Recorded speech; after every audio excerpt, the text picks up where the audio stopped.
during the project phase, we all had like times when we thought, oh, am I sure that this track is for me? So if you had the opportunity to change your track right now, for people that are doing UI UX, front end engineering, back end engineering, what track will you go for?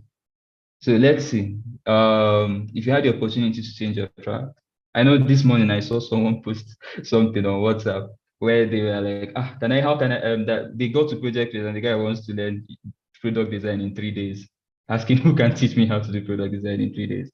So now, if you had the opportunity to change your track, what track would you go for? And why? And if you want to stay on your track, why do you want to continue with your track? So who wants to be the first to go? Who wants to talk?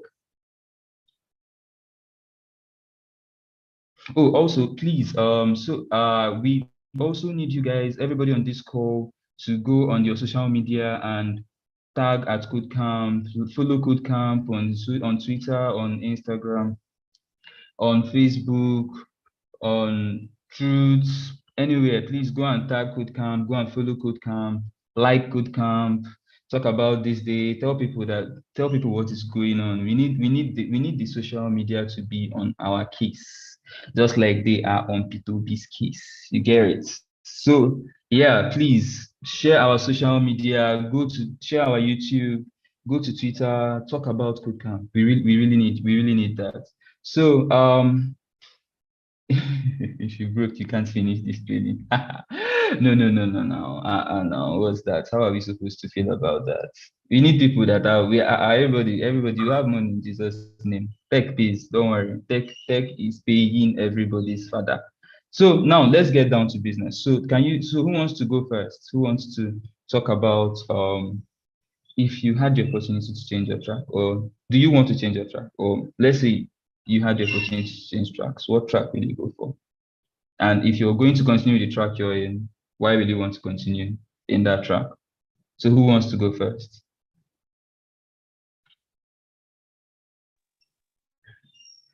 Okay, Mubarak, go ahead. Good morning. Good morning, guys. Good morning, everyone. So I'll definitely not change my track.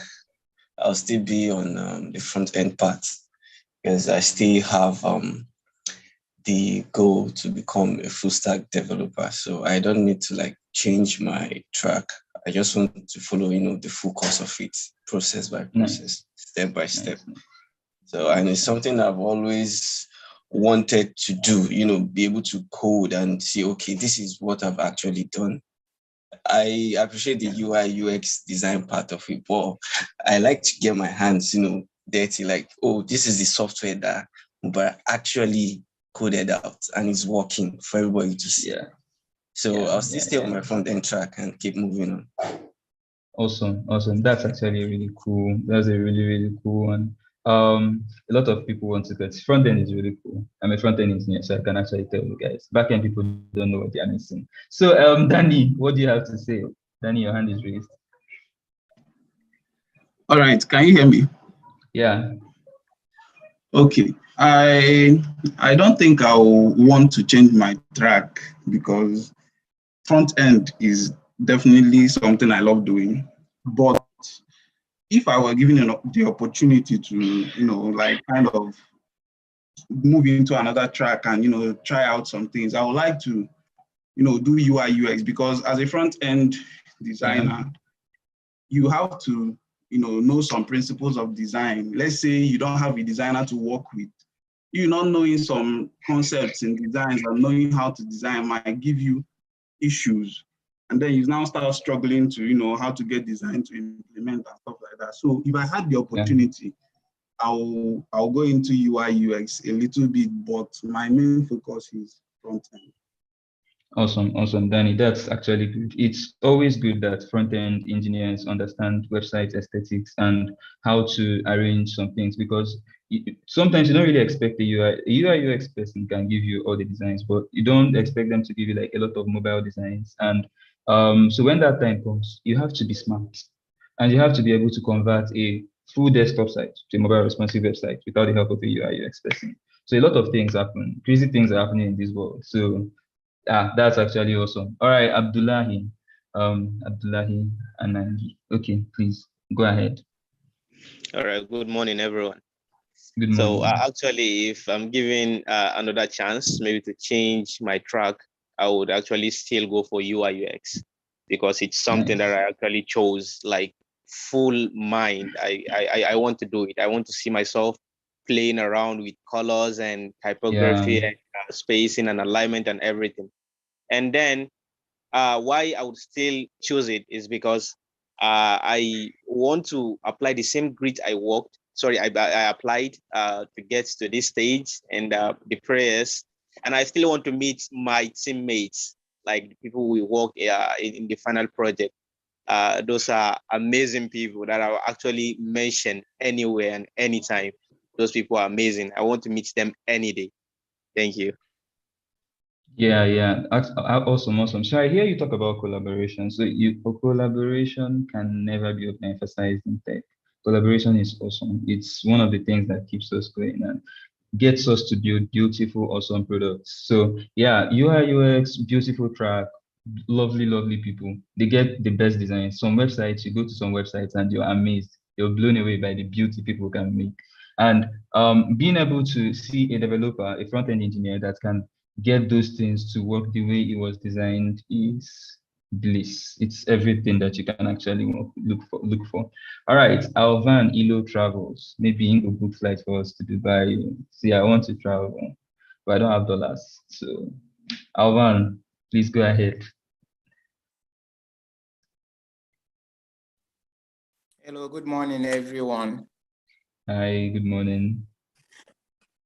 Yeah, I want to thank the mentors here and my colleagues as well. So if I'm given a chance to change, I wouldn't change. The only change that will happen is going back to continue with my development in UI UX.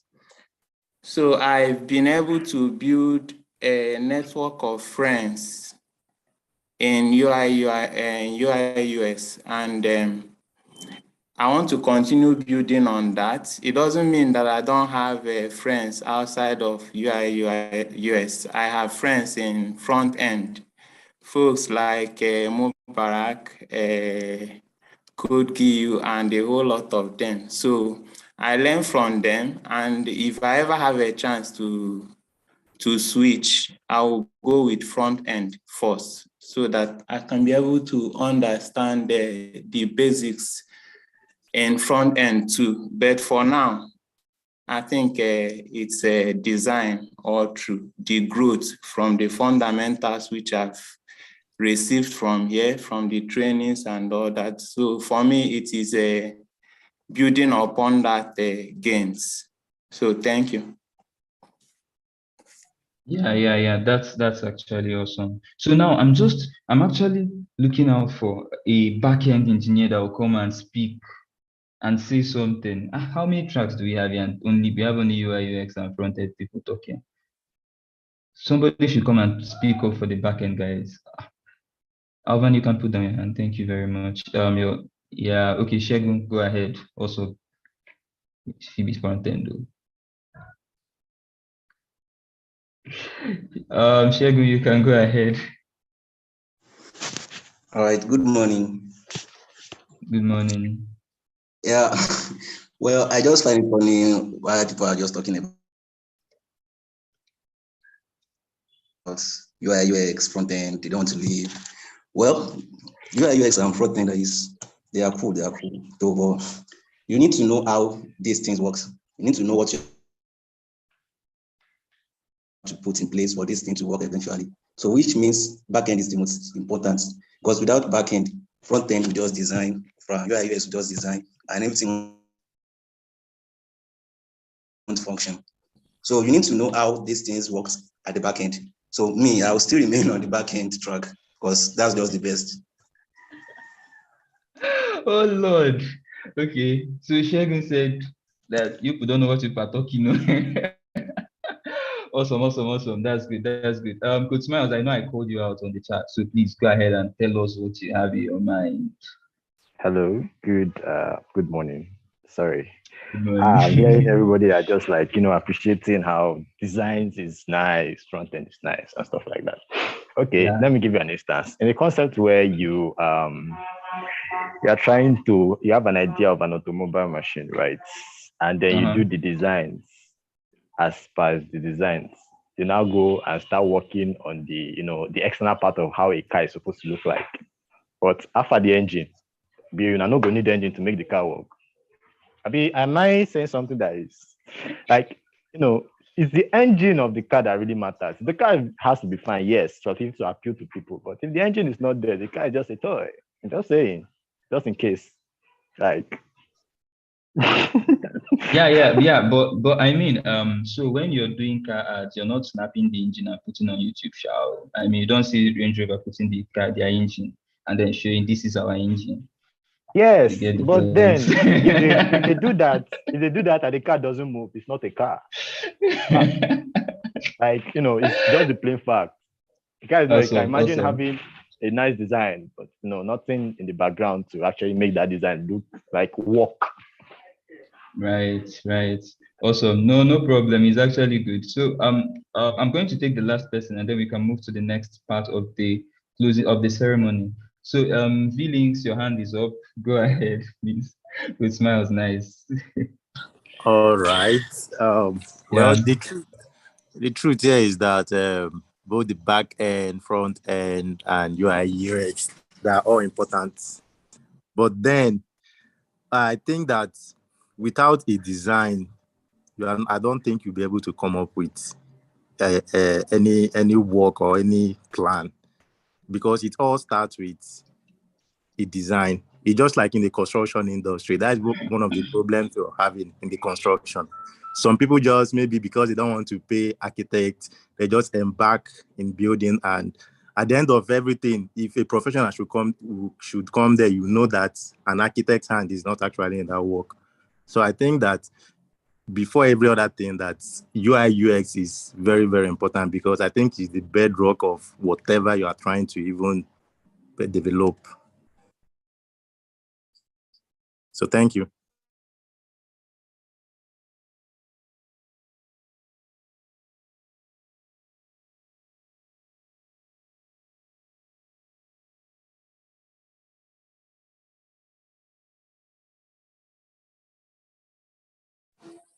Okay, thank you, everyone. Thank you.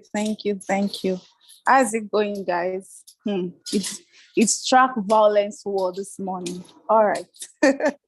In the light of that, yes, so many people have spoken. I will be moving to the CodeCamp experience.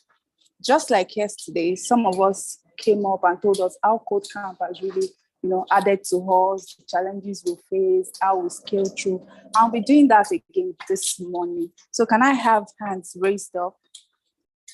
Okay. I'm waiting for our hands. Let's get it rolling, guys.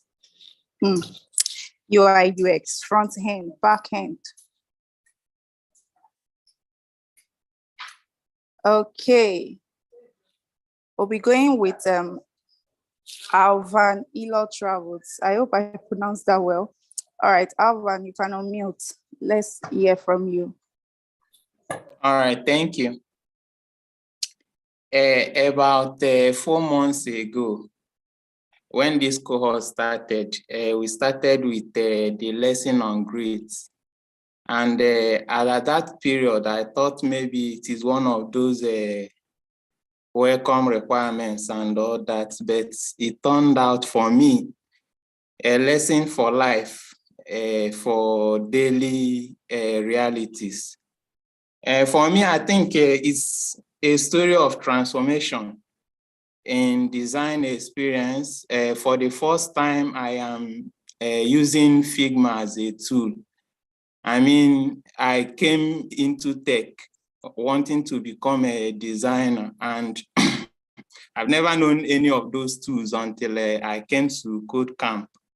Then in communication, having to work and collaborate with people, especially my teammates, So I want to begin with a thank to the mentor of mentors, Engineer Aniebet Odo, who gave us this opportunity to blend in tech network of developers and designers. Yes, it became a track issue this morning, who is above who, but I think everybody needs another to reach a common goal. That is the way I see it. And I want to take this opportunity to thank Mr. Ikechukwu IKIS. I mean, for efficient management and all the other mentors too, Fair, Ihechi, Chudi, Ogochuks, so many of them to mention. Then I want to especially mention mentor Chudi. Chudi kind of saved my life here because at a point when I sank, Chudi looked out for me. He meant a lot for me. And then I want to thank some of my colleagues, people I met here initially at the earliest time, people like Mary Ukwebu. She was one of the people that called me when I sank. She said that I am going to live here with her, that she's not living alone.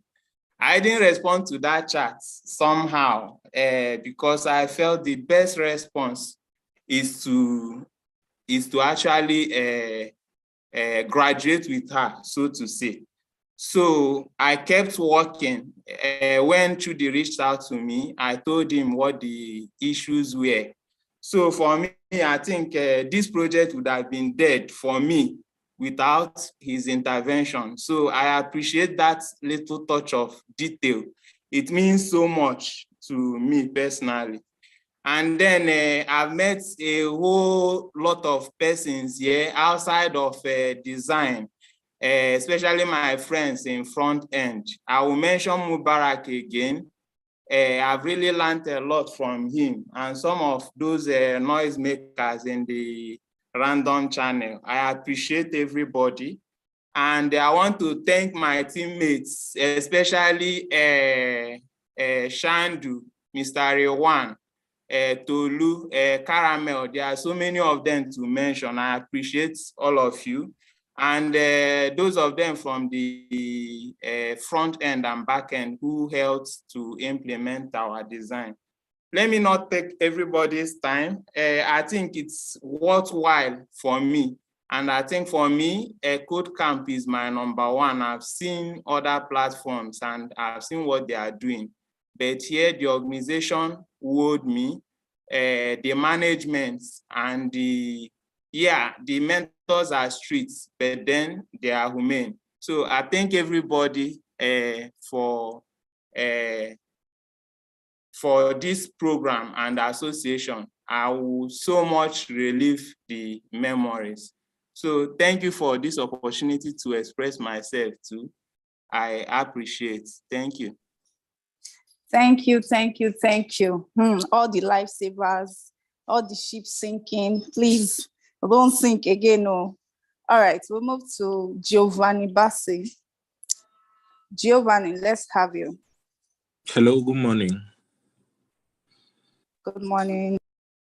Yeah, please, I want to specially thank Mentor Trudy for the assistance, the patience, all the comments, because it has really shaped me to being a better person. Like I do stuff now, looking at what will he say about this. So before I even proceed, I have to check it, like you using the eyes of the mentor to do that.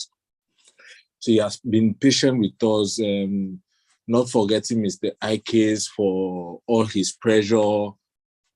There will be no deadlines. We are not shifting the deadlines. 12 a.m. is 12 a.m. So whether there's light in your area, there's no lights, whether you have internet, you don't have internet, you just have to meet up with this target. This is like actually the first track that I've started and I've gotten to the end. without giving up on the road, because I had like important colleagues. I had like special guys where it was more of like a family thing. It was not just like we are just trying to move from stage one to the end.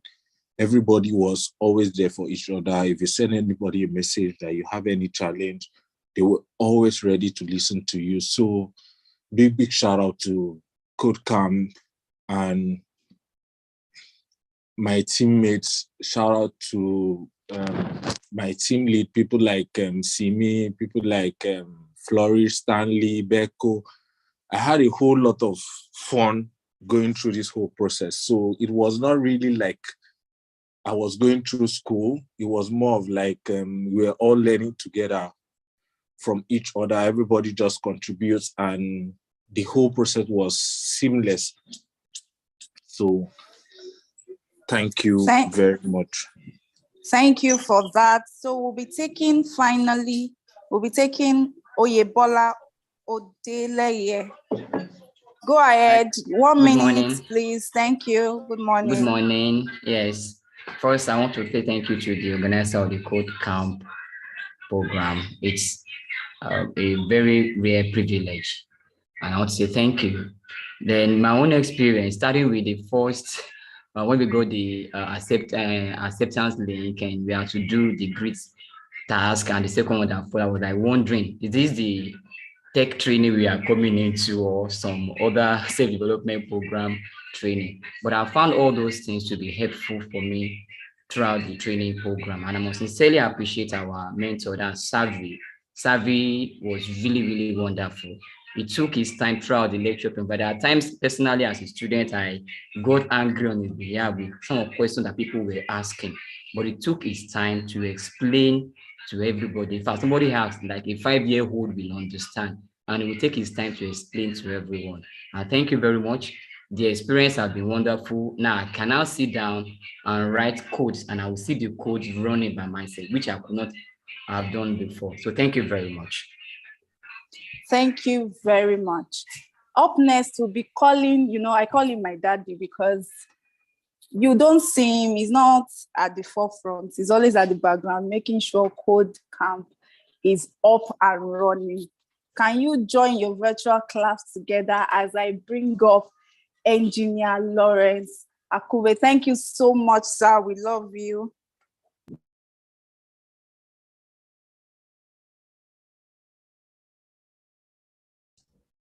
Hello. Good morning, everyone. Good morning, sir. Can you hear me? Please confirm you can hear me and you can see me. I can hear you, sir. We can see you, sir. Let me wave like Daddy Freeze, if you follow him. All right, so good morning, everyone. So we're going to be talking about KodeCamp, the essence. This presentation is more than about KodeCamp, right?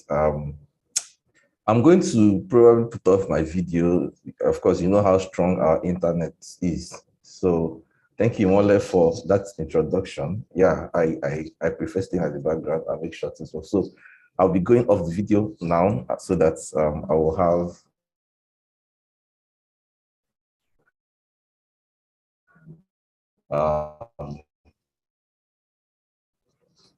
a good into my screen. So the title of this presentation is about KodeCamp, but I have chosen the title. I call it Good Morning. In a while now, you see it up in your screen.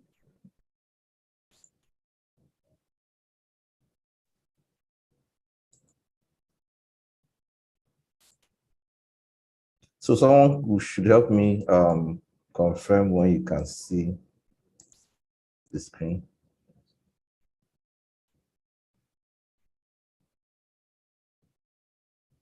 Yes, I can. All right, so here we go.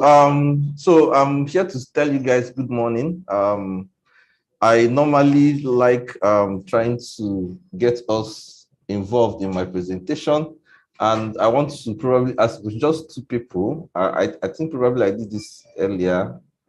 What do you think are the two most important days of your life?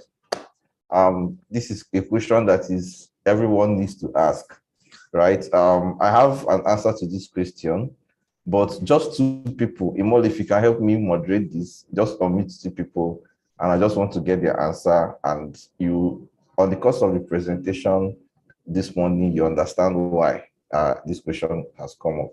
Just two people. I can't see any hands raised because I'm sharing my screen, please. So you help me. That's why I'm calling on you. You can unmute whoever. Okay. Oyebola Odele. You can go ahead. Okay, thank you.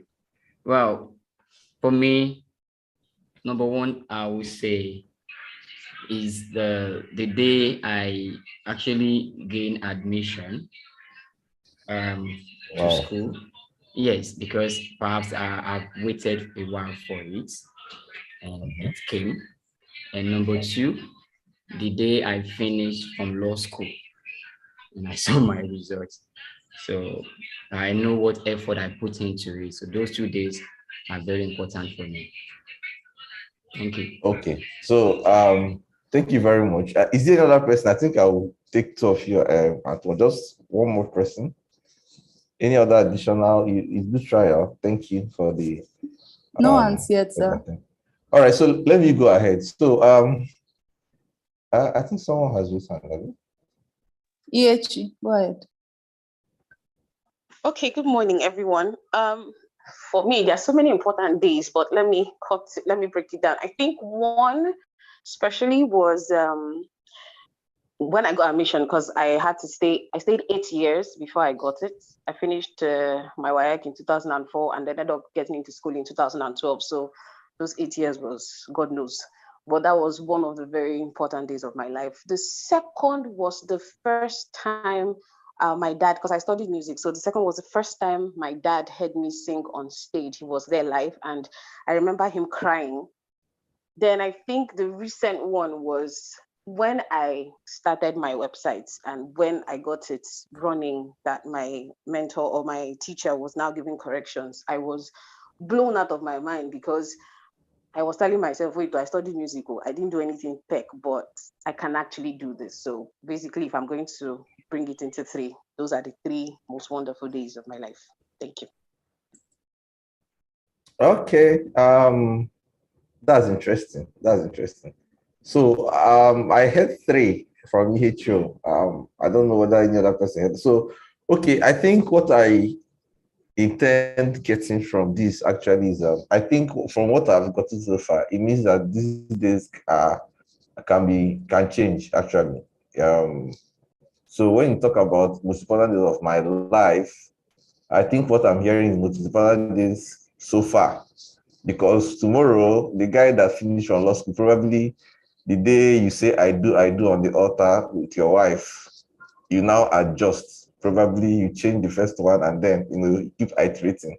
So okay, everyone is correct, but when there is an exam, the teacher says the marking scheme. So the marking script.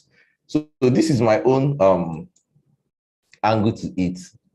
So I feel that the most important day is the day you are born, because if you are not born, there will be nobody going to law school. There will be nobody getting admission.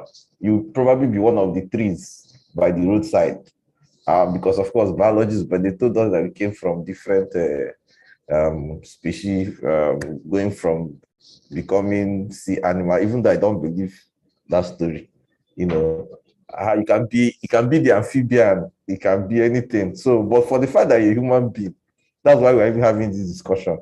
And the second day is actually because you'll be living your life directionless until one day that picture just depicts like discovery, like wow. So all this while I've been living people's like, oh, I grew up, somebody like me, I grew up seeing giants around, and sometimes they carry me and I started hearing my name, and I just, okay, well, maybe whenever somebody mentions that particular word, I'll turn. I know they're referring to me. They showed me who my father was, and they showed me who my mother was, and I adopted it. They carried me to nursery school. I didn't choose my nursery school.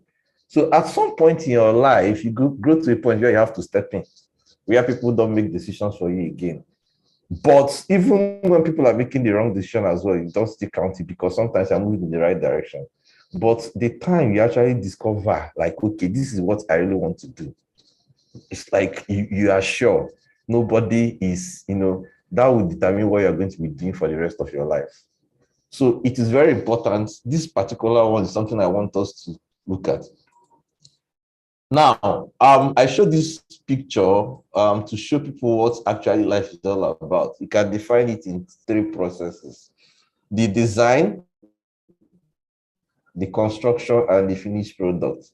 A lot of people do a lot of design and wish that they can jump the one in the middle. You cannot, right? And that's what KodeCamp is all about. KodeCamp is probably a part of the one on the left and then in the middle. But people admire the last, which is the finished product. Guys, it is when you discover why you are born and why you're existing that you can even start doing a plan like the one that is on the left there.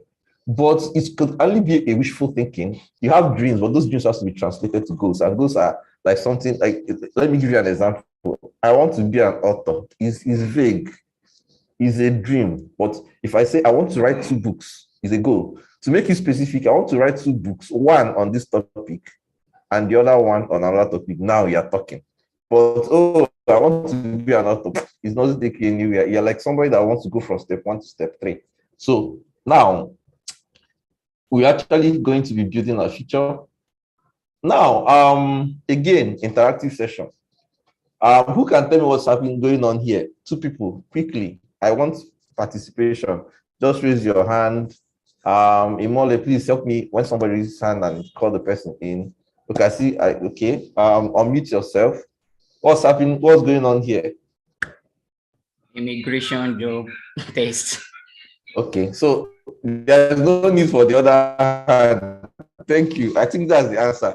I know a lot of people are thinking that, oh, this is Olympic or African Cup of Nations or something. Guys, this was 2013. National Immigration Service applied, advertised for I think it's 100 or something jobs. And look at Nigerians. So why I always show this is because I have never seen unemployment in picture. So this is a perfect picture for unemployment in Nigeria. I've never seen this. Yeah, it has never been repeated even up till now. So this is the first time unemployed people had their rally, So in case you don't know, this is 2013. And how many years later, I can assure you, everybody in this, okay, let me even say it was done in 6 locations in Nigeria to represent the 6 geopolitical zones. Okay, so the fact that there are more people that, and all of them were graduates actually. So the fact that there are more people have, gained admission since that time till now is even scary. I know if you are going to do this again, I'm not sure it's going to be 6, locations. So it is real, right? So this is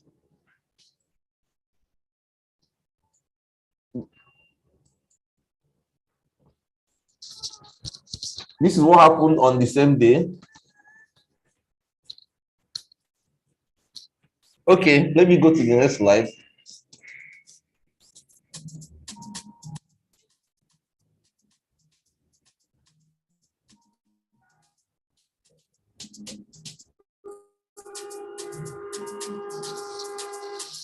Okay, so if you can see the slide, who can, at least all of us, at least you should know what's going on here. Just one person.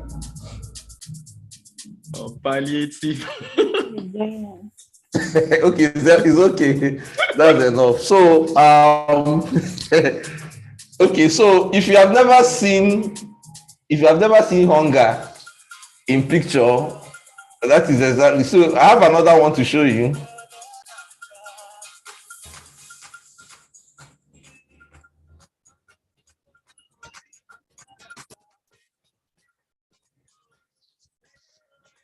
Do I need to ask what is happening here? All right. So,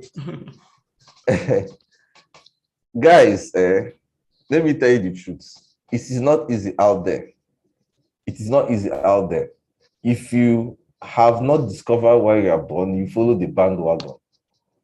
You see, in Big Brother, for instance, they don't show you this picture that I just showed you. What you see is one on DSTV. We have 20 people are enjoying themselves in the house. And somewhere in the corner of Africa, in a village in Nigeria, somebody is preparing to be in the house. Now, instead of probably joining KodeCamp or doing something so that at the end of the day, at least, even if you are going to that house, you can feed yourself. So I've shown you 3 pictures of the reality on ground that probably you have not seen. So this question is, where do you want to see yourself in the next maybe 2 years, 3 years, 4 years, 5 years? It's very, very important. And that's why we are having this session. I don't just want to jump into a KodeCamp. I want to tell you the background, the premises upon which KodeCamp, exists. Right now, if you want to talk about C, how do you want to see people? We talk about education, experience, and skill. But guys, I'm going to be looking at these 2 because those people and all of them have first degree.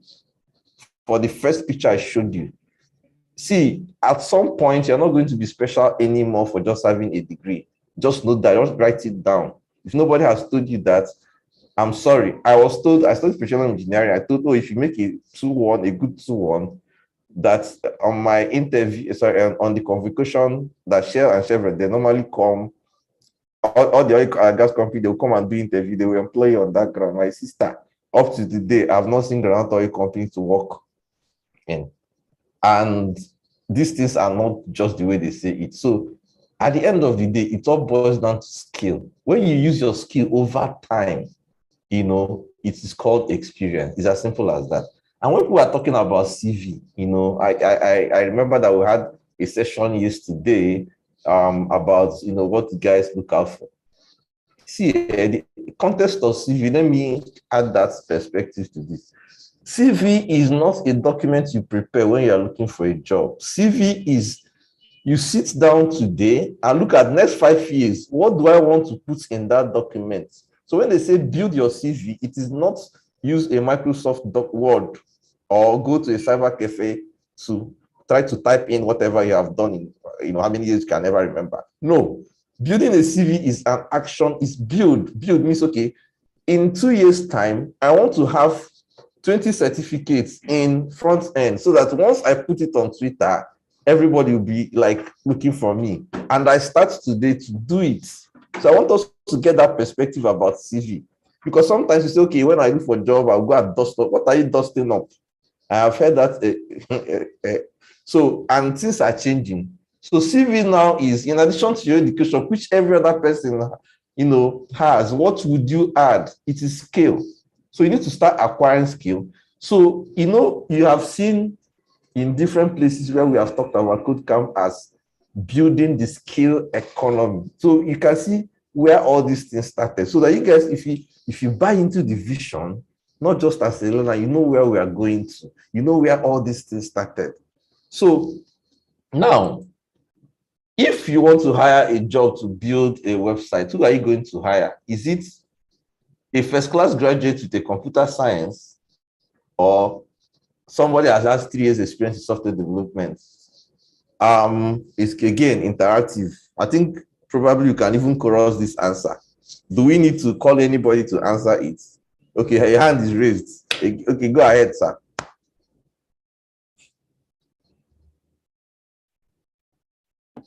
Hello, you are the CEO of a company called Pegasus and you want to hire.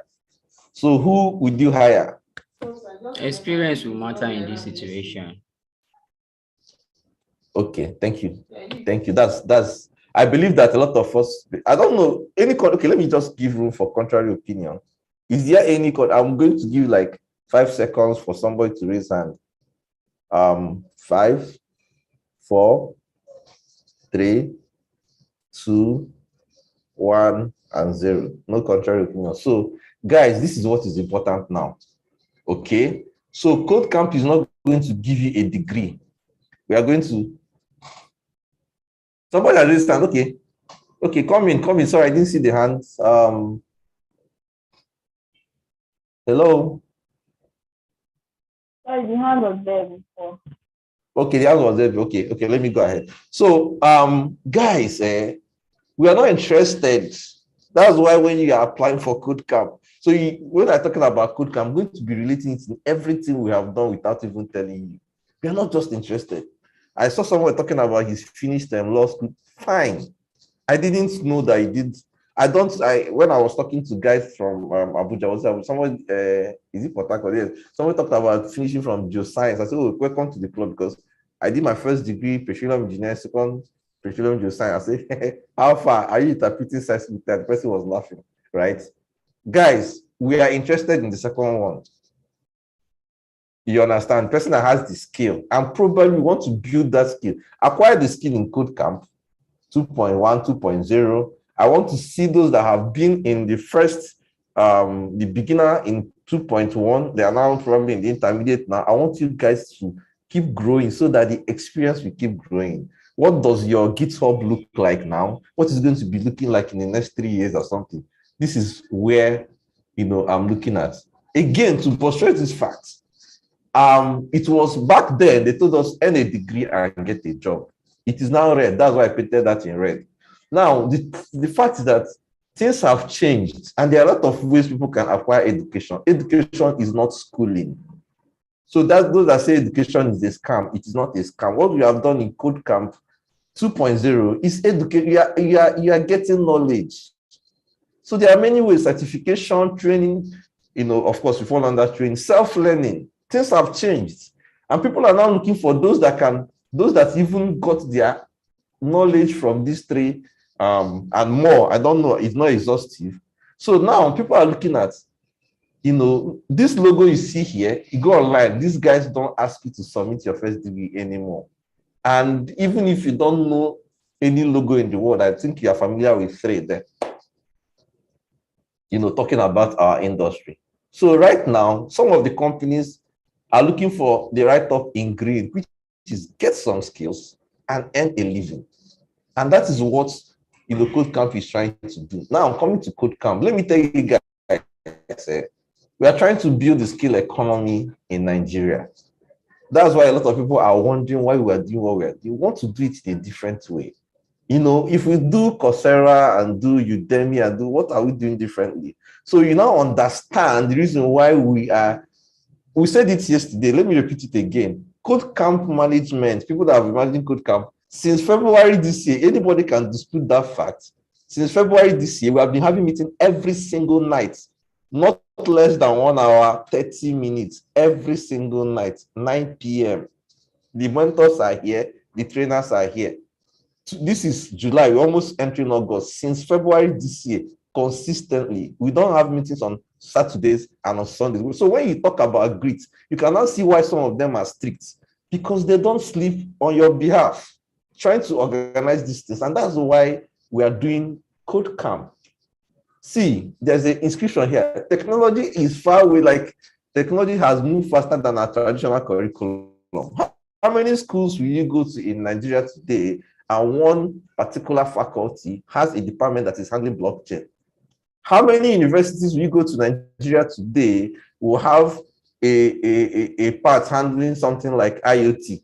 How many universities will you go to Nigeria today and you see something like cloud computing?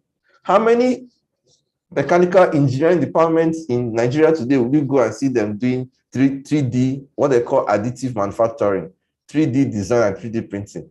Guys, this thing, technology has left us behind. And this is the reason why we want to build the skill economy based on, the recent technology. And that's why KodeCamp was established. So KodeCamp is a massive online training that seeks to upskill Nigeria, by extension Africans, at scale, very important. We're not looking at 20 people. You can see a lot of people apply, but of course, many are called, few are chosen. I congratulate you guys for remaining resilient. It's not for the weak. That is the fact. That's why we cast our nets. Well, so this is to address the global, we are going to talk about this global digital demand, like digital skill demand in the panel session today. We have powerful panelists that we're going to invite. We're going to, delve more into this. We are having what we call fourth industrial revolution. Guys, Internet of Things, cloud computing, big data, AI, machine learning, these things, we are not there. Okay, they were there, but they were at the infant stage. But right now, they are coming, to our reality. And anybody that wants to play or wants to become relevant in the now, we are officially in the fourth industrial revolution. I don't want to tell the story about industrial revolution. So, food for thought. I got this from DeadZoot. Charles is going to be in the presentation today. They did the research, and he shared this with us. 23 million, that's 33% of our population of Nigerian workforce are unemployed. This is food for thought. 39.1 of this Nigerian workforce are unemployed and underemployed. Why about 41 million, that is 60% of the workforce, is under the age of 34. I can tell you, I'm talking to people on this call. I don't know how many people, maybe some few people, but I know if I have to draw a a normal curve, like normal distribution curve, the middle of this normal curve, we're going to have people that fall within this age rate, and that's why we are here, and that's why it's important, right? So we're actually looking at the people. It's not just that people are unemployed. Even among these people that are within this age range, about 5 million of them have advanced degrees. So again, as you're acquiring this degree, it is important that you equally look at what you can offer, or you become what? Unemployed. Now, the good news is that it's still fact that as of November last year, 1.4 million and one from America, 1.4 million tech talent shortage was recorded in America and 1.7 in Europe. So what are we saying? There is a demand for the skill that you're acquiring. Don't take it for granted. If you are a beginner, in fact, if you know you didn't want to do these things, better you didn't even start. But as you have started, don't look back, because you can only get better. And the truth is that by 2030, there will be a global shortage of more. If we continue at this rate, I will explain what I mean. There will be a global shortage of 85 million. And out of this, there is 45 million will be English-speaking tech workers. Now, let me explain this. When did Google start? In how many years? Can some of you guess the number of companies that have come out from Google? And how many people that actually started Google in, is it Harvard? I think it's Stanford University. Then look at, within a short period of time, those group of people that were, I think, say Gabriel and Larry Page, they employ like 12 of his schoolmates. Now we are talking about YouTube alone. You can attest to that YouTube alone has a lot of developers. I don't have the numbers, but just imagine their array. Remember that their name now is Alphabet Inc. Alphabet means that what they did, that there will be a CEO for each alphabet. So they have product from A to Z. You have A for Android, B for Google Boost, Google Chrome, Google Drive, just like that to Z. So you can imagine in this just short. So the question is, how many computer science graduates did we even produce within this short period of time? So the rate at which, like now, it took you 4 months. I don't know how many more months it's going to take some people to go to advanced, but we can start a business idea today. Probably you want to do something on food delivery and everything. You're not going to get someone and then put the person in a learning process and wait for the person to finish. No, you're going to be asking, I want someone that is experienced. I want a mobile app that can be developed, and I want it in iOS and Android. You see, the demand just come, and it's not waiting for you to develop it. So there are a lot of people coming up with startup that is going to be needing these developers. And that is not the rates at which you produce the tech talents, even in all the institutions brought together, India, America, North America, Europe, and all that. So if we don't upskill people at scale, we are going to have this problem. So why is KodeCamp? Some people are wondering why we're using this method. See, we are using online, first of all, so that we can reach more people. So from the last slide, I talked about doing it at scale. So we cannot do at scale and probably be using only physical. So there are pros and cons of what we have studied, people that are doing it at scale. I think I've mentioned a few of them. I don't want to probably mention companies here, but the truth is that we want to do a hybrid, in the sense that it's going to be virtual, but we need to have that sense of, social, like community. Somebody is talking to you. I appreciate the fact that someone mentioned yesterday that if it was other platform, I don't want to mention it, he would have given up. But the fact that there's someone like IKEA that is always, you might not like IKEA, but he's trying to help your life. That's the truth. And he shouldn't apologize for that. I was, of course, I was always on the background. I see people complaining and complaining. Leave these guys. Hunger has not actually, visited them. Because you see, he came to so come on, people. See, you have to be challenged, because if you are not challenged, there are two types of discipline. Sorry, there are two types of pain. There's a pain of discipline, which we are calling grit. I think Ike is going to talk about grit today. And then there's a pain of regret. Is it that you choose to deny yourself certain things and probably enjoy yourself later, or enjoy yourself now and then deny yourself a lot of, benefits? So we have looked at these things. Yeah, the pros of this online learning, it is scalable. We can see how many people are on this call. If you have to visit me, all of you will be entering flight or something. You look at the cost, look at the time you save. It forces you to become tech savvy. That was the first problem we had. People would not even know how to use Slack. Guys, we are going to push you to Discord, and we are not going to apologize for that. It is an opportunity for you to learn about Discord. So it will force you to learn new things. If you want to help people, it's not by or pampering them and all that.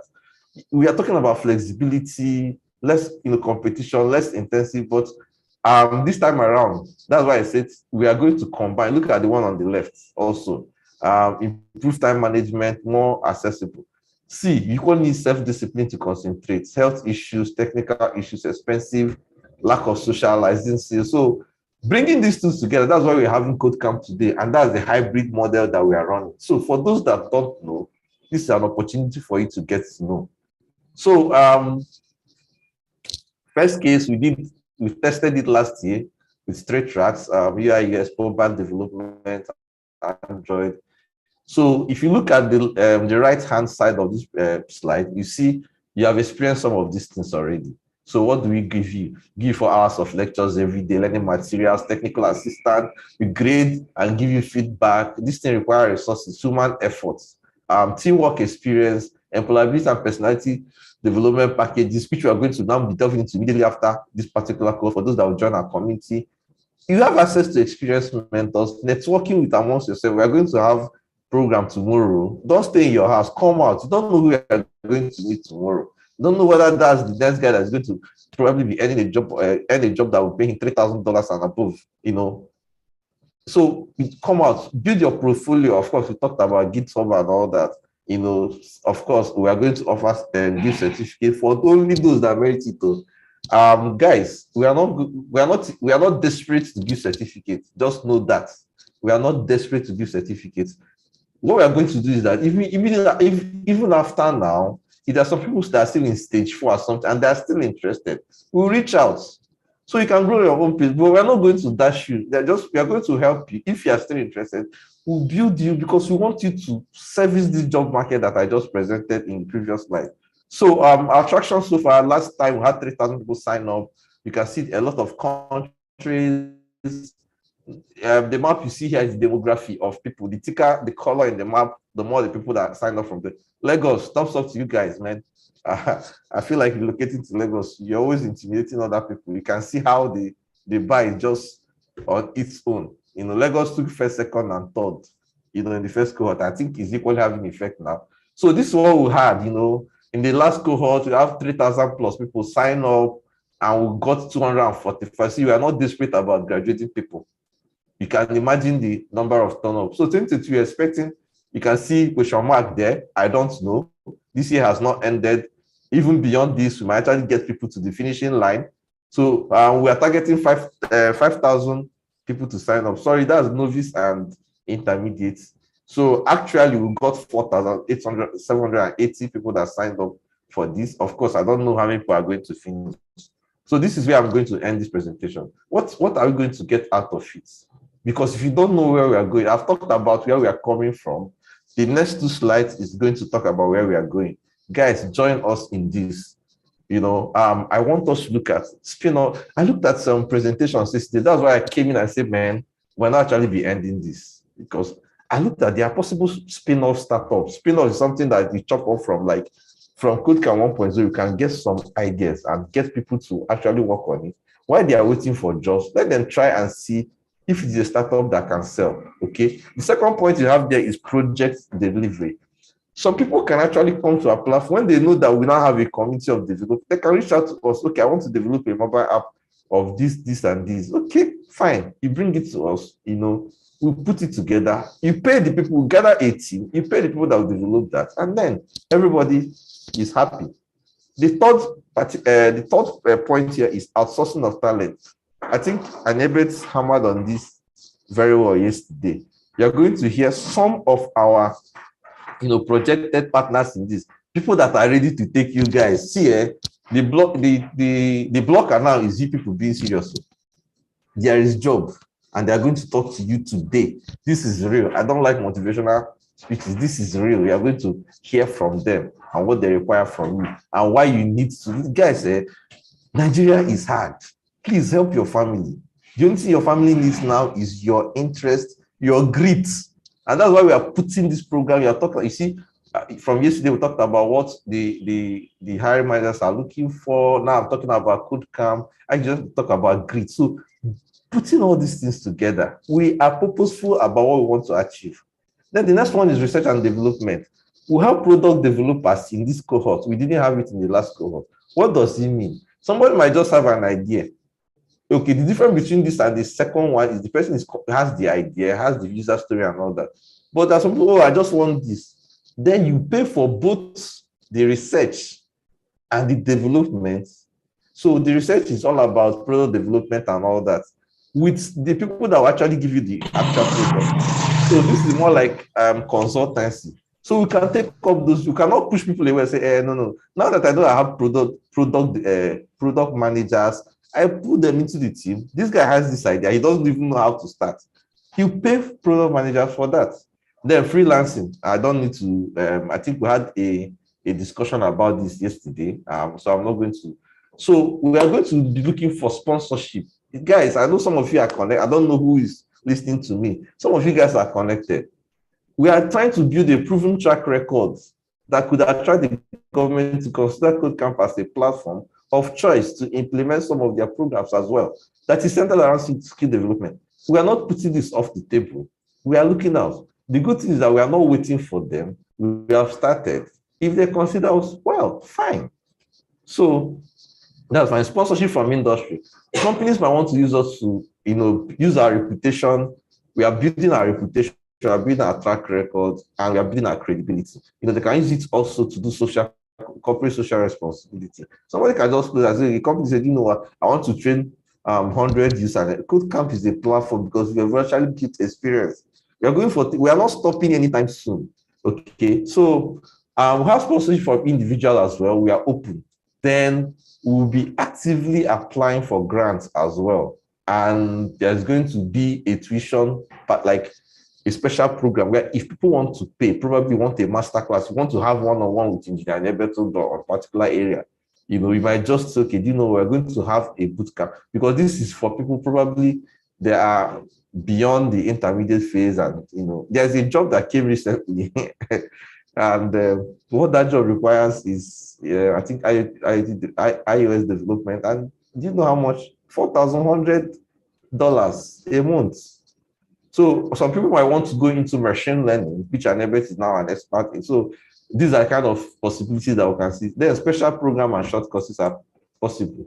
So guys, this is where I'm going to draw the curtain. Now know where we are coming from. This is where we are going to. We are looking at 2025. At least beneficiaries, there are different types of beneficiaries. So we have actually met these beneficiaries are not those that finished, right? So let's also, there are people that are in fourth stage now are still beneficiaries, because I can tell you probably it might be their laptop or probably their job that stopped them from, but the 5 weeks or the 3 weeks or this thing that stay with us, I can tell you they are beneficiaries. So I can tell you most of them are going to even use those skills without us knowing. I know there are people that even got job we didn't expect so much, but we are surprised that a lot of people sent us. One guy was working for a German company, another one for a UK company. I said, wow, 1.0, they said yes. Because we are thinking that probably we have to move it to advanced before that. So this is where we are going. So join us in building the skill economy. Thank you very much. I draw the curtain here.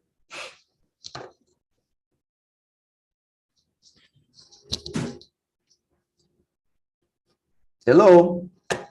I hope I've not been talking to myself all this while. Thank you, sir. We heard you all the while. Oh, okay. All right. Thank you.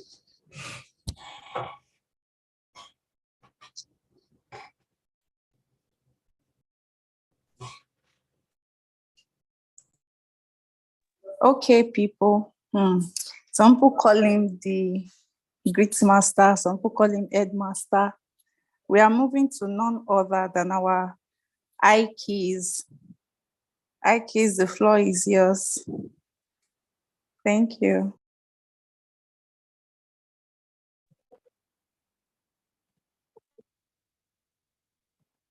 Okay, good morning, everyone.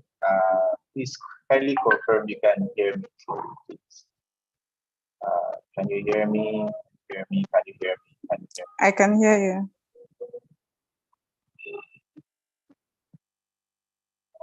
Okay, thank you very much, Shimoli, and Engineer Lawrence, thank you very much for that. That was really very insightful. Okay, so okay, I think I'll try to avoid this chat because the things I'm seeing is just funny. Okay, so we're going to do this very quick, and so we're going to be talking about it. When we actually started KodeCamp 2.0, we were introduced to it, and it was very intentional action because we actually had an idea of what it will actually take for you to survive KodeCamp 2.0, for you to actually be a finalist, for you to actually get certified and the like. So that was why we brought it. But today we're just going to talk about it in depth, and in the end we get to actually do a live demo, a live test. Okay, I'll just choose. We'll just get some persons who just suggest, and then volunteer rather, and then we'll see who has a higher level of grit. Maybe we'll just do like the competition, person with the highest grit and stuff like that.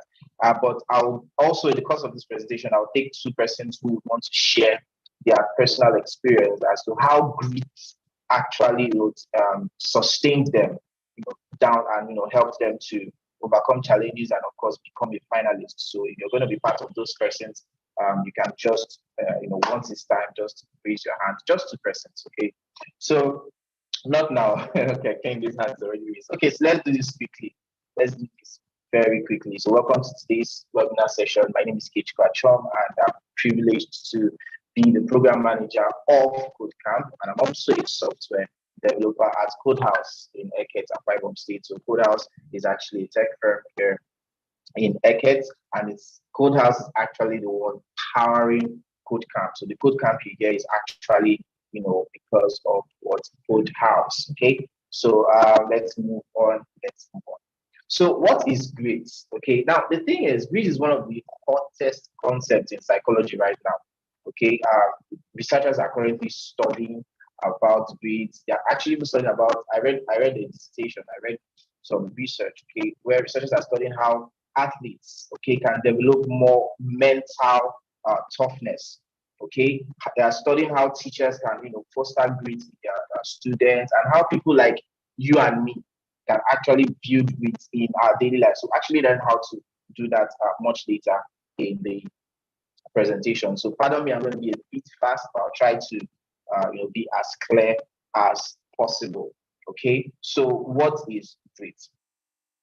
So grit, from Duckworth, she says grit is a tendency to sustain interest in and effort toward very long-term goals. So you being able to sustain your interest in something, and you being able to sustain your effort toward very long-term goals. Okay, grit is also the tenacious pursuit of dominant superordinate goal. We're talking about superordinate goal. We're talking about superior goal. Okay, despite setbacks. Okay, so we have goals, but there's what we call a superior goal. that actually has some sub goals in it. I'm going to show you what we call a goal hierarchy.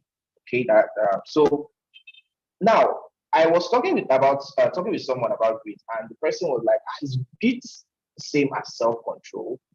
Can't they actually be interchanged?" And then when I did some research, I actually found out that a lot of persons actually interchange grit and self-control. So I'm going to actually clear that up. Now, there are similarities and differences. Okay, we're going to use what we call a goal framework. Okay, we're going to use what we call a goal framework to explain that. But first of all, another definition of grit is that grit is passion and effort sustained over years. Okay, passion and effort sustained over years, while self-control is just what resisting early temptations. Okay, that's just resistance. Okay, now this is what a goal hierarchy what looks like. Okay, now goals can be typically organized hierarchically with fewer high-level goals and then more numerous low-level goals. Okay, now all of them, of course, the low-level goals, they are associated with what actions. Okay, actions. Okay, now the thing is this. Let's move on. Because I want to actually differentiate. Okay, how self-control and grit are actually what's different. Okay, how they are different. Now, let's look at this particular. Let's look at this now. Now, of course, you have the mental picture. Maybe I'll just go back. Have this mental picture already in your head to go hierarchy, because I'm going to use it to explain both self-control and grit. Now, so within the framework, okay, that's the hierarchy. Self-control here refers to the successful resolution of a conflict between two action impulses. Okay, remember we said that we have low-level goals and they are what associated with what actions. Now, so self-control is just what the ability to what resolve conflict between two action impulses. Okay, now one of the action corresponds to a goal that is more valued in the moment. Okay, while the other one corresponds to a goal that is of greater enduring value. Please kindly mute your mic. Thank you very much. So one of them, okay, the two actions now, the conflict you're trying to resolve between two actions, whereby the first one corresponds to a goal that is more valued in the moment, and the other one corresponds to the goal that is of a greater enduring value. Now, a typical example of what I'm saying is this. On a Monday morning, okay, a Monday morning may actually find a KodeCamper torn between reading or studying to be able to implement a task or do an assignment. Alternatively, okay, checking social media for probably the latest gossip. Those are two actions. Okay, those are two actions. Okay, please kindly mute your mic. Kindly mute your mic. So those are two actions. Okay, Monday morning you wake up, you have to actually, let's say, read and okay, so you can implement your tasks. Maybe you have a task on HTML and CSS and the like, and at the same time there's an alternative action of why don't I pick up my phone and check social media for the latest gossip. Now the former, okay, which is the studying, is more valuable in the long run. Okay, it is more valuable in the long run, okay, because it advances the goal of the KodeCampus career development. Let's say that is your superordinate goal, that's a superior goal, okay, to advance your career let's say front end, okay, let's say in front end. So the former action, which is to read and study to implement your task, okay, is more valuable, okay, what is in the long run, because it is not that assignment or task that you do that actually what makes you a front-end developer. No, they are just fewer, they are like smaller goals that takes you to the superior one. But in contrast to this, the rival action, okay, which is for you to just go through social media, okay, is momentarily more alluring. Like there's this, it's actually effortless and it's even amusing. Okay, but the thing is this: in the long run, it has less value. Like it is not actually valuable. It does not advance your career. Instead, it advances the goal of having fun. So those are kind of like the two the two things there. Okay, so this is where self-control what comes in. You being able to what choose one over what the other. Okay, so whether by modulating the action tendencies in the heat of the moment, or maybe deploying what I call cognitive and behavioral self-control strategies. Okay, basically the code camper, okay, whoever it is, the hope is to exercise self-control and choose to study over what social what media. Now, but when we come to talk about the aspect of grit, we're still using the same goal framework. Okay. Now, grit entails having a dominant superordinate goal, like we said before. Okay, a superior goal. Now, let me give an example, something a bit more different.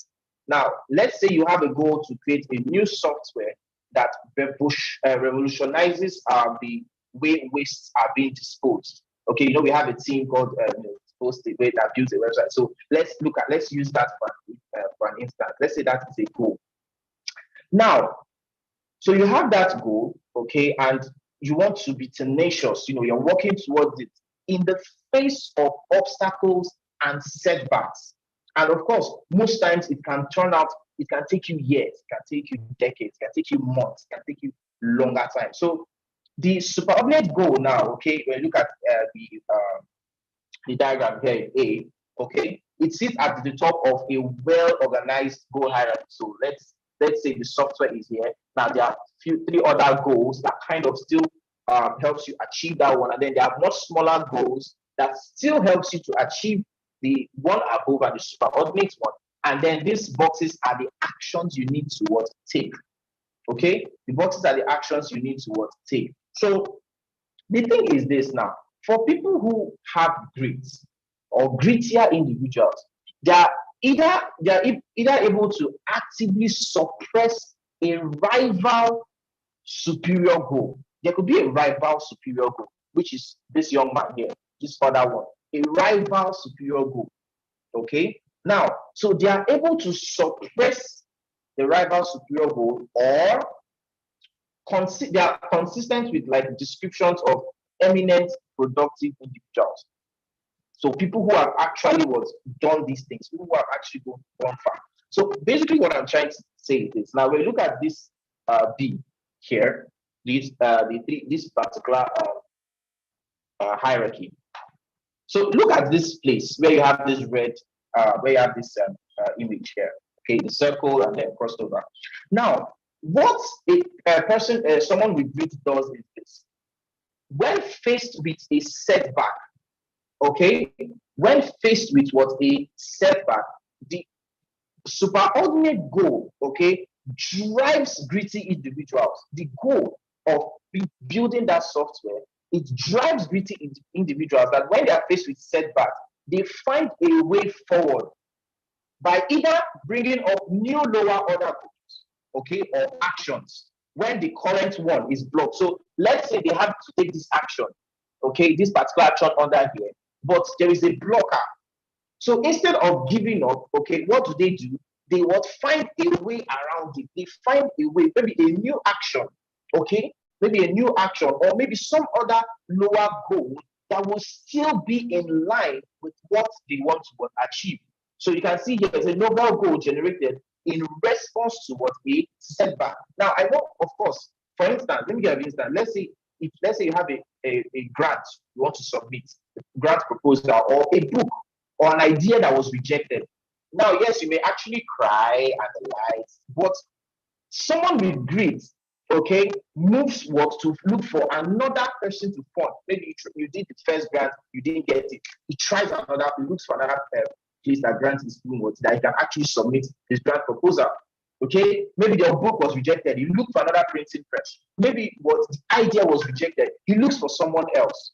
Always finding another action, another lower goal to achieve the superordinate goal. So in other words, a gritty individual's domain of passion, interests, goals, or actions, okay, or actions that are deemed unfeasible, they are met with the response of an active search for or invention of viable what alternatives. What is the alternative to this? Okay, right now I have a tax to submit by so time, and my NEPA just took the light.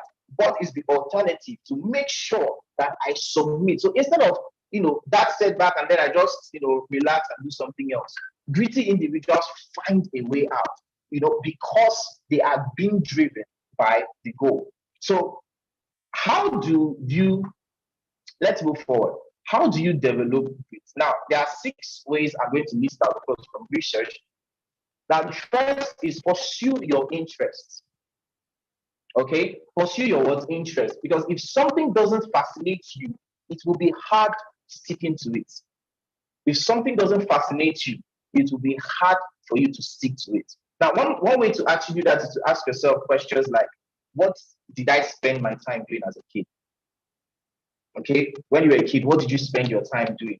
What activities absorb you so much that you won't forget to eat or sleep? Don't tell me social media. Well, of course, you can actually think of something around there. Okay. Another question you could ask yourself is, if money wasn't an issue, what would I actually spend my time doing? This money we are all chasing. Assuming you have it now it is cumbersome, it's everywhere. The money we are all chasing. What would you spend your time doing if you have 100 million, 200, 300, 500 million and houses that you're looking for? These are questions you could ask yourself. Okay. Now, the second one is practice. Practice, practice, practice. We like doing what we are good at. Look, what you're good at, you just keep. You just have to be keep. You have to just keep at it. Use deliberate practice to improve every day. Look, hard work develops skill. Okay, hard work develops skill, and we are more likely to stick with things that we are good at. Okay, so once you found a deep interest, you need to get consistently better at it. Consistently. Now, let me tell you guys this. Engineering actually said something about the iOS development job for $4,000, right? Now, the thing is, I picked up iOS some months back, but of course, because of KodeCamp. Well, I don't want to attribute it because of KodeCamp per se. But when that job actually came, $4,000, this young man was not ready, because for a long time, I was not even practicing iOS. So $4,000 a month job like that, I was telling them yesterday that, look, I'm depressed. I'm depressed. You understand? So you need to practice. You need to practice. Of course, as a learner, if you depend on maybe your teacher or something, or a mentor just come to tell you, no. You have to develop that build. Practice what you have learned. Be consistent in practice. Okay, and of course, to practice deliberately, you need to avoid wasting time on mindless or enjoyable activities. So instead, you should be looking for weaknesses and how you can actually improve on them. Now, the third one is connects to a higher purpose. Now, find your why and consistently remind yourself of it. Find your why. Why are you learning front end? Why are you learning back end? Why are you doing this? Why are you doing that? You need to find your why. Because grittier people are dramatically more motivated than others. Because there is something, they have a why. Like it may not make sense to somebody else, but it makes sense to them. And when you constantly remind yourself of that, okay, it helps you to keep moving forward. Okay, so there are a lot of things I would have said, but I'm just trying to see if I can make this as quick as possible. And then, of course, cultivate hope. Develop a growth mindset, okay, and use empowering language to support it. Don't always talk yourself down, okay? Don't always talk yourself down. Gritty people are hopeful, okay, but they don't sit around wishing for good things to happen. Instead, they have, and there's what we call an active kind of hope. They believe things will get better because they are going to make them better. They're taking the steps to make them better, not you just sit down and have the inactive kind of hope. What will be will be. No, what will be will not be if you do not do something about it. Okay? So let's then, of course, let me round up the last one. Surround yourself with gritty people. Okay? That's one way to actually develop it. Surround yourself with gritty people. Their beliefs, feelings, and behaviors will just infect you. Okay? It will just infect you. So surround yourself with gritty people. Okay? So let's move on. let's take, so I said I'm just going to take two persons, okay? Now I have some that I actually am going to be displaying while those two people are talking. You can just read that. So just two persons and make it in, just do it in 1 minute. How did grit actually help you in CodeCamp 2.0? Just raise your hand. Just two persons, and we move in 1 minute as quickly as possible. So I'm also going to be sharing, there are some persons who actually sent in theirs, okay? Some persons sent in theirs, so I'm just going to be displaying it as we move. Okay, so one hand is raised. Sam. Okay, Sam, go ahead. 1 minute, make it very, very quick. All right, good morning. I don't know if I'm audible enough. Am I audible enough? Yes, go ahead. Okay, when yes, I go ahead, joined, I can hear you. All right, when I joined CodeCamp and the tax began, at some point, I think it was around stage 3 or so, I didn't meet up, and my partner had a chat with me, and he told me, no, I think that was the last tax to the final stage. So he told me, "You've come this far to give up at this point." That was just what he told me. And I looked at myself, I said, no, that's true. I had to go back. I think I stayed up late that night so I could finish the task. And lo and behold, I was able to find where the errors were in my codes, and I was promoted.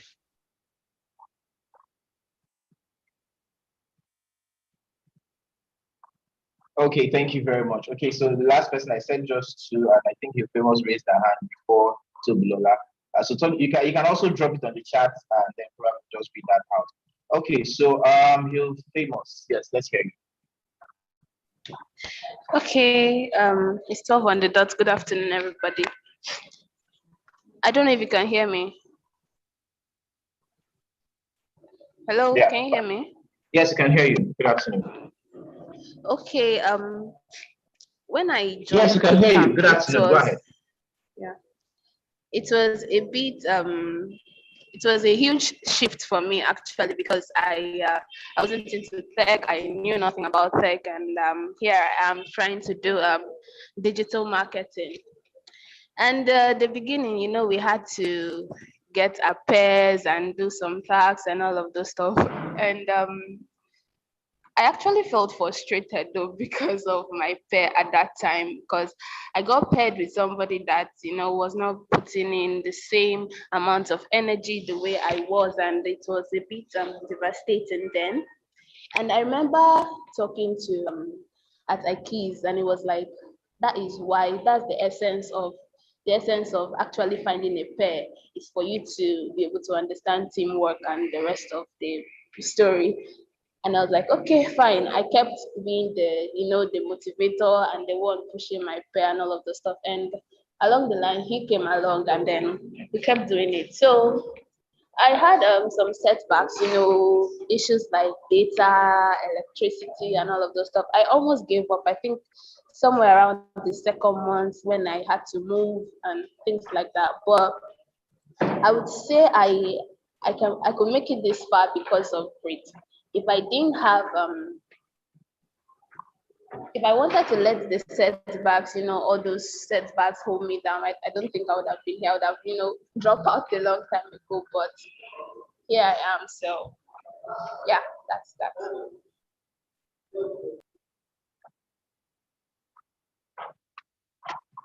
Okay, thank you. Thank you very much. Thank you very much for sharing. Thank you very much for sharing. Okay, so we're going to move to the very last thing, the grit test. Okay, so we're going to have the grit test, and this is where we get to know you get to know your grit. So we're going to do this very quickly, and it's going to be live. Okay, I'm going to do it live. So I'm just going to need two persons. Okay, so then to take this test, you're going to take this test online here right now. Okay, so please, in the next 5 minutes, 7 minutes, we should be done. So just two persons. We're going to take a live test. Okay, well, let's go through one. Who is next? Who is going next? Who is going next? Who is going next? Who is going next? So you're going to answer, okay, Mubarak, good. Thank you very much. You're going to answer these questions. I'll start with Olatunboshu. You're going to answer these questions what? Honestly. Okay, so this is by Angela Duckworth. Okay, she so there's a number of statements here. You can unmute your mic. Let me unmute you. Yeah. So there are no right or wrong answers. So just answer honestly. Okay, considering how you compare to most people. Okay, considering how you compare to most people, just answer honestly. Okay. So there are no right or wrong answers. There are no right or wrong answers. So let's start. Okay. New ideas. The first one. Now you have options. Okay. Very much like me. Most likely. Mostly like me. Somewhat like me. Not much like me. Not like me at all. Okay. So the first one is this. This first statement is new ideas and projects sometimes distract me from previous ones. What's your choice? Not much like me.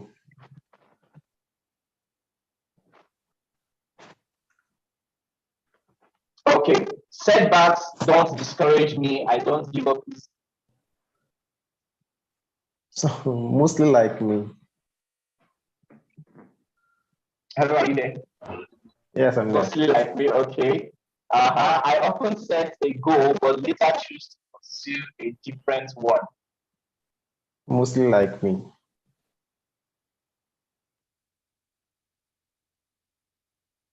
Okay, the next one, I am a hard worker. Somewhat like me. Somebody somewhat like me, okay. I have difficulty maintaining my focus on projects that take more than a few months to complete. Mostly like me.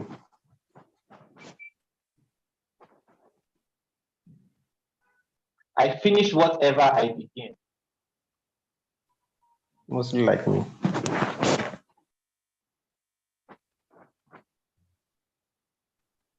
Okay, my interests change from year to year. Very much like me.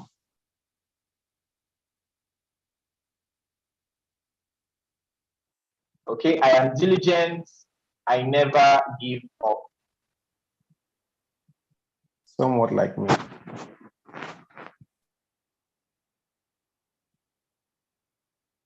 Okay, I have been obsessed with a certain idea or project for a short time, but later lost interest.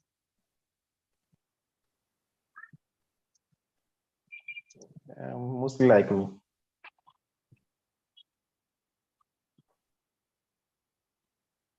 Okay, finally, I have overcome setbacks to conquer an important challenge. Mostly like me.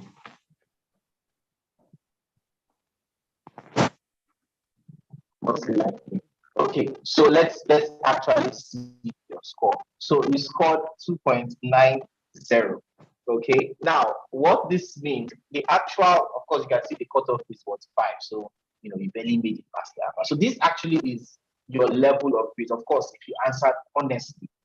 Okay, so I'm going to now because of time. Okay, because of time, guys. So what I'll do, we're going to do something while we move to the next section. I'm going to drop this link on the chat. Okay, take the test and drop your scores on the chat, and then let's get to see who has the highest score. Look, you don't have to lie. Okay, just say it as it is. Say, be honest, as of course as compared to most people. Okay, so thank you very much, last question for being honest. Okay, and this is your on getting that. So guys, thank you very much for your time. So much later, okay, let's after the next section, okay, I'm going to be taking questions, or before we end, we'll get to the question and answer session. If you have questions about what tweets, okay, we'll do that much later. I'm going to call for that. Okay, so I hope this actually something that actually inspired you. Okay, so thank you very much. And at this point, I'm going to be calling on Engineer Lawrence Akubia. Yes, I'm going to be handing over to you to take us to the next session. Okay, thank you guys.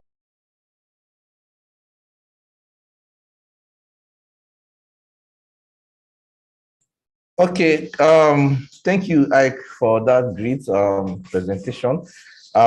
We are just okay. This is 12:08, and what we are going straight into is the panel discussion, and our panelists are very much around.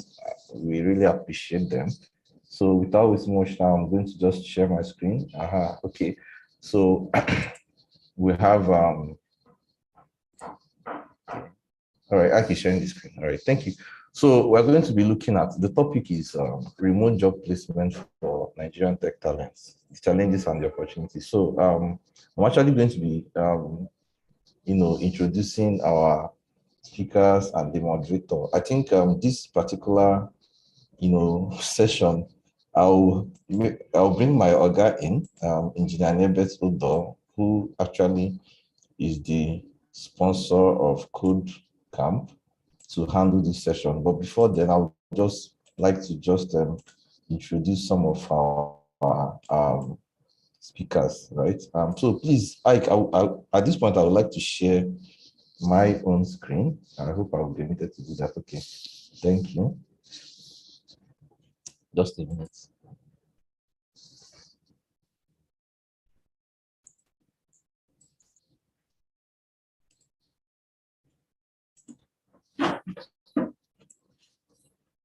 So someone should, Mike, just prompt me when you can see the screen.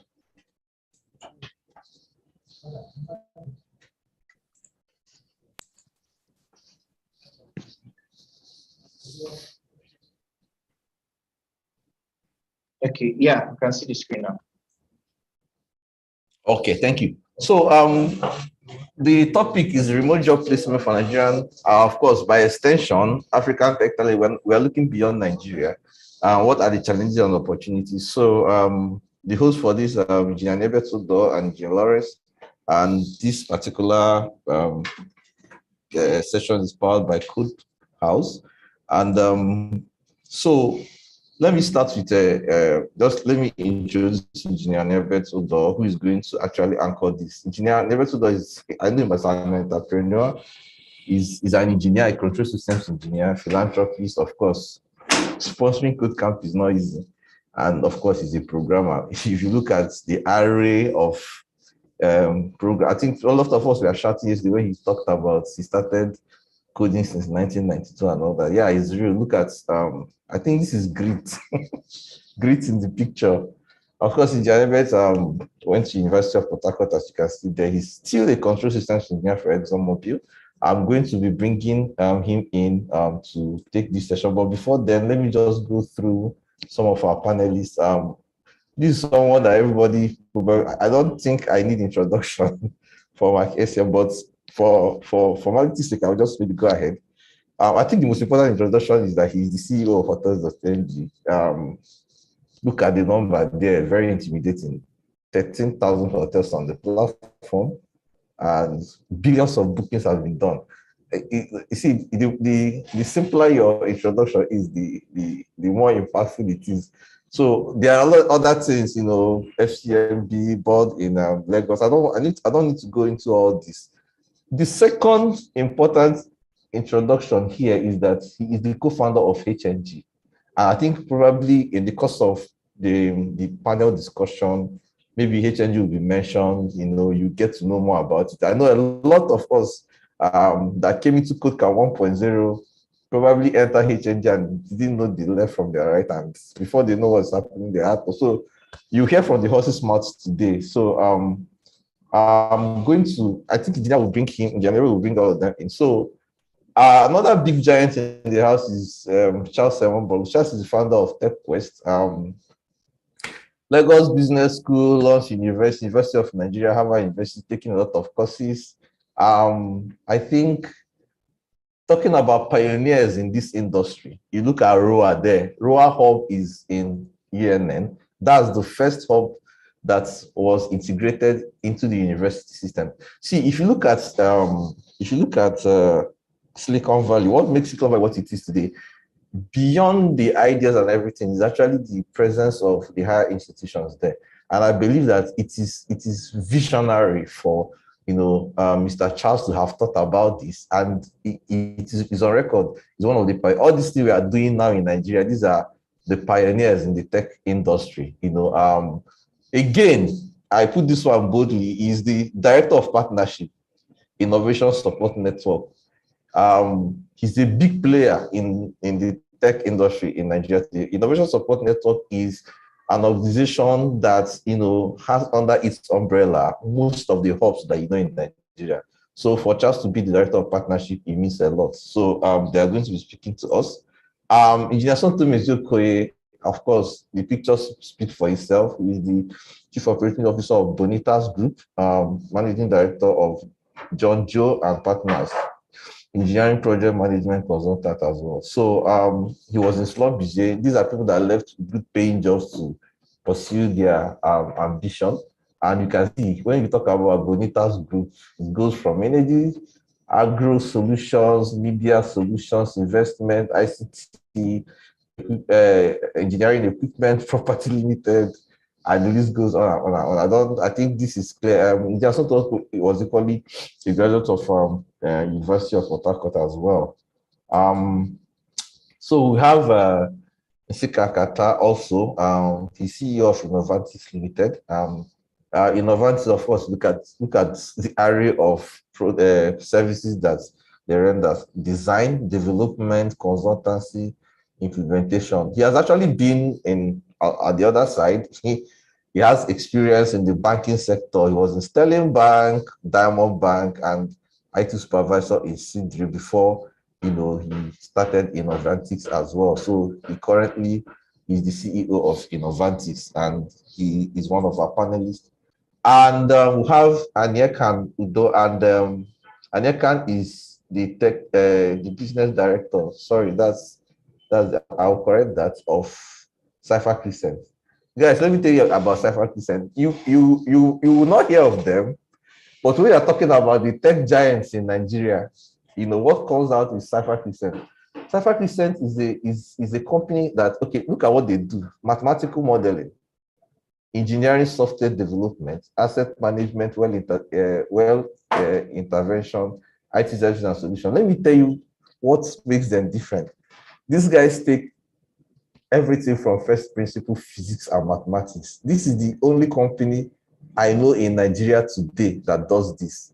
And they were able to break the jinx that Nigerian companies can develop upstream software for the oil and gas. Oh, it can only be Slot-Bijay or can only be Halliburton. No, these guys have come into the picture. And I can tell you today, look at the awards there. Federal government, like everybody is actually recognizing what they are doing, because it's not easy to break into where every other person is running away from.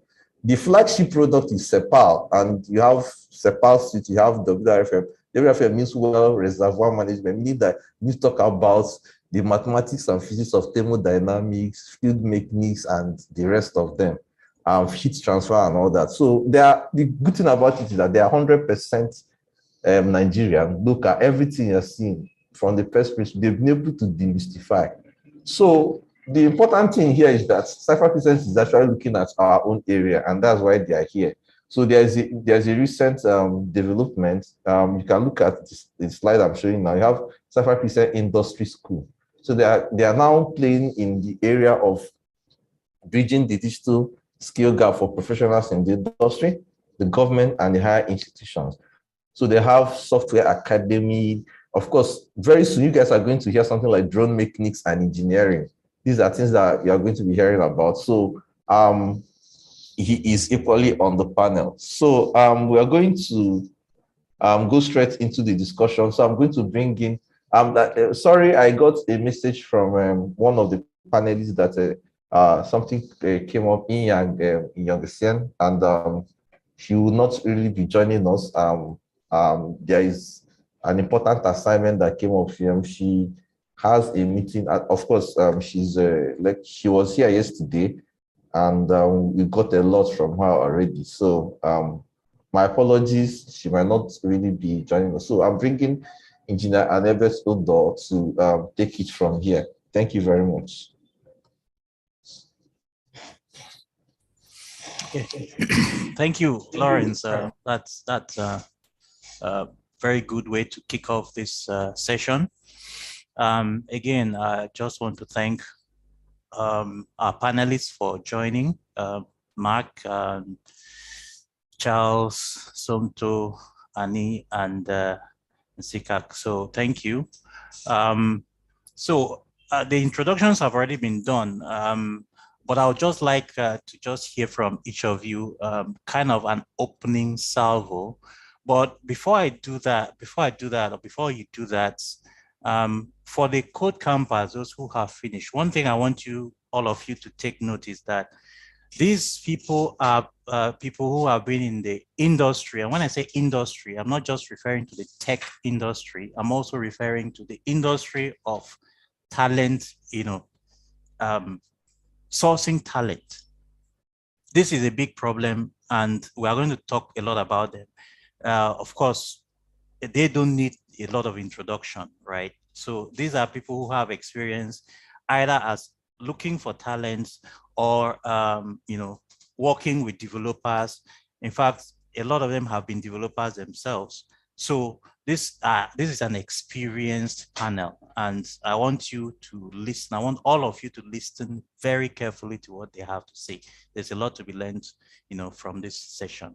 And having said that, I just want to ask, each of you, just Mark, Charles, Annie, just give us an opening remark before we go into the session. So we'll start with you, Mark. Go ahead. I think let somebody else start. Just 1 minute, please.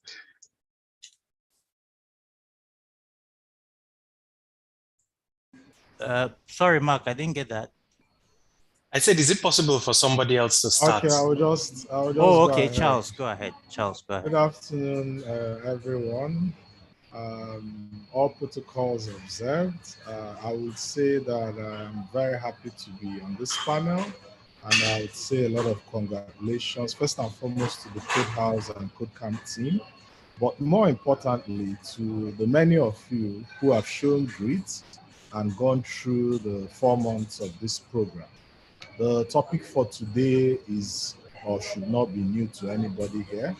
From where I sit, having had over a decade of experience with the corporate Nigeria, where people need tech talent, and having a lot of interactions globally as well, I will say that you are in the right place, you have taken the right decisions, and I think it is our pride of place as Nigerians and Africans to provide the much needed tech talent for the world. What you have is not just what you have is a skill not only needed in Nigeria, but it's needed. I mean, there's acute shortage in Nigeria, but it is also very much needed across the world. So I would really be happy to see some of your exploits, not just in the work that you do or in the money that you earn, but also in the impact that you're able to create and provide to the world. Positive impact. Thank you very much. Okay, thank you, Charles. Any opening salvo for us? Hello. Hello. Okay. Hello. Yes. Go ahead. Yeah, I hope it's a bit clear. Yes, it is. Yeah. Good afternoon, everybody. I think it's a pleasure to be here. I really wish to thank the management of the leadership of Code House for driving this initiative, and it's very interesting to see that some things that started at the level of ideation is coming to fruition.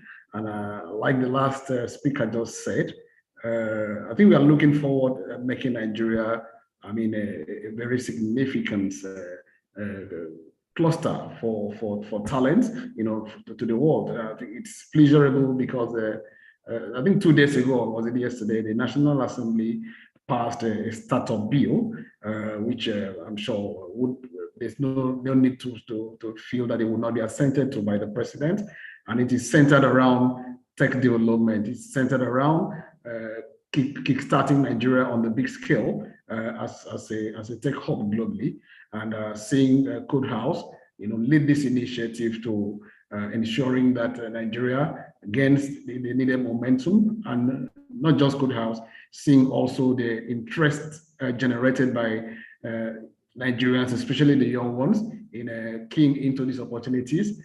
to develop themselves and position themselves, not only for themselves, but for the country. I think it's, I want to commend Code House, and at the same time commend more the participants that have shown this interest. It shows it is an awakening time. There are some transitions that are going on in the world currently. We have the energy transition. We may not be feeling it, but I think we hear about it and somehow it's affecting us. There's also the digital transition, and digital transition to me also opens the door for skill or talent transition, so to say. So Code House, thank you very much for organizing the KodeCamp, and more thanks to those who are taking opportunity of it. So we look forward to a very interesting exchange. Thank you. Okay, thank you. Okay, Mark, opening salvo. Yeah. Thank you so much, Aniebed and team, for inviting me. And I really want to appreciate what you guys are doing with KodeCamp. As you know, the whole industry, software development, design, all the digital skills are some of the most critical things or the most forward-facing things that anybody can learn. And you guys have set up this program. I believe it's completely free. So you are basically giving this gift to the people out there, and that's something really, really great. I would also like to appreciate and encourage all the people who participated. You are on the right path. If you look at the way the world is trending and how things are changing, it's very obvious that the digital skills that you're learning here are what are really going to make a difference for you personally, for the country, and also for innovation in general. So I hope that, all the things that you learned in KodeCamp were kind of like, you understood them, and you are actually planning to go deeper in it, because without a doubt, it is the future. Thanks. Okay, thank you. Somto, opening from you.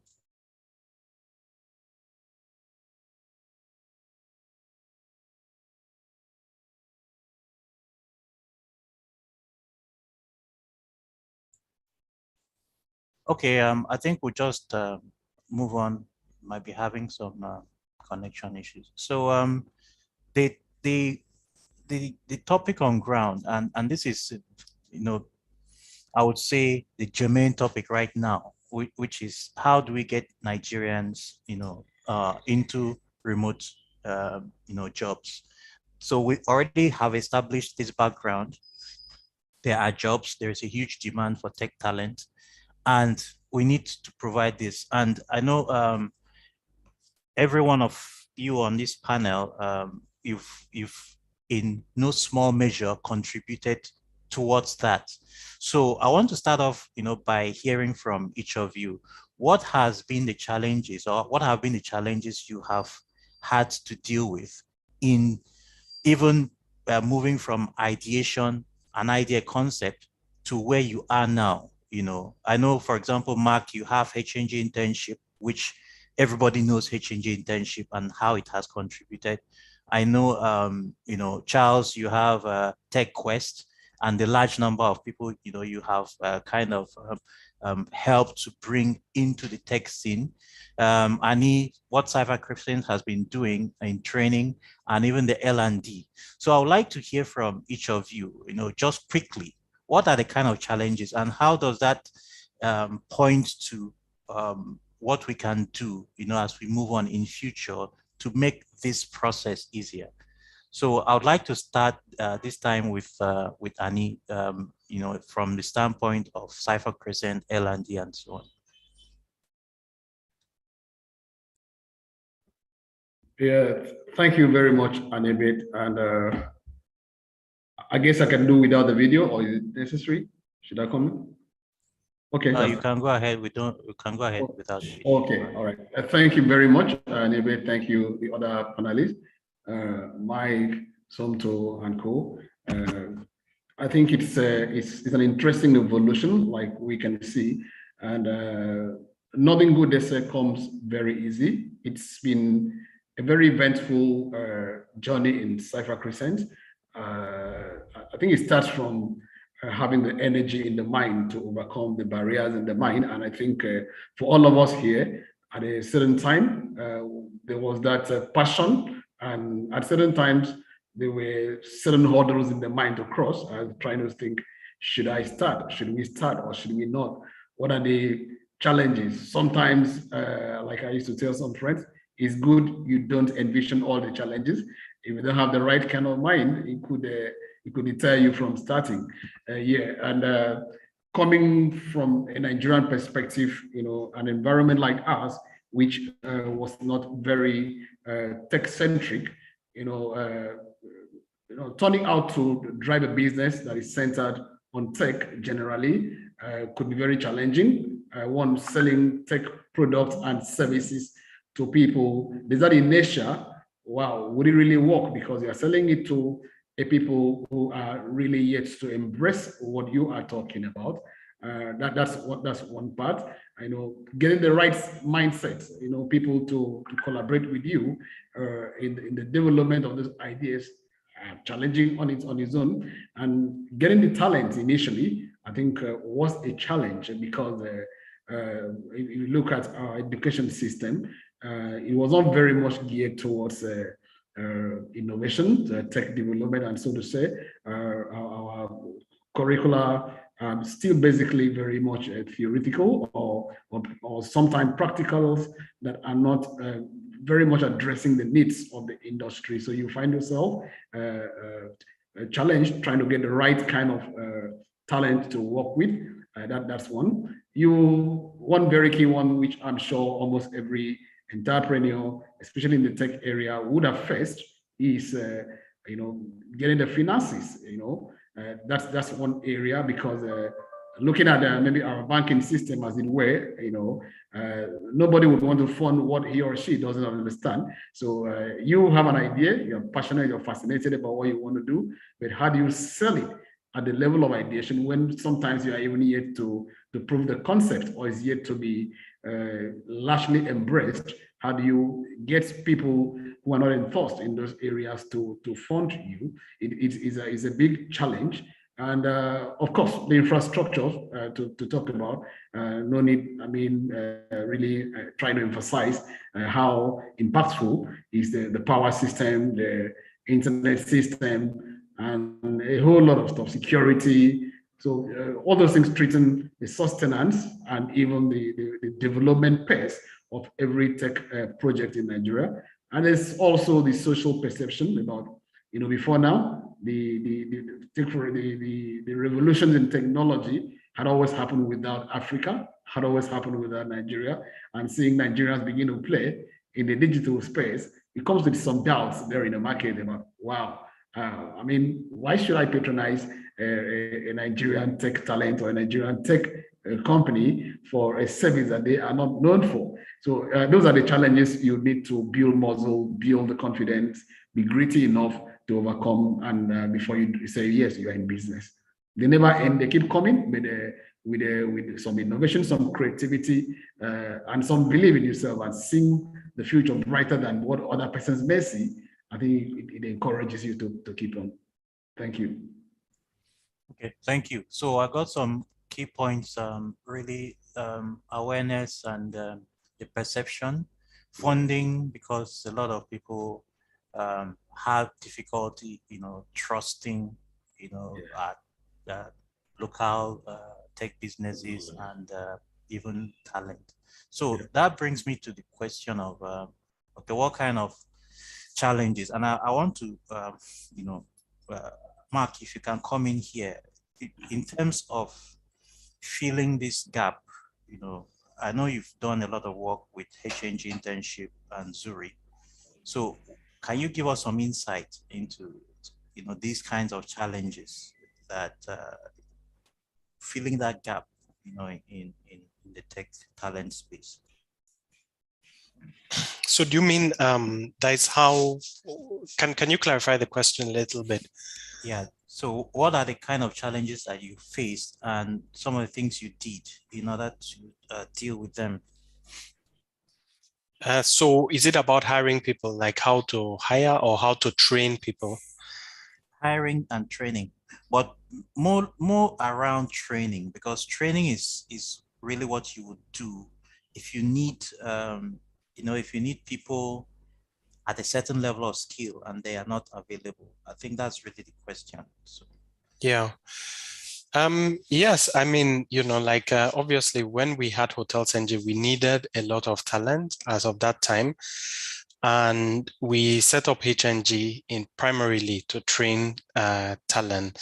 And I think that that should be the general mode for every company in Nigeria, because there are a lot of people willing to learn, and they don't have that much opportunity to learn. So such corporate training organizations, I think, make a lot of sense.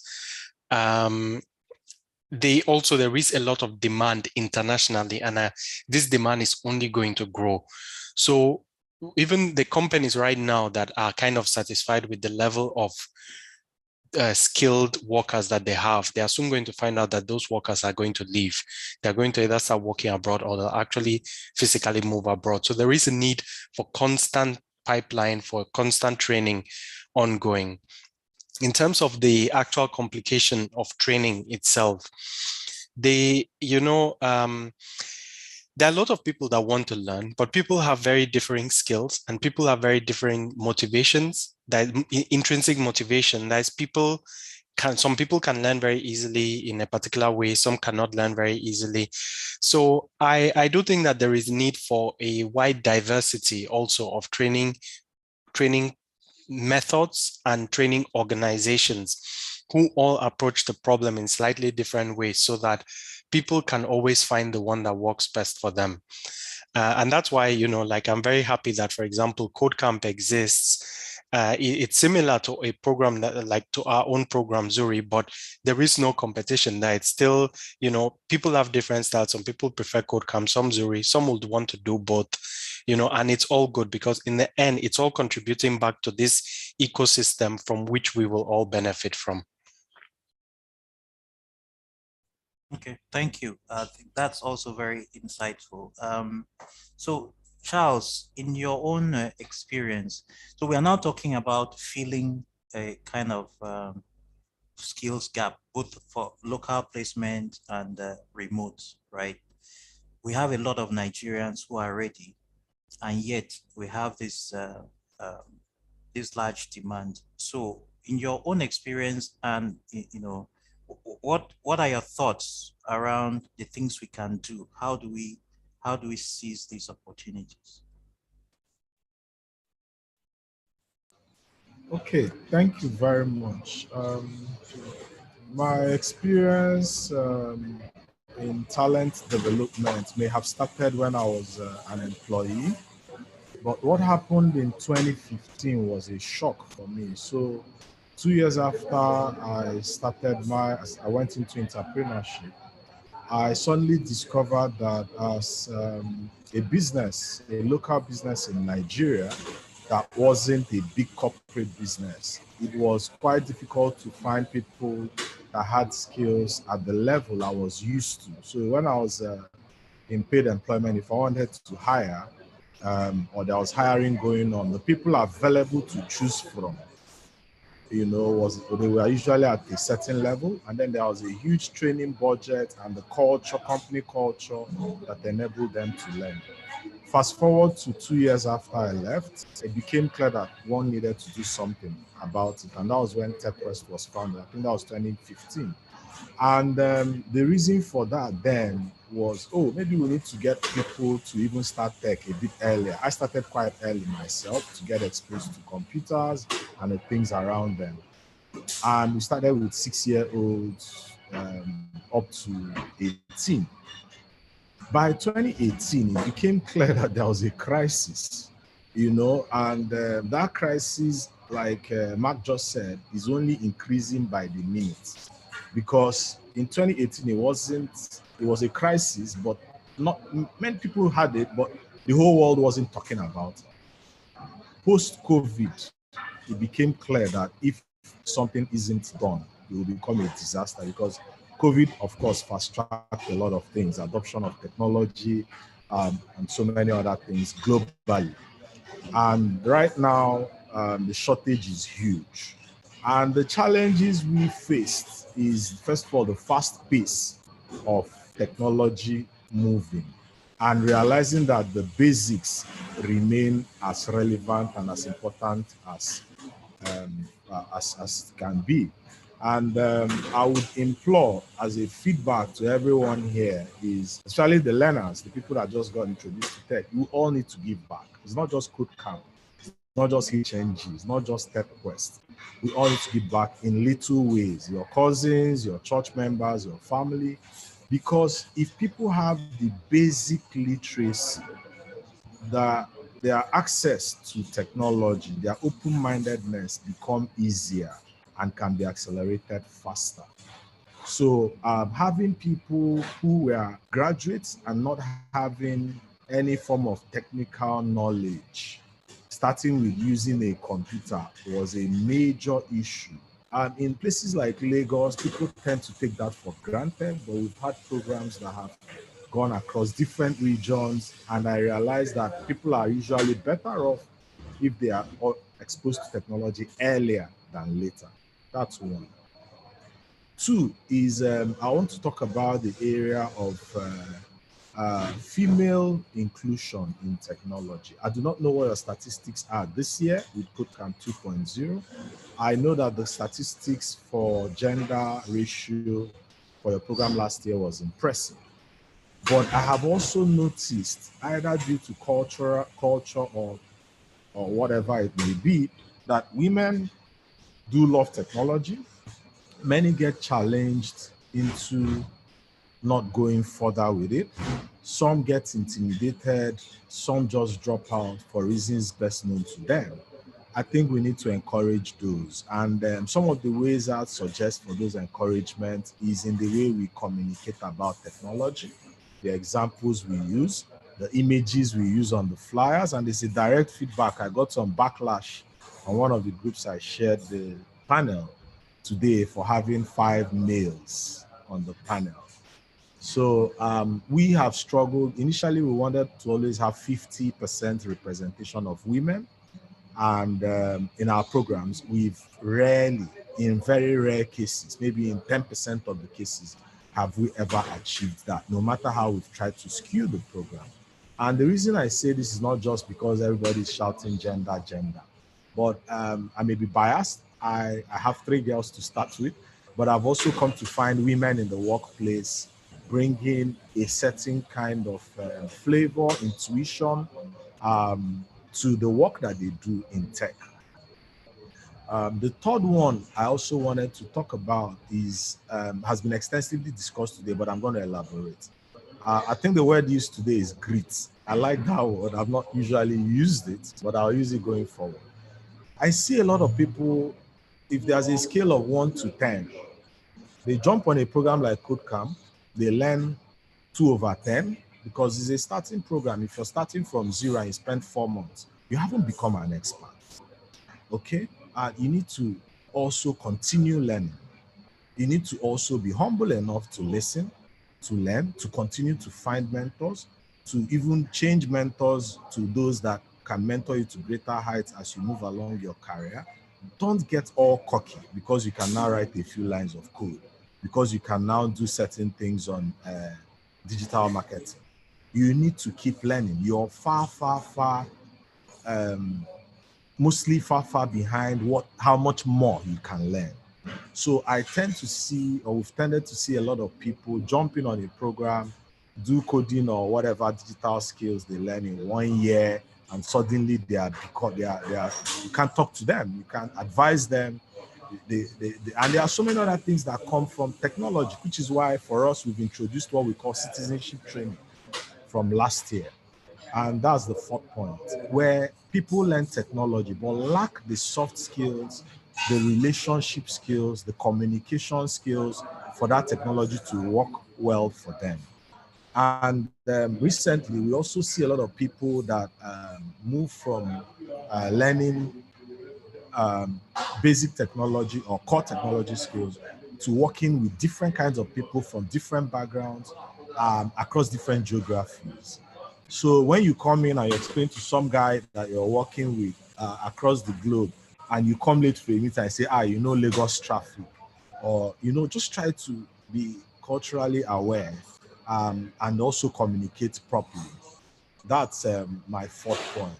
I think I'll leave you with the fifth point, where I would say there needs to be more adoption of talent development by organizations. And now I'm talking to anyone that employs 1, 2, 3 people. It may be tough if you're such a small company, more so to the corporates. I happen to have spent maybe 11 years in the financial services, and I have quite a few friends still there in the technology space, all looking to grab talent from a pool they refuse to develop.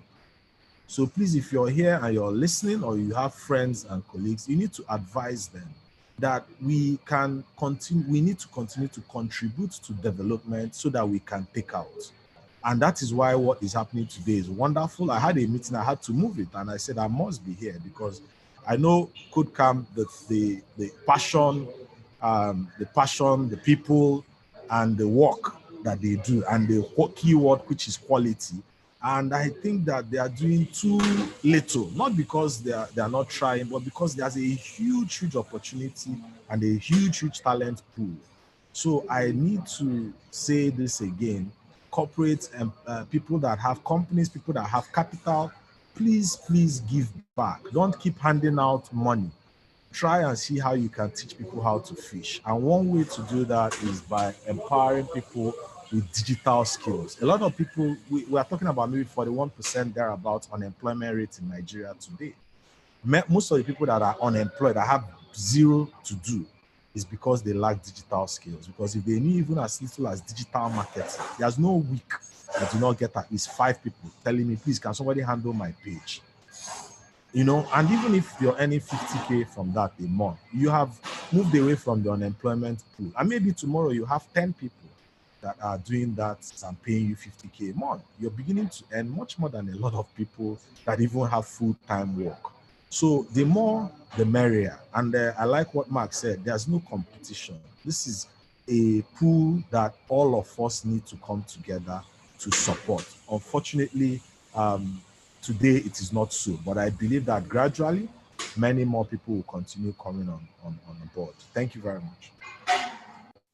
Thank you very much, Charles. I think that was that's a lot, and we've taken note of those points. And I hope those listening have also taken note of the points, because this is something. It's everyone. All of us are in it, and everybody needs to contribute their own bit. So thanks. Some of the points you've raised, we'll talk about them. But I just want to hear from Somto. What do you see as the opportunities if we were able to get skilled tech talent in Nigeria? Just from your own standpoint, from your own experience. I know you've had experience working, internationally, for various oil servicing companies and even in tech and so on. So what can you tell us about the possibilities?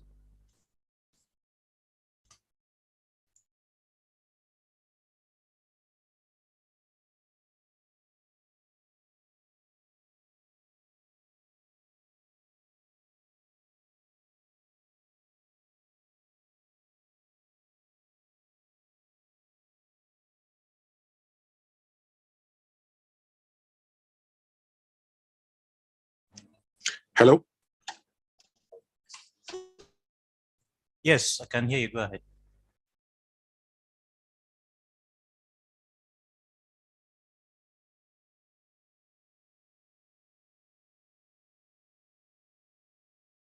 Hello?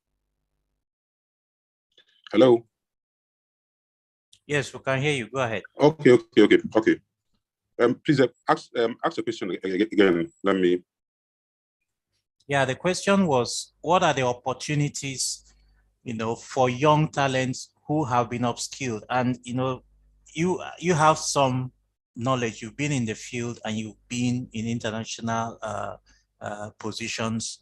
So my question is, what are the opportunities that you see apart from what Charles and Mark have already spoken about, but what are the opportunities that you see for young talent who are up to the skill level that we are trying to push them to at this point?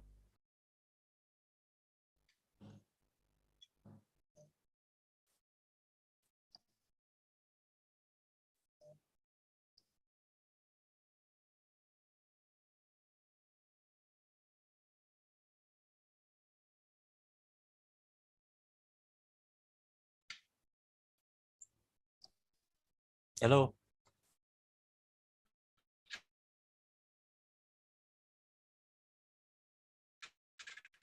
Hello. So so Lawrence had a slide earlier on today where he put some numbers on the global opportunities for tech talents, the demand outside versus what we had inside. And I have friends also who are in the space working internationally. So what's going on today is, being tech and remote working, which is one of the things we're talking about today. We have lots of projects happening by organizations that are all over the world. I'll give one example. So in the UK,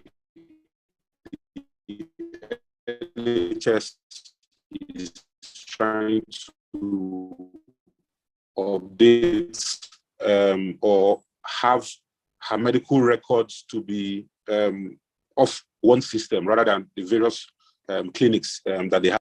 The contractor is in the US. Most development is happening in India. And so just like we have the various UI, UX, the front end, the web, pretty much for mega projects, you have these things even broken down, are pretty much doing data gathering with the NHS. They are analyzing the data and they are pushing it to the product team that is in the US, who now develops, builds the product, then sends it to the coders in India to build and stuff like that. So once you're able to have this level of skill, and I believe that's why if you look at the charts of the states in Nigeria, you see Lagos is very high. Wherever you are, you would be able to have access to these opportunities to further develop yourself technically on what you do, and then as part of a global team, because it's really not easy when you are working as part of such a team, different time zones, different approach to work. So beyond the technical knowledge you gain from a course like this, you also have that, again, grit that you mentioned. I think it's very important. You need to be able to be, you need to have other soft skills, working in a team, listening, understanding even you understanding other cultures, to know that certain comments you may get in the course of a sprint, for example, may not be the way you understand it to be based on your culture here. So the markets can only grow bigger. And I think if we see what's happening in Lagos with the talents who are working remotely for foreign companies, and even today, I think over the last 12 months, we're actually seeing migration now, not just remote working, but people are physically relocating based on their tech skills to foreign countries, the UK, the US. That is, that makes it difficult for those who are involved in the training to keep up with filling up this pool. Just like Uche said, there's one thing to acquire the skill, use the skill to your benefit, but what's most important is feeding back to the system so that those who are trying to upskill themselves can also upskill themselves. So I am very, very certain that most of you in the next 1 or 2 years will be giving testimonials of how you have moved on to better opportunities that are there internationally. But we want you guys to, not forget and look back home and see how can I feed into the system that assisted me with securing these opportunities that I'm very certain thing that you all are going to get based on this track you have chosen to go on. So yes, I know that there are lots of opportunities. So will more solutions come, and all solutions coming these days are all technology based. So we would even expect more tracks, technology tracks to be created over time, and then there will even be more. It was end to end. You did the sales, you did the front end, you did the back, you did everything. But today everything is broken up before, and now it has been split to various disciplines. Those disciplines will even increase over time. And when those disciplines increases, then there are more opportunities and there will be more demand for people to have these new disciplines that will be created out of what we have today. So while we are here talking about current skills, the world is not waiting for us. There's even a lot of optimization of how we work today. And the space will just keep increasing, new opportunities will keep coming out. And we are hoping that we'll be able to support the discipline, with the necessary talent that the world will need, pretty much. So yeah, that's it from my side. Okay, thank you very much. So I think the next question I'll put to the panel, and maybe we'll round up with this. We just want to hear from each of you in the panel. What next? What's the next strategic step? This is more or less like an open question for each of you. What do you think we can do strategically now in order to improve the ability of tech hubs, or even companies like KodeCamp, initiatives like KodeCamp, like HNG internship, TechQuest, companies like Bonitas, and hotels or NG, and so on. What are the things? What are key steps that we can take? Maybe just in order to improve our chances. This is basically training at scale. So like we've said, we can't all do it alone. It actually requires collaboration. So what are your ideas? I think we just want to end with that. And then in addition to that, what advice would you want to give to the code campers, those who are closing? I know some of you have already more or less said something in that regard. How can they contribute? I think for me, from our own aspect, from our own standpoint, one of the things I have identified, and I keep telling, and I think Charles kind of alluded to that, is what skill? And I think the main bottleneck right now are the skilled people. What is your skill level, right? And I'm leaving this for Code Campus, okay? But for panelists, I want to ask this question: and what next? What kind of strategy can we employ? So I would like to start with Mark. Let's talk about that. Okay, hi. So let me start with the advice that I would give the Code Campus, because it still ties in. Now, you are in a profession, the software development profession, and it is highly in demand. In the last month, we have placed, I think, about 10 people. Minimum salary was $2,000.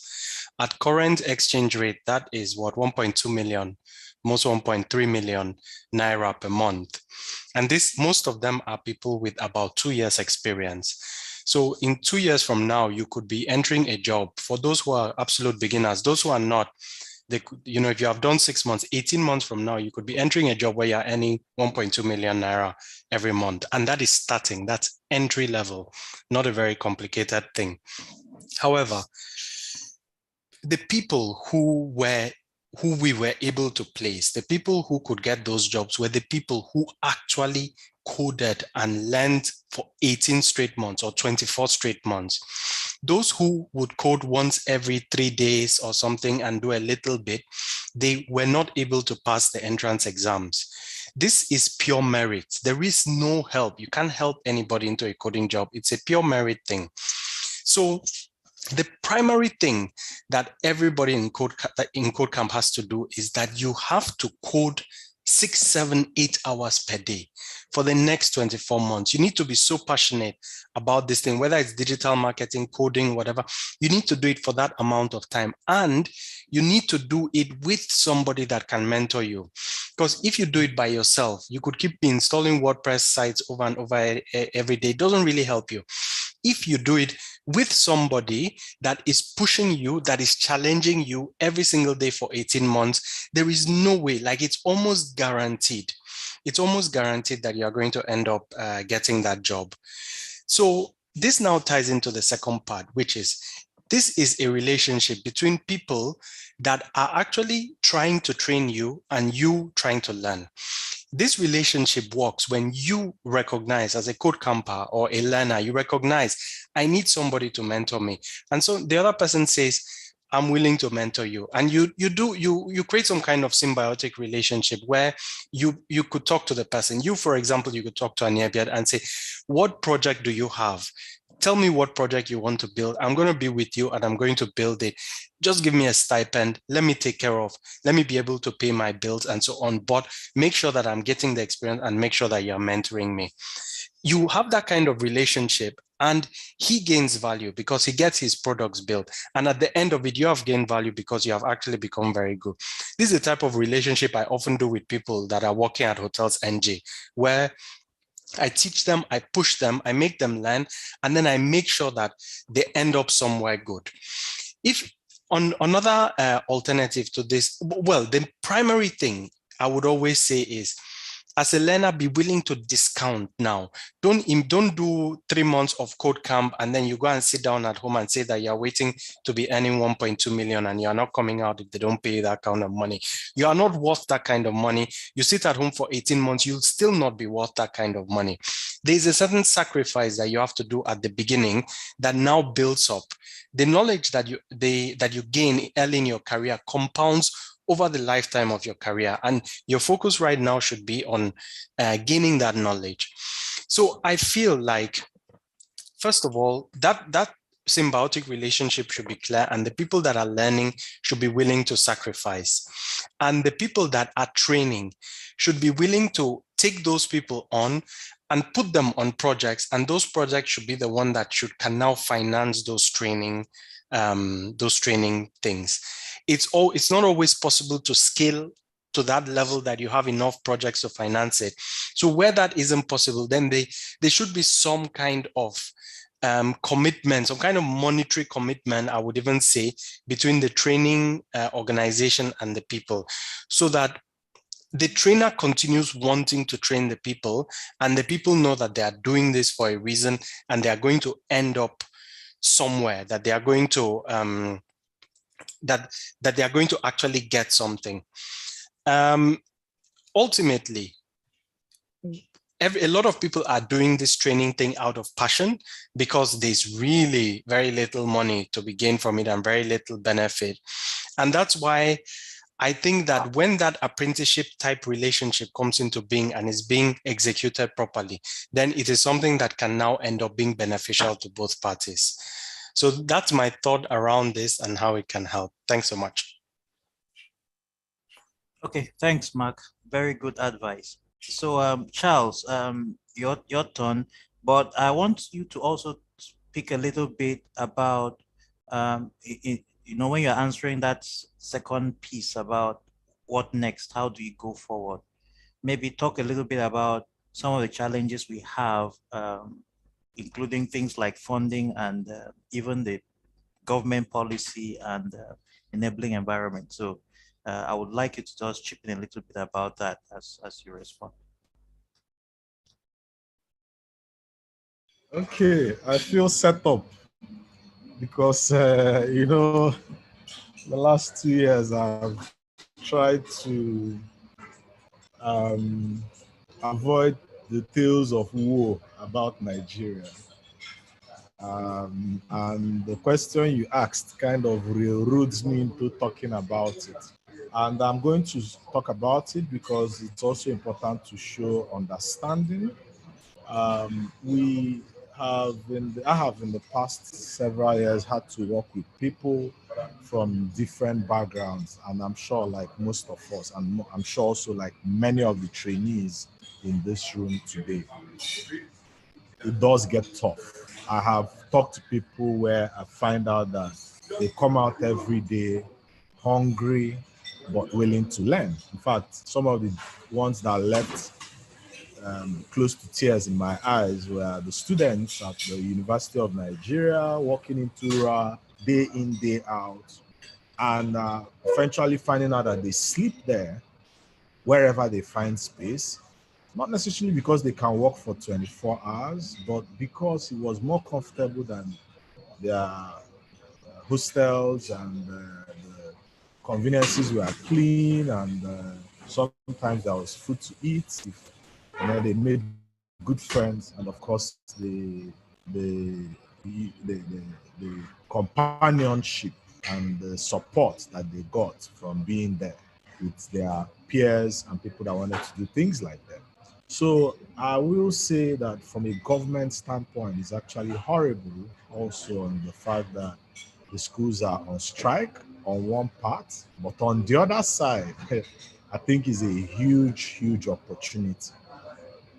Then the other thing I want to mention specifically for the talent side of things and the financial support from government is that I know there are huge challenges for people who want to learn for up to 18 to 24 months continuously so that they can get very good at it. If in the light of them needing to feed or needing to keep a job, I would say just keep at it. If you must find work, try and find it in the space where you're trying to build your skills. And there is something that Mark mentioned that I found very important. A lot of people begin to measure themselves above where they really are or above where their opportunities exist today. Please take some jobs. Don't say because the other guy took a job of 500K a month, you cannot take less. Also, maintain composure and professionalism when you take it. It's not just about technical skills. Some, in a bid to make money, take a lot of work, more than they can chew, and then begin to deliver on that quality. The other ones that are peculiar or clear with our environment include things, I heard that in the prior session, things around power, things around internet. If you can, migrate close to areas where you can get support around that. I would say this, I don't take it lightly that it's not an easy thing to do, but I would say if you must sleep on the floor somewhere to get access to internet, power, food, whatever makes you able to get your technical skills intact, do it, at least within reason of humanity, not to go sell yourself or anything like that. When you continue, you will find out that there's light. Actually, there's a bright light at the end of that tunnel. I cannot overemphasize that. Then, finally, I talked about, there's someone here that talked about the Nigerian startup bill and all the wonderful things he claims to do. It's very early days. I am excited about it. I also know that we have challenges with implementation in Nigeria. The fact that the bill came a bit bottom up this time signifies potentials for change. But please do read it. If you don't have a copy, I'm sure the KodeCamp team can share. There's a lot of opportunity that could be unlocked when, as the implementation of that bill starts. But you can actually be that change, to start seeing how you can plug yourself in. And I expect that that implementation will come with a lot more support for not just startups, but the entire ecosystem that supports startups, the technology, the parastatals that are in the space, with programs that may be more focused to talent development and support. I think I'll leave it at that. Aniebet, I don't know if you wanted me to touch on something specifically. Yeah, one other thing I want to say is there are, for some they may know, for some they may not, but there are what we call incubation hubs, innovation hubs, co-working spaces, and even just environments that support you by providing you a table, a chair, light, internet. Please find those spaces. And finally, get involved with community work. There's a lot of benefits in giving back. And giving back can just be volunteering in your church. Let me build a church website. Let me help the church automate something. Let me help my community, my school, my alma mater. A lot of goodwill comes from it that can support your growth and enable you also network in places beyond where you typically have friends. It will support your career path, and it can find you mentors. It can find you people that would help your journey, be it working locally, or maybe you want to travel abroad. And a few years ago, I used to advise people, encourage people not to leave, that there was a lot here. Now I realize that living is actually also a service to humanity, because the world needs the talent that Africa can provide. And if you have the right kind of mentorship and guidance, you will make sure that you utilize the most of it.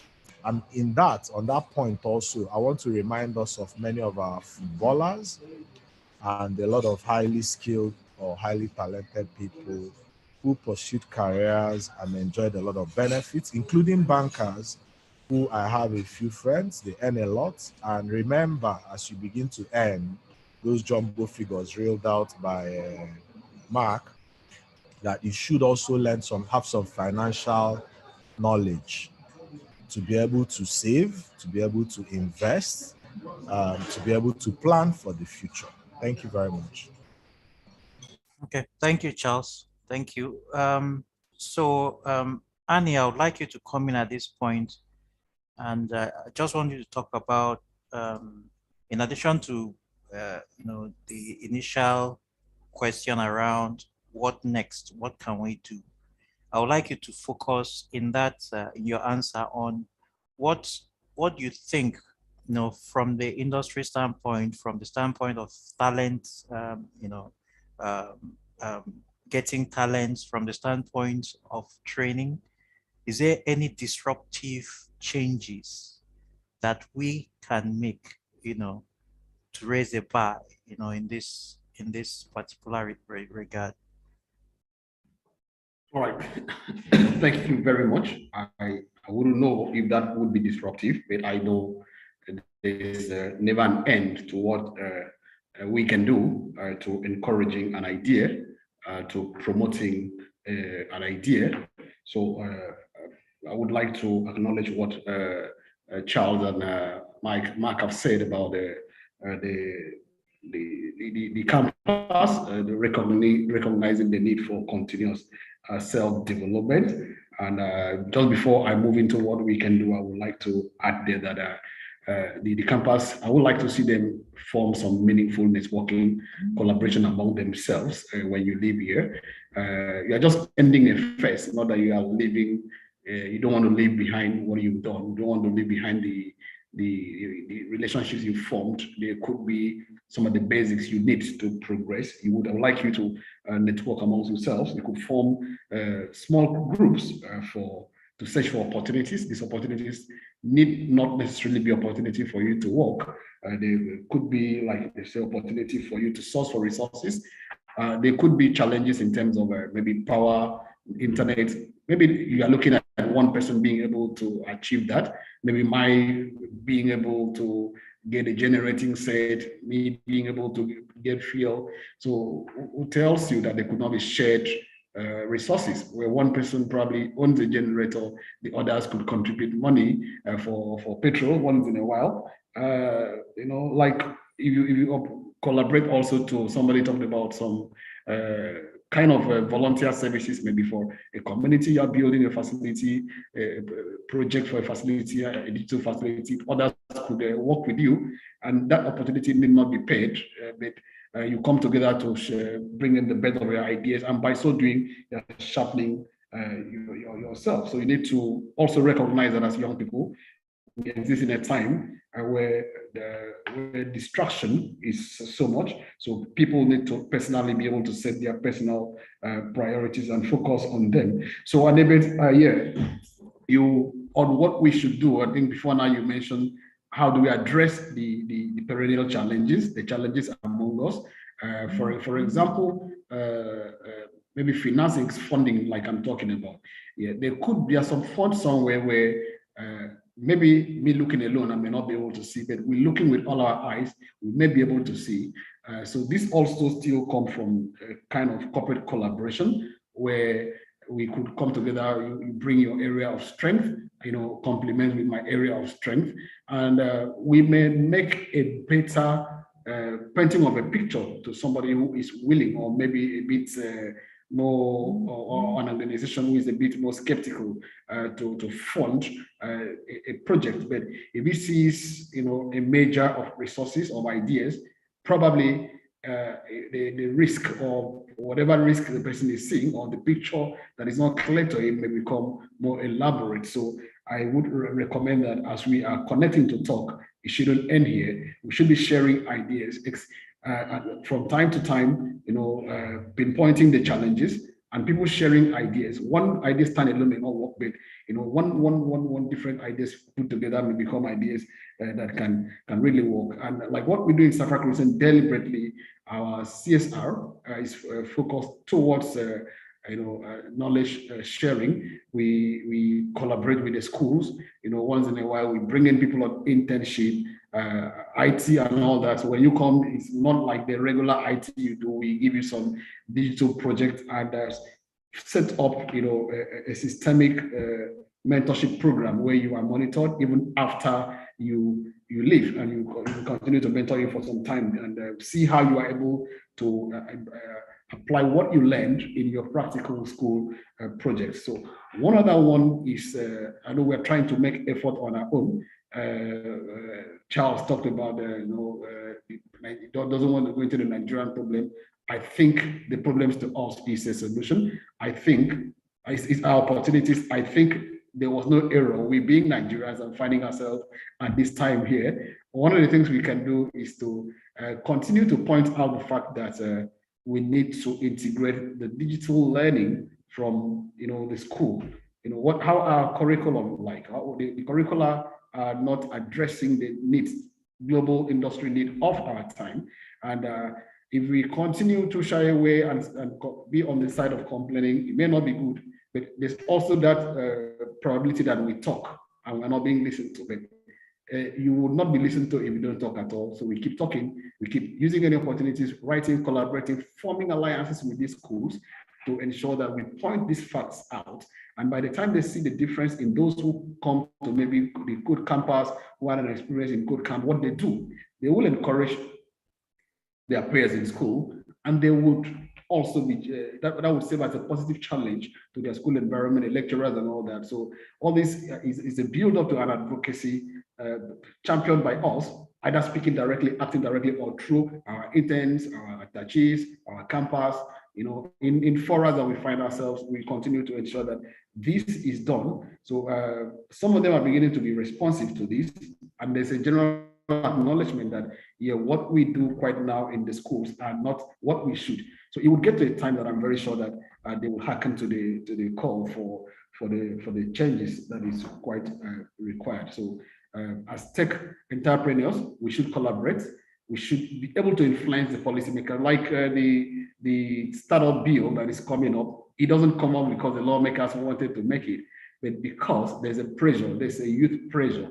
There's also a national pressure. Like for example, you saw it on the news like last time. What we are using to fund to service our debt is more than what we are generating as a country. That calls for radical change. That calls for a need. We're talking about diversification in our economy, but now I'm sure it's very clear that we must act.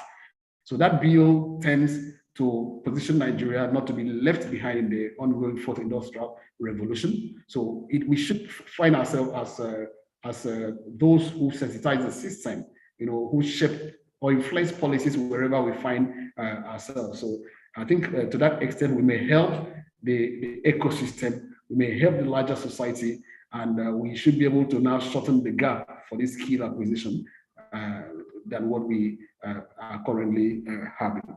And maybe some of us, if you have an opportunity to be there, that you influence things yourself. So who knows? So we shouldn't let this drive, this urge die. We continue to, in any way we find ourselves, act in a way that shows that we recognize what it needs for us to move from where we are to where we should be. Thank you. Thank you very much. Good points on being part of pressure groups, to at least try to make some changes. Because yes, I think we can move on our own, we can collaborate and work, but I think we also need to be able to influence authorities, policies, and so on. So thanks for that. So Somto, do you have, I would like to hear from you on strategic ideas, solutions. What can we do to go forward? And then also if you have any advice for KodeCamp. Yeah, so I think for next steps, the first will have to be on we, the corporate organizations, right, supporting the effort. Just like we've been discussing over the last couple of months, how do we provide the opportunity for the students to have real life exposure, through the phases of their training. So as much as we entrepreneurs and provide practical experience for these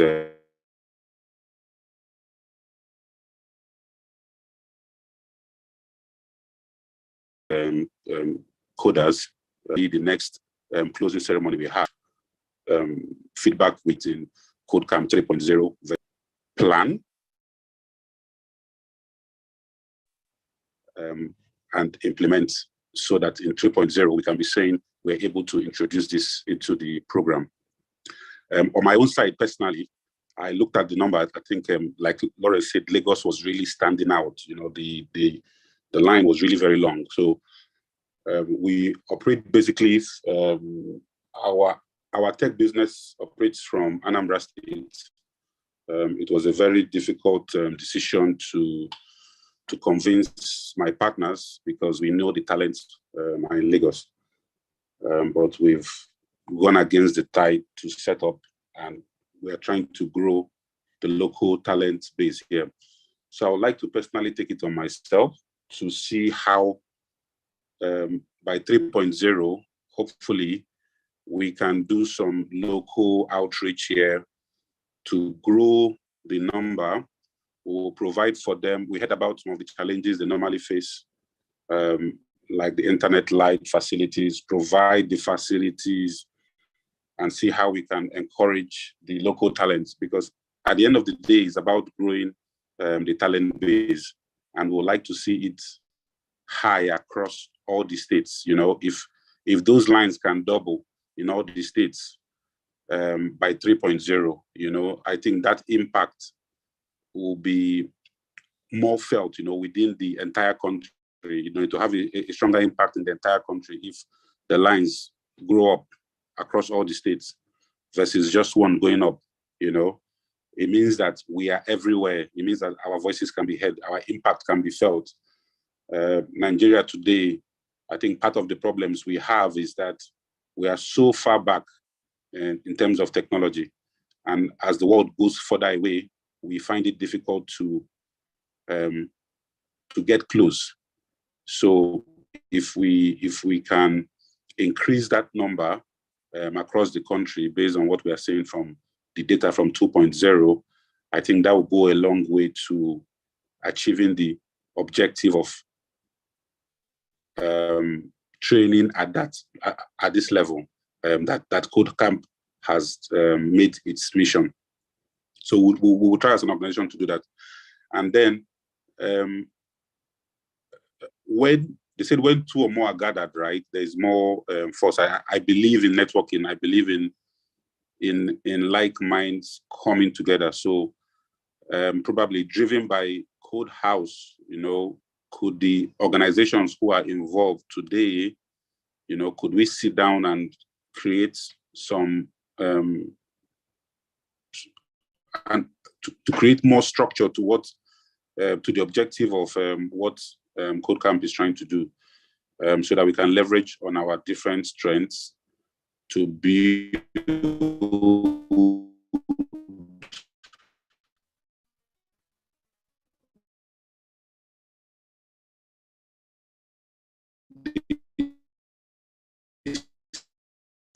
talent pool that we are trying to create.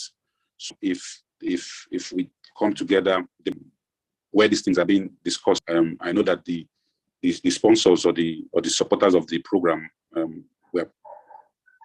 we can actually come together and see how we can help these students.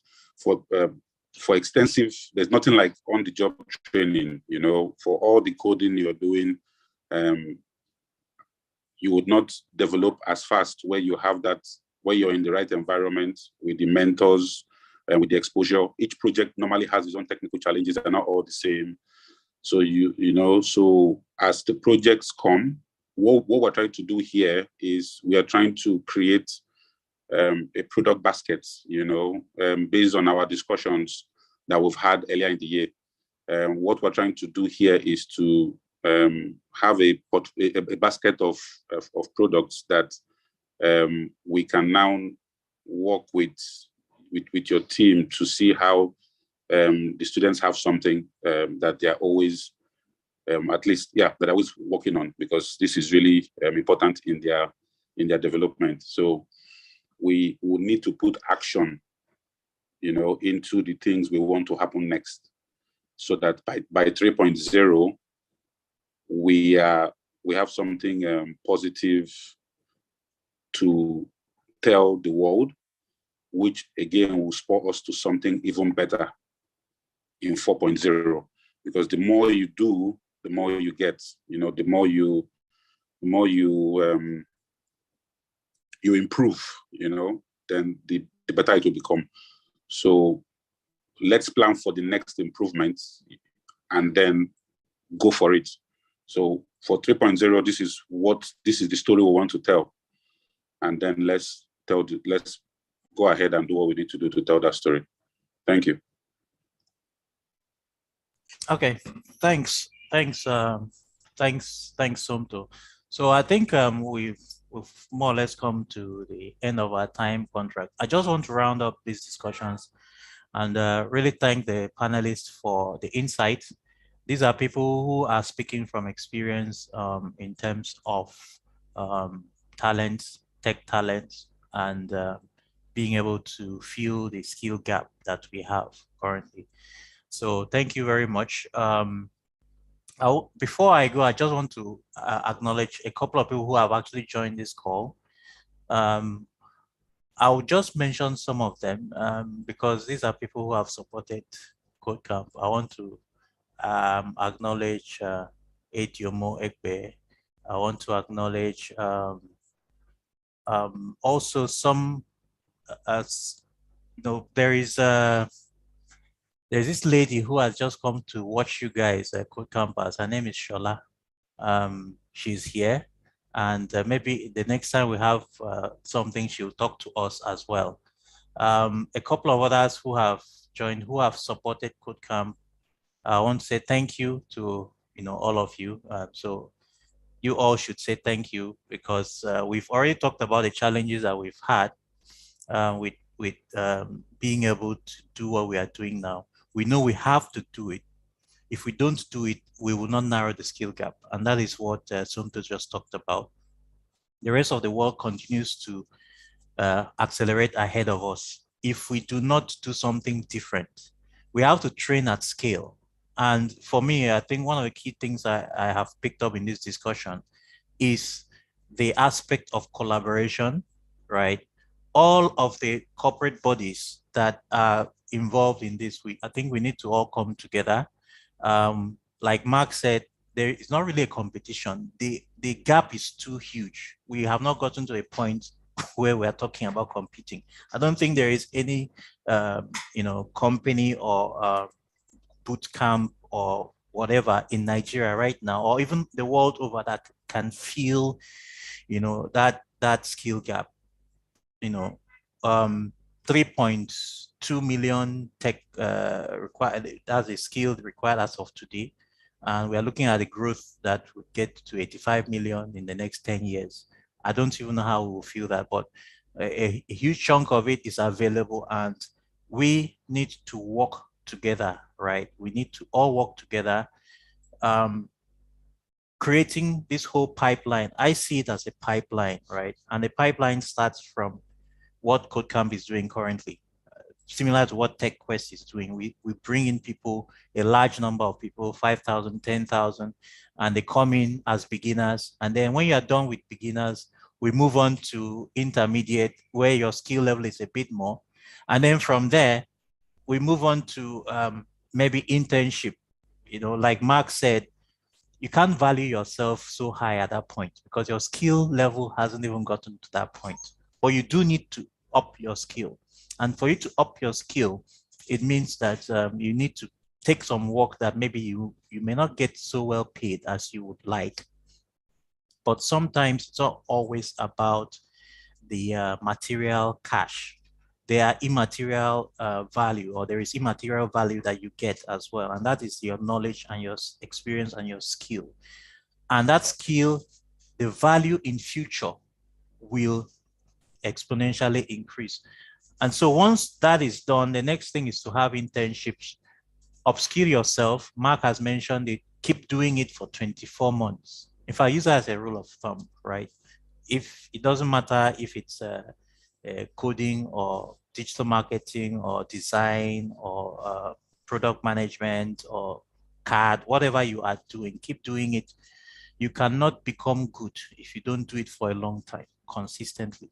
And when you say long time, it's not doing it once a month and then you say I have 2 years experience. No, you have to do it every day.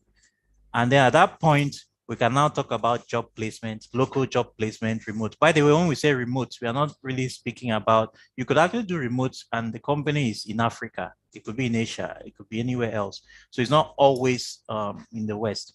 But you see, this pipeline, that's what I consider as a pipeline. It starts from you as a beginner, a newbie who really knew nothing about coding. And then you come out at the other end as somebody that can compete and get a job, where you get paid $4,000, $10,000, whatever. For me, from my experience, that doesn't take less than 2 years. The only thing is, the good news is you don't have to wait for 2 years to start seeing the benefits. So I want to thank all the panelists. We will continue to collaborate. We are working together. And I also like what Somto mentioned, which is corporate bodies coming to support, providing internship opportunities. That is very key. It's really difficult for a company to employ a junior developer or designer because you are not really of much value. That's the truth in that company. But most companies, it's not, it's a brutal truth. Let me say the way Charles says it, right? Most companies, it's more expensive to hire a junior developer. And that's why Andela, they had to let me not use that word lay off, but they had to let go a lot of junior developers simply because the junior developer doesn't have the skill to work on their own and do what they need to do or what they need to get done. So any company that employs or maintains junior developers is a company that is interested in developing the skills of that person or in the overall skill of the tech talents, in the ecosystem. So it's not easy, but we do need corporate bodies to provide these kinds of internship slots. And one of the things I think I've had this discussion with all of the panelists, and we are looking forward to companies that will collaborate with KodeCamp to take some of these people who have finished, either as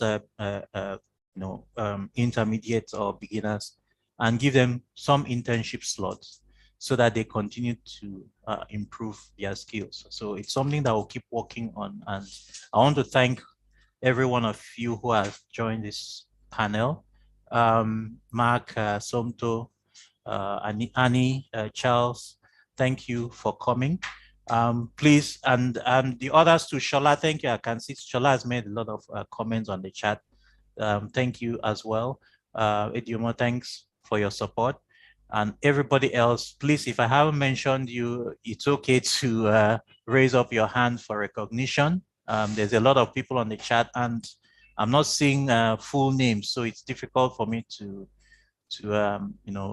pull out the name. So if you are here, you are a KodeCamp sponsor, you're a KodeCamp angel, and I have not acknowledged you, please raise up your hand, so I will do that.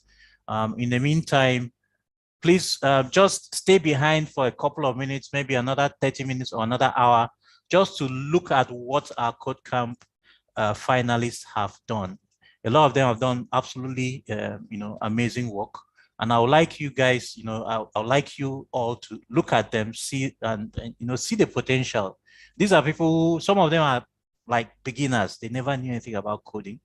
And yet after 4 months, you will see what they are going to produce, or what they have produced. You will see it in a couple of minutes.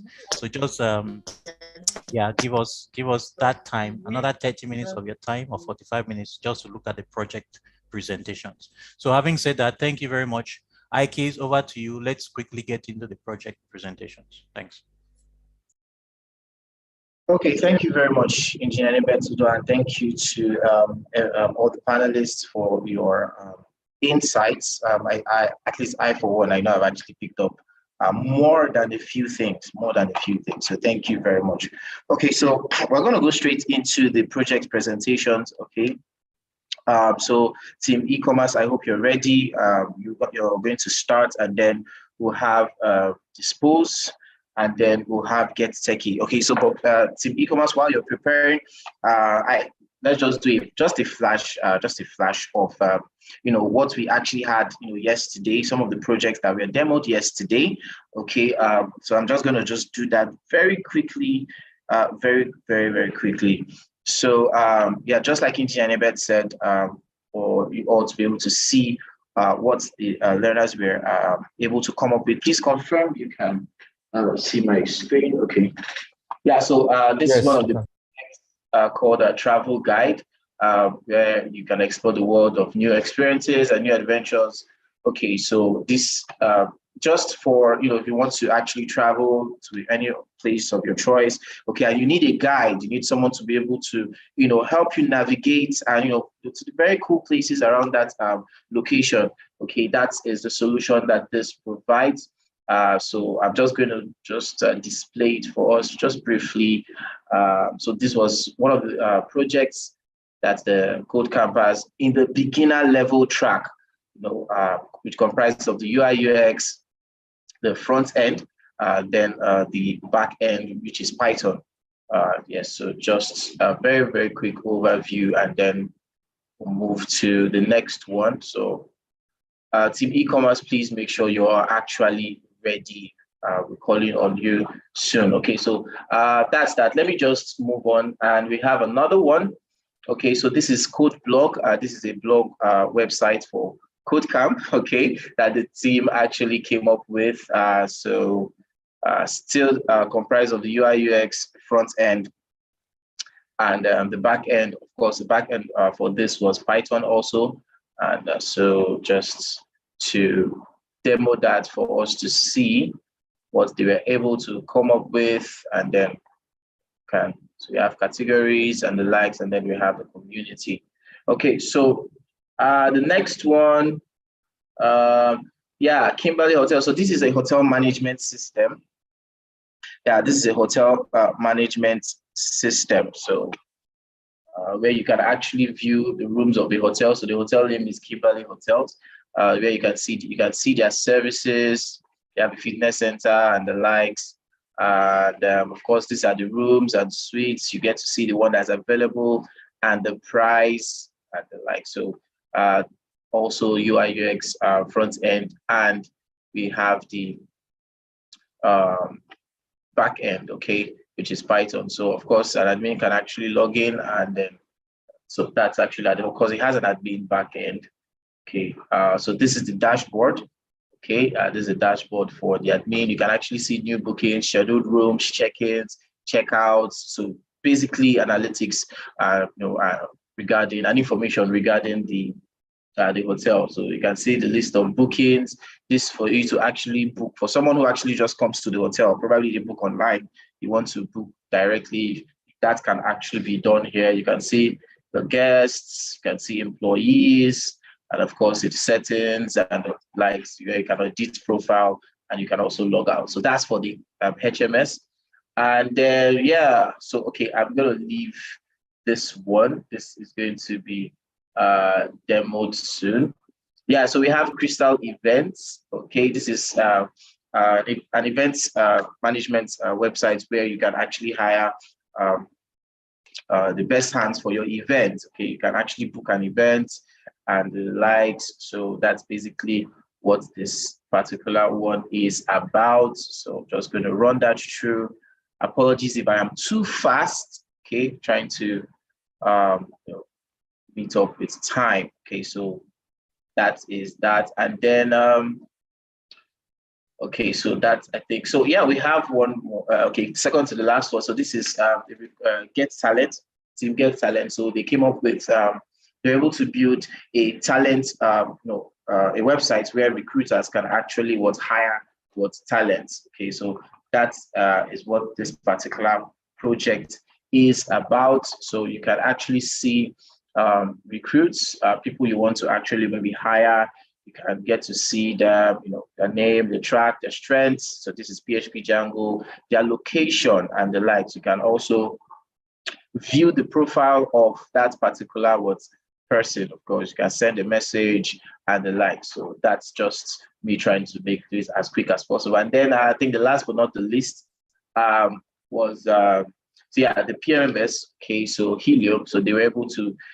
This is more like a predictive maintenance kind of thing. So where you can actually monitor your generator or whatever appliance you have. Okay, so but with respect to this example, using a generator. So wherever you are in the world, okay, you can monitor your generator, the strength, the information, the efficiency. They have, okay, so let me just open this up from here. Yes, you can see the list of generators you have. You can also add a new one. But I think what I want to actually see, okay, yeah, so you can actually see real-time measurements, okay, of the temperature, the current, and the likes. You can actually work this out to see, based on the day or, weekly or for the month. So you get real-time measurements, okay, for your, and then of course we have the analytics session, okay, where you get to see your estimated fuel budget, active fuel budget. So this was actually a very interesting one that they were able to come up with, and this was just the UI UX and the front end. Yes, so currently there was no back end for this, but just the UI UX and the front end team were able to pull this up. Okay, just demo this one lastly. So team e-commerce, I believe you're ready. So we have so this is the alarms. Okay, so whenever a particular generator, okay, can actually so when it gets to a particular level or particular issue, so you get alerts for high engine temperature, you have low oil pressure, low fuel, low current, high vibration, and over voltage. Okay, so the severity and then the status. So if your generator is online, you get to know if it's offline. So there's an action that can be taken. So the action is online. So this is where the predictive maintenance comes in. So from this data, you get to do, this is the preferred solution to actually solve that. So shut down or probably restart and this last one, of course, is due for maintenance. Okay, so that's just a rundown of the projects that were demoed, that were built up by the Code Campers, and this was actually done in 1 month. Yes, this was actually done in 1 month, just 1 month, the design and the development. So yeah, they actually they really came through. So we're going to move to the other presentations. So we have just 3 more to round up. Okay, so we have the e-commerce team, we have the Dispose team, and then of course we have the Get Techie. So please, you know how we do it. Just go straight to the demo of the project and then tell us what it's about, show us the key features, and then tell us about your team and the stacks that was used. Okay, so team e-commerce, let's have you quickly.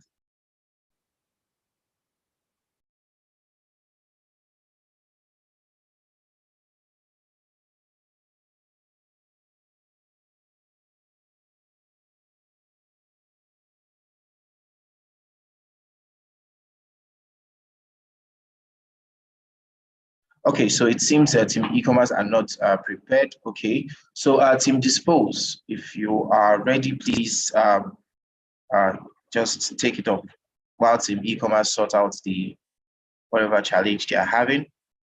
Team Dispose, are you there? Yes, please. Can you hear me? Yes, we can hear you. Go ahead, please. Okay, cool. Good afternoon, everyone. Yes, good My afternoon. name is Oluwatosin, and I'll be presenting for Team Dispose. I'm just going to share my screen right away. So basically, this team Team Dispose, we came together with the designers, the UI UX designers now, the front-end developers, and then the back-end developers to create a solution for people to be able to manage their waste properly. I'm just going to log in. So users can actually create an account on this platform easily with just a few steps, which I have done to save our time.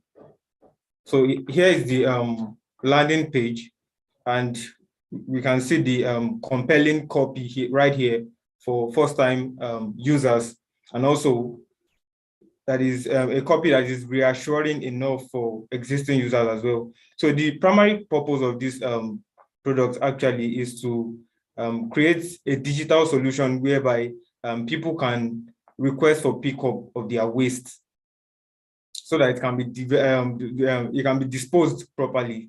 I beg your pardon. So when you click on the call to action here, users can quickly fill in their information to request a pickup of their waste. The first category is to select the type of waste they are disposing. So I'd like to also say that while in the course of our research, because we actually took advantage of both the qualitative and quantitative research methods. So in the course of our qualitative research method, we discovered that our target users actually cut across a wide range of audience, and that includes people who are even quite old. So we needed something very minimalistic that our users can easily navigate through. And so we came up with this solution. So I'm just trying to fill in the information. Let's see. So users can as well leave a note for us if there's need for that here. So I'm just going to skip that part and proceed. So here is the summary of the pickup and then the confirm pickup. So the last phase is actually the payment phase, which users can choose any payment gateway that suits them. We have the credit card option, we have bank transfer, and then cash payments. So I'm just going to choose the cash payment, and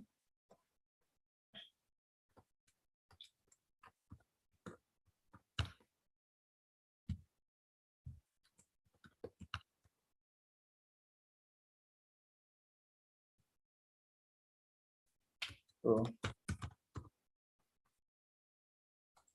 and then you confirm the details. So the since I chose cash payment, the user would have to pay at the point of pickup. So basically, one very astounding thing about this is the fact that users can decide. I mean, they can select the best time that suits them. I mean, according to their schedule. Because in the course of our research, we actually discovered that one of the biggest challenges that our users often face, I mean, especially those of them that have made use of one platform or the other before, is the fact that these platforms actually restrict the users to the time of pickup, because most times it's more like they put themselves first, and a lot of times it's not always convenient due to the schedule of our users. So this product actually gives them the flexibility to decide on whatever time suits them to pick up, to be able to pick up their waste and have it disposed properly. And also on this landing page, users, when you come down here, users can, this landing page also has features that actually communicate the value of this product to users, both new and existing users. So since users don't necessarily have to sign up before they can view the landing page, so everyone can go through this before they can even decide to, they can be compelled to actually sign up.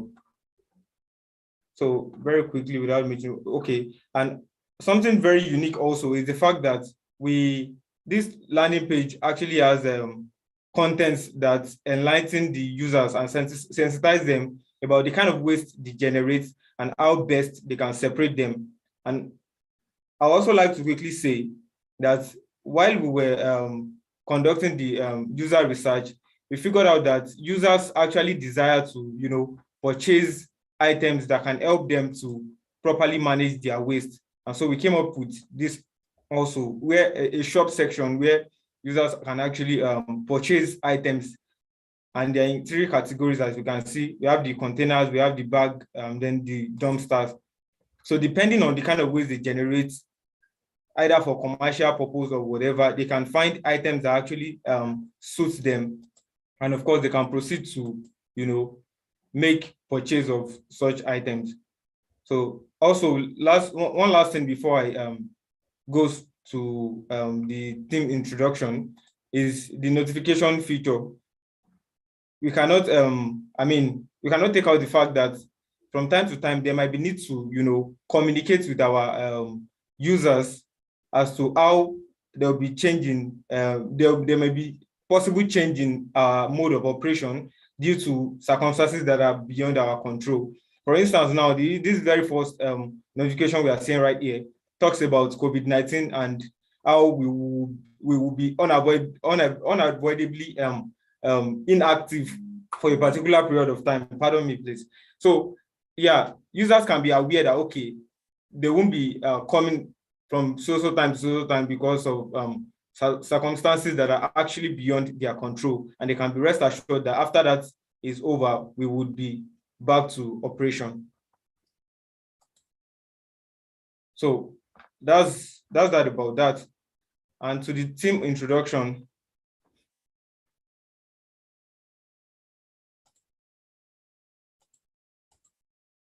Sorry, please.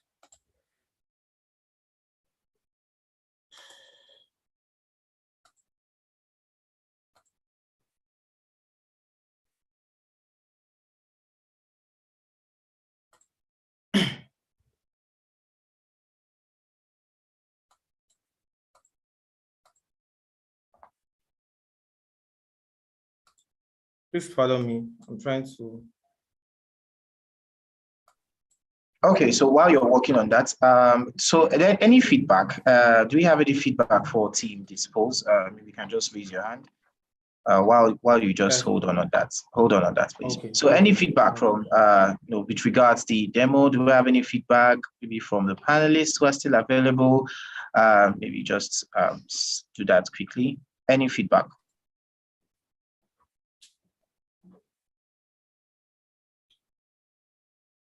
Okay, so Oluwatosi, go ahead with the team presentation, and then we'll get to that quickly. Okay, like we on this particular team dispose, we have 3 categories of people, or maybe 2 majorly. We have the designers and then the developers. So for the design team, we have about 13 of us who came together to make this possible. We actually designed the user interface and of course the experience for the users. And also we have the under the front end, under the developers team, we have the front end category, which we have 5 persons that came together to implement the UIs that we designed and made it possible and interactive. And then the backend team, which also was the overall that developed the overall functionality of this product and of course made it live. And I'd like to quickly talk about the tools that we made use of. For the design team, we made use of Figma, which we used in creating our UIs, the user interface. And then it's enabled us as designers to be able to collaborate effectively. Also, we made use of Google Forms, which we used in creating our online survey for the quantitative research process. And number 3 is the VS Code, which is a source code editor that was used in writing the codes for this product. Also, we made use of GitHub, and particularly the developers now, and it enabled them to be able to collaborate effectively and seamlessly.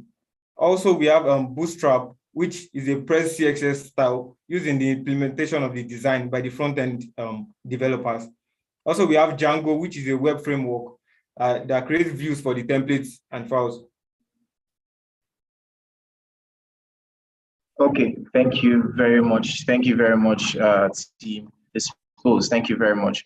Okay, so in 2 minutes, do we have any comments? Does anybody have any comments, mentors, and hopefully from the panelists? Please, any comments to that quickly. Team Get Techie, please get ready. Okay, Mr. Lawrence, go ahead.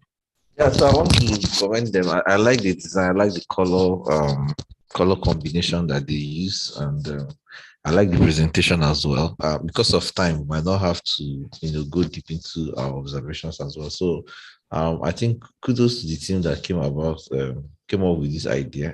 That implemented this. I like the collaboration, the tools that they use and everything. So because of time, let's just go to the next team. Thank you. Well done, guys. Well done. Very impressive work. Thank you, sir.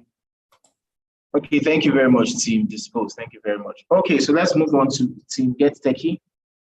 Get Techie, please. Let's do this quickly. Get Techie straight to the demo, and then just let us know the team and the tools. Get Techie, over to you. You have just 6 minutes.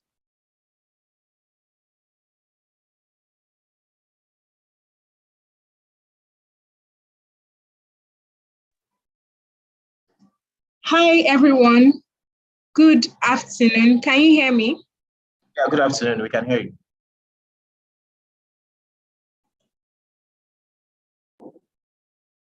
We can hear you. Go ahead.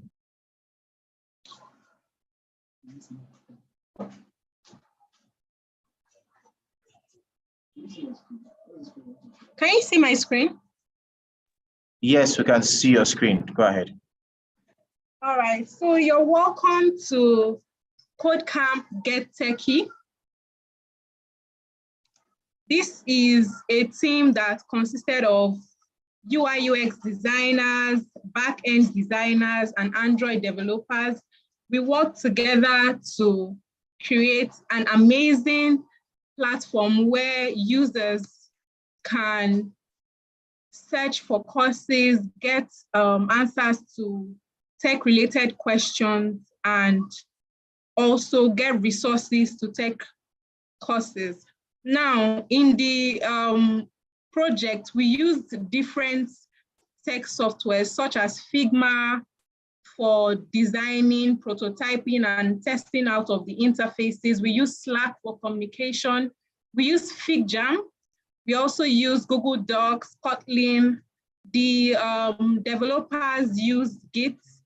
They use that to share their codes, and when someone drops a code, another person can check it. And like that, they were just updating themselves and were able to come up with our design.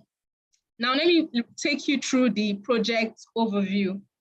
Now, KodeCamp Get Techie, it aims to provide youths, that's youths, young adults, teens, with a platform where they can upskill or even learn a tech course. Most of us on KodeCamp just started. I mean, most of us that are in the beginner track just started, and this app is for you, because with this app, you can search for a course, get answers. Even when you watch a video and you don't understand something, you can still search for answers with our app. And you don't just get resources in the form of videos, you get resources such as books, you can get links to PDFs, you can get links to other things. Now, what was the problem that we saw or that we noticed in the course of building this app? Remember that in order to build this, we had to go through proper design process. We did our user research and we carried out various processes that led us to the problem statement. Now, let me say this, in the tech learning space, there is no seamless platform that users are truly satisfied with. Why would I make such a bold statement? Because during the user research, we found out that a lot of users, they were just managing the apps that they were using. It wasn't doing exactly what they wanted it to do for them. For example, some users complained about not being able to save videos or download videos on some of these apps. Some other users complained about not getting answers to questions in area of confusion. Imagine watching a video and, oh yes, let's say the tutor actually taught that video well, or you don't even understand some aspects of it and you cannot ask. KodeCamp Get Techie is the solution to that problem. Now, what was our solution? What was our approach to this solution? We created a seamless app there you can watch YouTube. Sorry to cut you short. Please go straight to the demo presentation, please. Thank you. Sorry to cut you short. All right.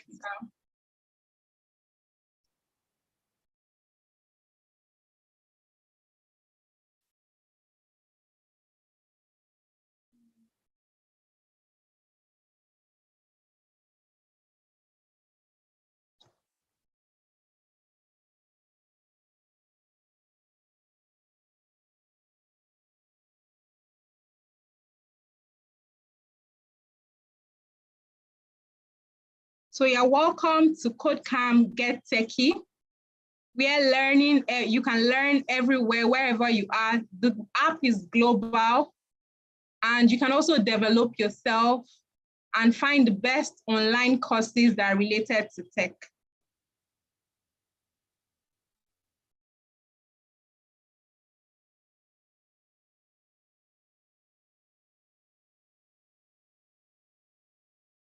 I'm signing up right now, and I'll be done with that in a bit.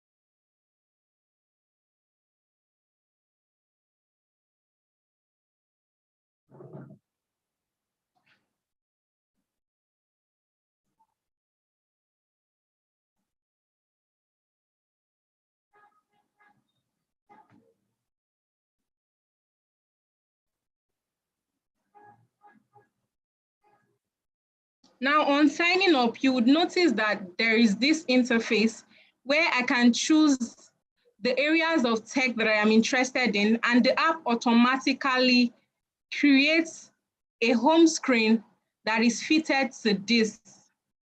Now, you can see that this is the home screen.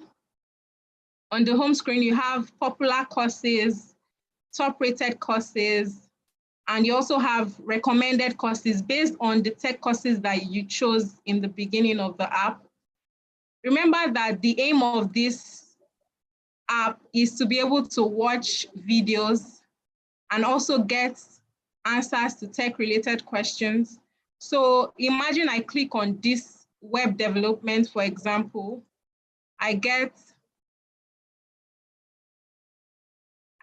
a field that has all the course modules from session 1 to session 10, showing all the courses under web development.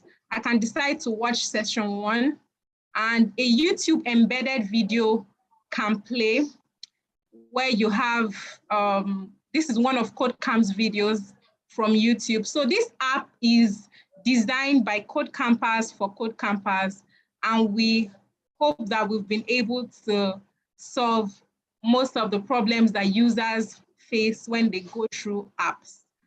I also want to say that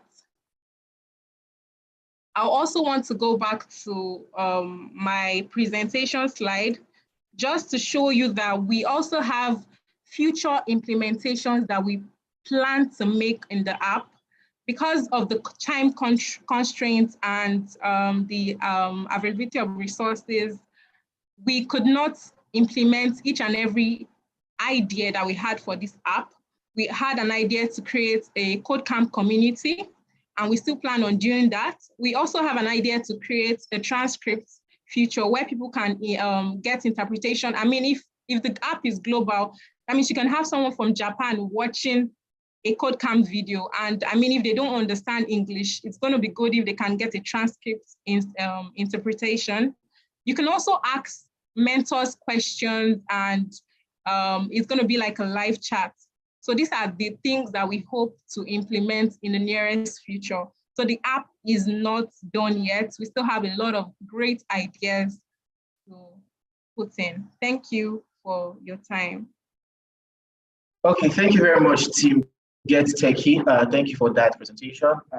So we're just going to move to the last one, and then maybe after that, we're going to have a general feedback with regards to the project, okay? So Team E-commerce, okay, let's have you quickly. Team E-commerce, over to you. Please straight to the implementation, and then tell us about the team and the stack used. Okay. Good afternoon, everyone. Good afternoon. My name is Entin, the e-commerce team that works on a project called KodeTech. And KodeTech is actually a Nigerian brand that has to deal with the sales of tech gadgets.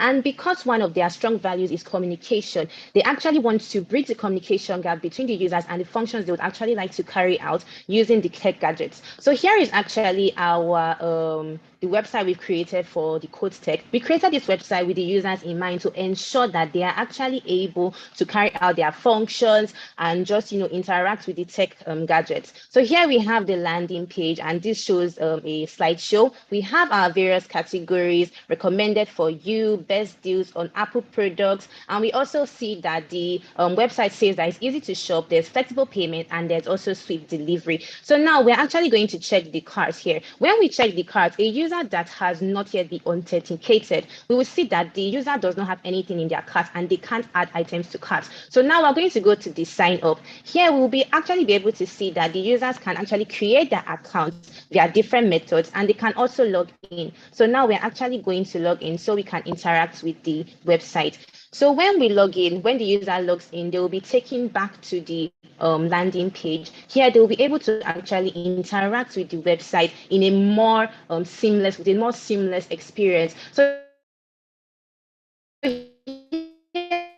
are going to the shop. When the users come to the shop, they can see everything, the chain, the categories, the fact that we have phones, tablets, laptops, and accessories.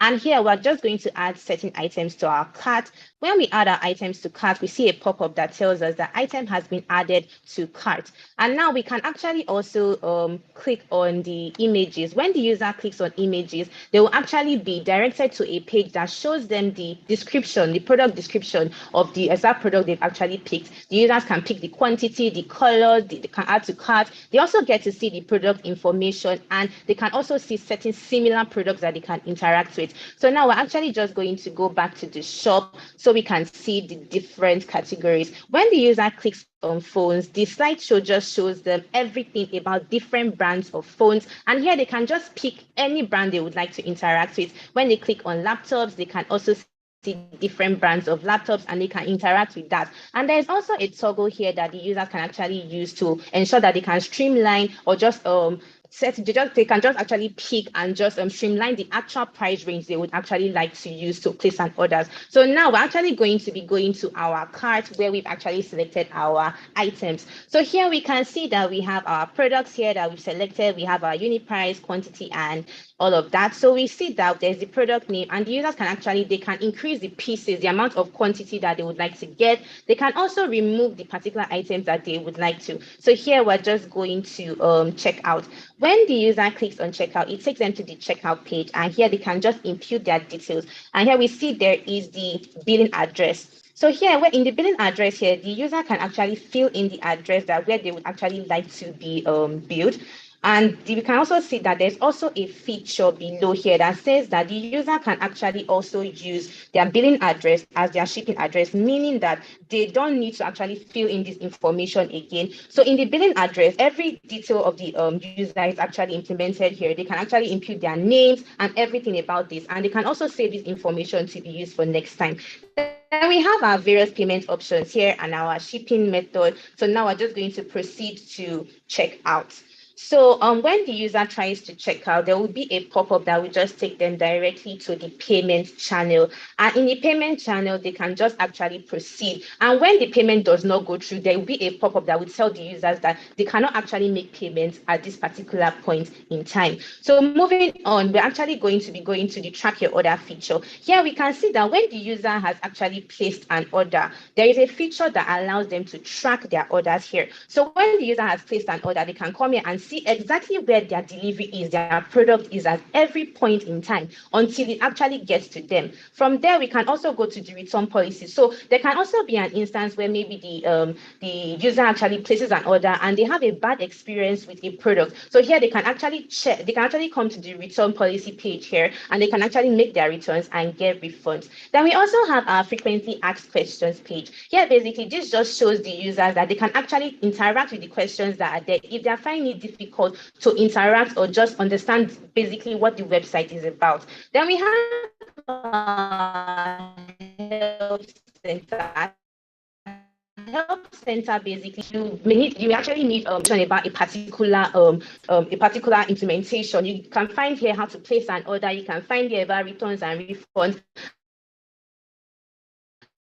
and everything they need help with. You see the about us. The about us basically is just showing the company, who the company is, and just how the users can interact with them. So here we see who we are about KodeTech. We see KodeTech we see KodeCamp and the services that KodeCamp also gives to the users. And also we can go to the contact us page. In the contact us page, basically, this is just a way of the company telling the users the different ways that they can actually contact them, their physical address, email, call, WhatsApp, and also by sending a message directly to them via the chat here.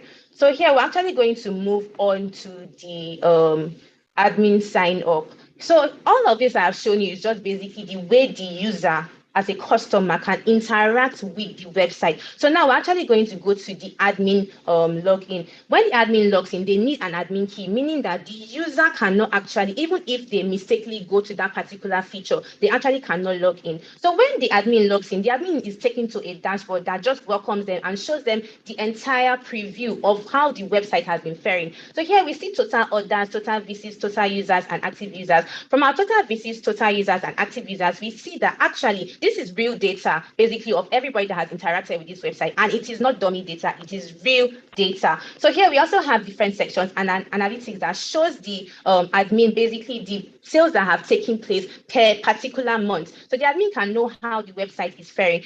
We also have orders. This shows the admin the amount of orders that have been placed, the date, the status of whether they have actually been delivered to the users or not. So we can also see our products here. Products, the admin has the authority and power to actually add products to the shop. So when the admin adds products here, the users will be able to interact with them in the shop. So here, these are our users that are currently interacting with the website. And from here, we can see that their status, that the status will show you whether the user is currently logged in or is currently logged out. So now we can go to our report. When we go to our report, basically, this just tells the admin, it shows the admin the reports that have been made concerning the website, maybe if the user has a complaint, and it also shows the status of whether the admin has already fixed or dealt with that particular complaint. And then we also have our settings here. The admin can actually interact with this to decide on the payment methods that will be available to the user per point in time, the billing address, the shipping and delivery, and notifications. So going on, we can check the admin toggle here, where we'll be able to see that the admin can actually edit their profile. They can also click on their notifications, their language, and we also have a feature, a dark mode feature, that just shows that the admin can decide to choose dark mode if they would like to. So the dark mode feature is accessible, and it is implemented everywhere. And so the admin can decide on if they would like to have a light mode or if they would actually prefer to use the dark mode. So here we can just see the way the dashboard and the whole admin page looks like. So this is about the admin. So from all of this, we can see that the KodeTech website was designed with the users in mind. So now I'm going to be showing you our presentation and the team that actually worked on the entire project. So here we can see a demo here, and our mentors were Trudy Victor, a UI/UX designer, and Kayode Alao, a back-end developer. And this is just the overview and the goal of the KodeTech website. And these are our designers, these are our developers. This consists of the front-end and the back-end developers.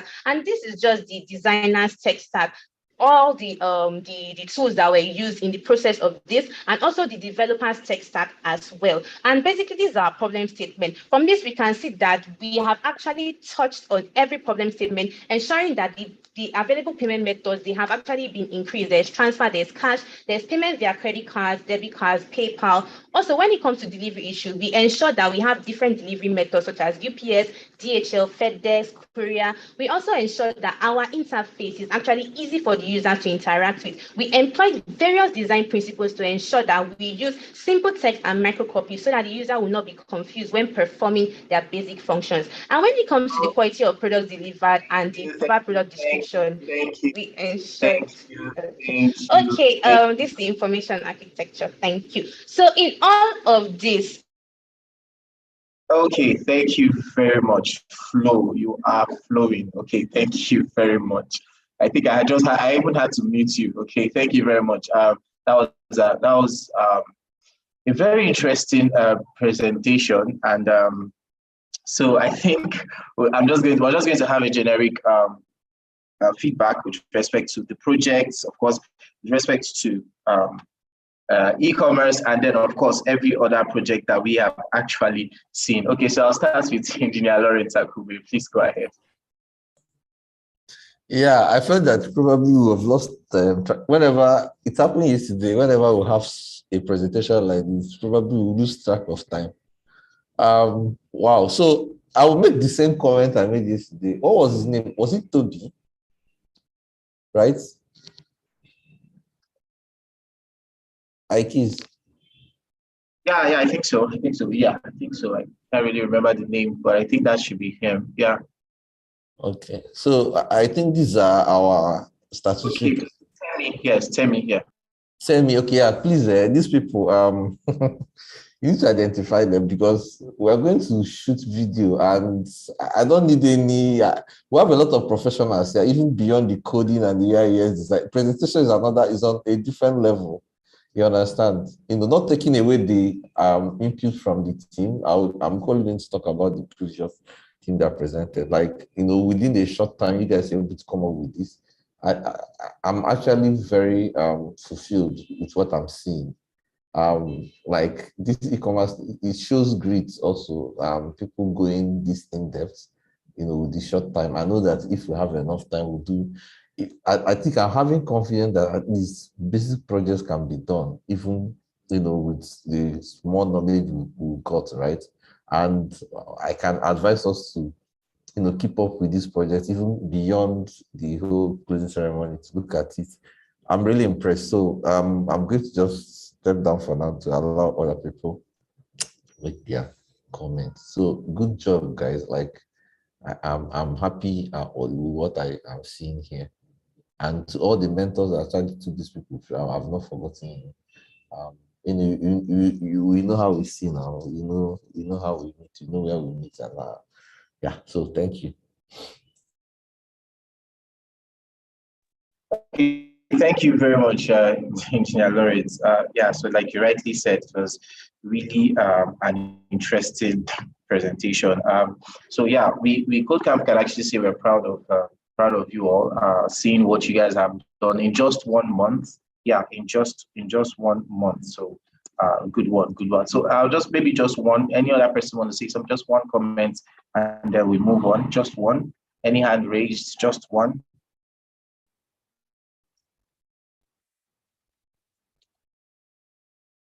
Okay, no one. Okay, then I guess we'll move on. Okay, so we'll move on to the next thing we have now. Yes, so like Engineer is like rightly said, yes, the learners, you guys have been amazing, but I want to give special shout outs to the mentors and trainers of CodeCamp 2.0. You guys are the heroes. A lot of energy, a lot of time that you all put into this. So if you're a code camper here and you appreciate your mentors, so let's give them a virtual clap. Let's all give them a virtual clap. I think I'm going to start it. Yes, let's give them a virtual clap. I want to see their hands. I want to see their hands. I want to see the hands. A virtual clap. A virtual clap. Yes, so yes, mentors, you guys have been amazing, and I want to take time out to, appreciate each and every one of the mentors. So let's do this now quickly. Let's do this quickly. So let me share my screen.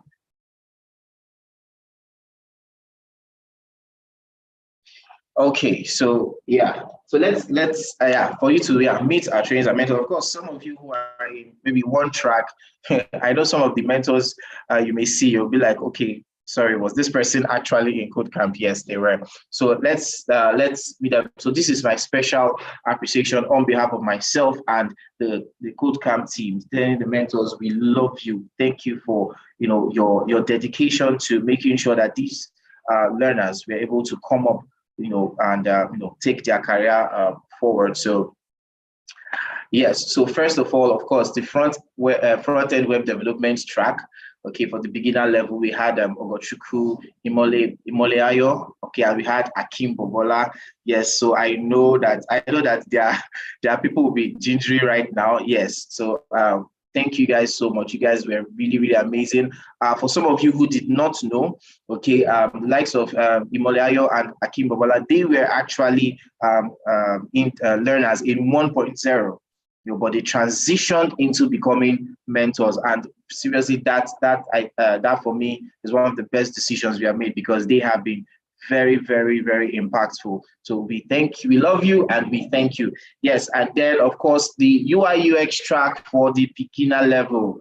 We have Favor Sunday, we have Chehira Basil, we have Chidiadi Victor, we have Inechi Okweli, and of course we have David Okoro. So thank you guys very much also for your for how much you put into this learners. Okay, as you can see them, fine girls and fine boys. Okay, so then let's move on. The next, yes, so for the digital marketing track, we had Mr. Charles Izoba. So I know we have some digital marketers here. This is your fine trainer. Yes, Mr. Charles, we appreciate you. Thank you for taking out time. He's a very busy person, but he still found time to mentor people. So we appreciate you for that. Next is Savior Basi, of course. Yes, this is the Python track. Okay, the learner for the Python track. Yes, so thank you all. Sorry, just give me a second. Okay, sorry about that.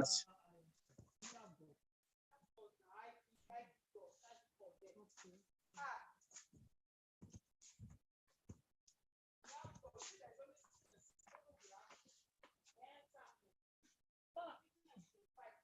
explained this thing to you. I don't know the one that's finished and the one. But there's no way I will know now because there's no quantity there. There's no quantity. Once it's available, then we have. So you're supposed to know.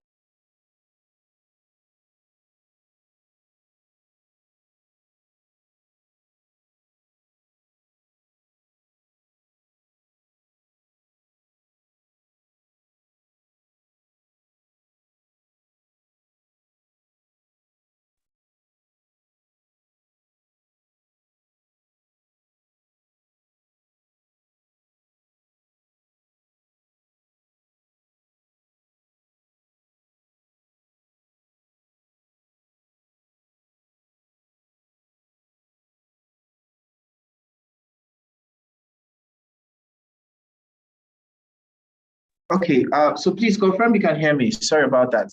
Please, can you hear me? Someone please confirm if you can hear me, either by raising your hand. Yeah, we can hear you. Okay, okay, thank you very much. So let's continue. Apologies for that. So yes, I was giving a shout out to Savior Bassi. Okay, so he's the trainer for the Python beginner level. So Savior, thank you. And we really appreciate you. He was actually in school, in his final year and still giving his best. Okay, we really appreciate you for the sacrifice. We really appreciate you for the sacrifice. Okay, yeah, we have Victor Emmanuel. So he's a trainer for the CAT computer aided design track. Okay, so we also appreciate you for your time and your input. And of course, he was, some of the designs you actually seen on social media. Yes, that was actually him. So thank you very, very much. And then, of course, for the beginner level track, we have for Node.js, we had Mr. Kayode Alao, who came in, much later, but he was really instrumental. So we also want to thank you very much, Mr. Kayode. He's married. Okay, so for some of you who are single and are thinking otherwise, he's married and he has kids. So stay away. Okay, so thank you very much, Mr. Kayode, for joining us and believing in what we do. Then, of course, we have the product management track, the trainer in person of Miss Esther. Okay, a very, very interesting individual, and she's one of the persons who who is driven by passion.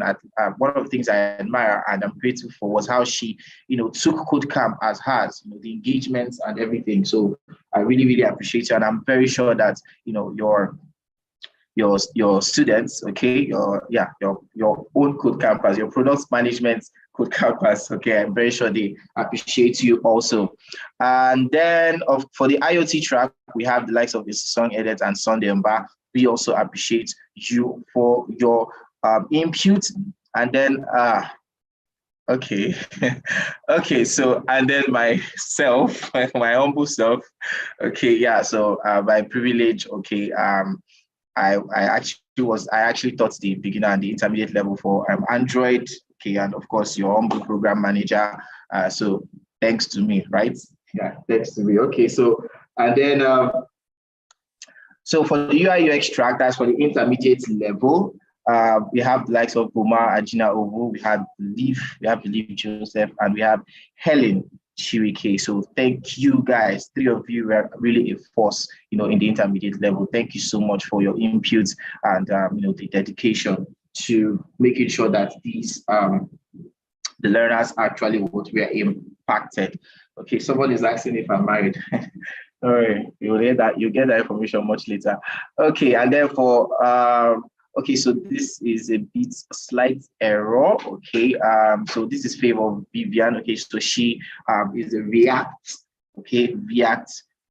trainer for the intermediates. Okay, so we really appreciate you. She's a very interesting person. Like if you see her, you won't even believe that she can code, but she's very, very interesting. So she came in and she was really instrumental. So thank you very much for also joining CodeCamp. And of course, we have the intermediate level Node.js trainers and mentors. So we have the likes of Mr. Benjamin Efenidu and of course, Mr. Prosper. We appreciate you. I'm going to leave that other name, because I've still not been able to, pronounce that very well. But we appreciate both of you for your professionalism. Okay, and of course, I really admired your sessions. It was really impactful, and I'm sure your learners can actually testify to that. Okay, so. And then last but not the least, of course, Mr. Uyime Etim, okay, he's the intermediate level Python intermediate level trainer. Okay, Mr. Uyime, we also appreciate you. He's a man of little words. Okay, he's a man of little words. Okay, but very, very astute. Okay, so thank you very, very much for that. So this is the shout out. So let's do this. I'm just going to take one person, okay, while I prepare the next stuff, okay? But before then, let me just make some announcements before I forget, okay? Not really forget per se. So, so we're going to be having, of course, like you all know, okay, let me quickly display that. So we're going to be having a hangout, of course. I want to believe you all are aware. Okay, I want to believe you're all aware. If you're aware, kindly raise your hand. Let me see. How many of you are aware that there is going to be a hangout?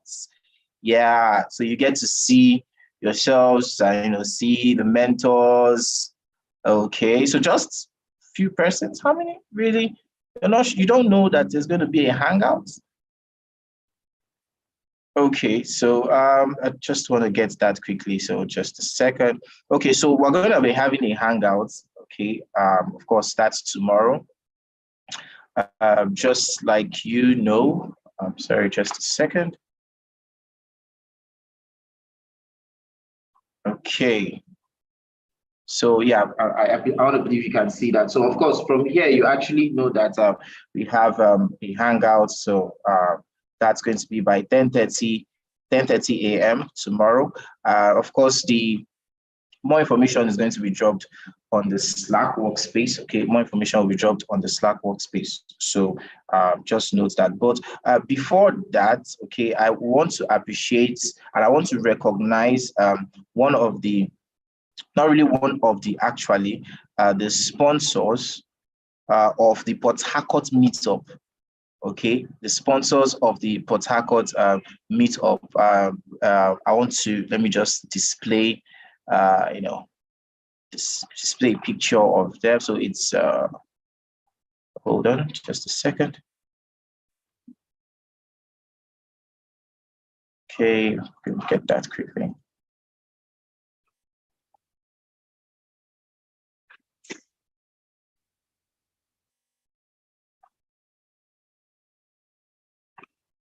Okay, so share that now. Okay. Okay, so yeah, special shout outs to Renaissance Innovation Lab. So they are actually the proud sponsors of the Port Harcourt meetup. Okay, so yeah, so they have a co-working space. Yes, they have a co-working space, and they are located at 7 Grace Avenue off Kemka Street, Boba in Port Harcourt. Okay, so they have a co-working space and they offer uninterrupted power supply, internet services, private spaces, and the prices, of course, is just 8,500 per day, 7,000 naira per week, and 25,000 naira per month. Okay, so you can visit their websites at www.renaissance.ng, or of course call the number that you can actually see, which is 0705 and 705-8359. So yes, you can actually call and get much more information. So, but this is, we actually appreciating them and thanking them for supporting us in hosting the Port Harcourt meetup. So we have meetups in Port Harcourt, we have in Abuja, we have in Lagos, we have in Eket. So whichever one is closer to you, whichever one is closest, maybe I'll use the word closest, whichever one is closest to you, okay, you can do well to attend, meet up, meet people. And of course, it's going to be an interesting one. I don't know how many of you are part of the WhatsApp group of people actually planning. Okay, so I don't know, but I think it's a place to be. So you can actually just reach out to, for the Lagos, you can actually reach out to Mentor Imole Ayo.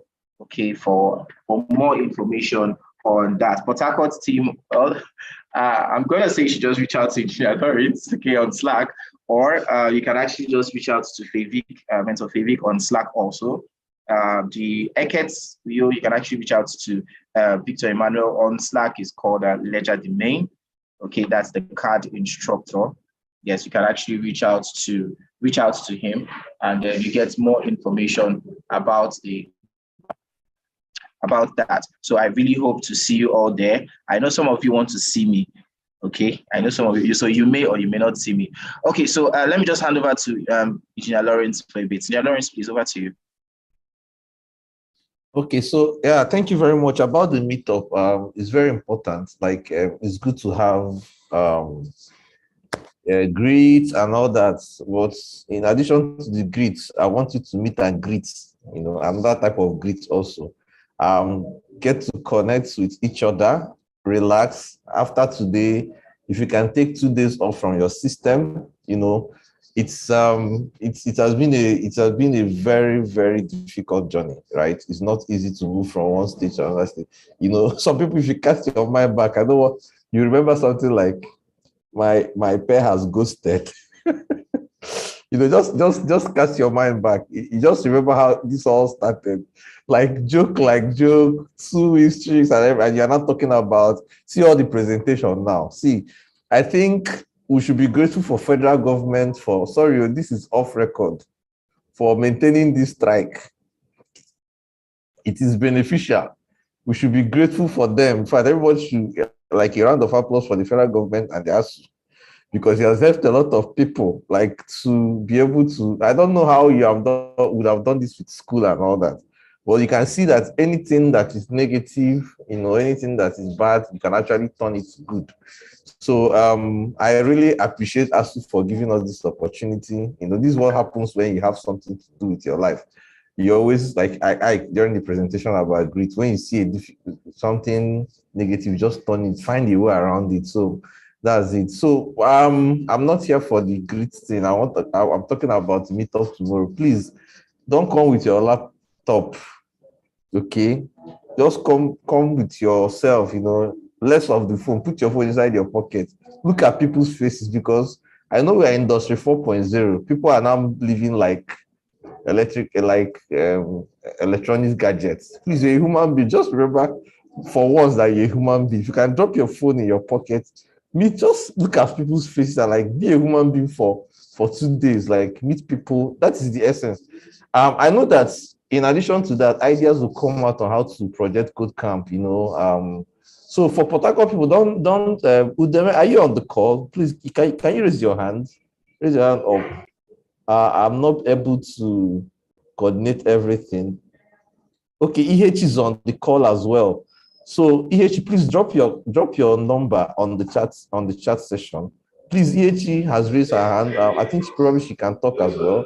You can unmute yourself and talk. Udeme, if you're on the call, please raise your hand. So those in Port Harcourt, Udeme is the facility manager for the place we are using. I think it has already been announced. So okay, H has dropped her number. Please connect to her. Lagos people are on fire. I don't even need to say anything. As in, they are just intimidating everybody. You know, I'm in their WhatsApp group and the place is just on fire. I'm not bothering myself. I'm not going to talk about Lagos in this chat, in this particular announcement. They are on autopilot. So Lagos, I wish you people well. Please remember the poor masses at the upper echelon of your Banana Island mansion. So you get the point now. All right, so guys, for Abuja, if you can raise your hand, please drop your where is he? Frederick, please.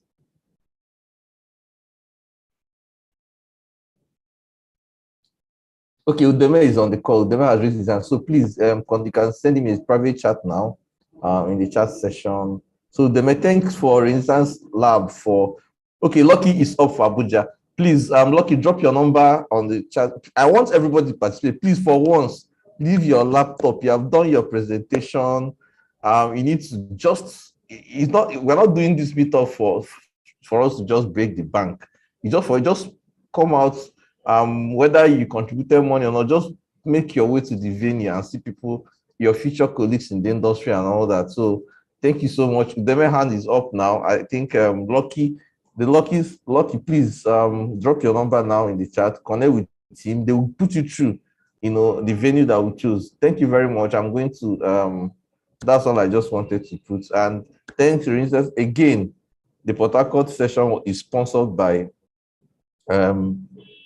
Reasons. Can you flash that again? Renaissance Lab. It's Renaissance.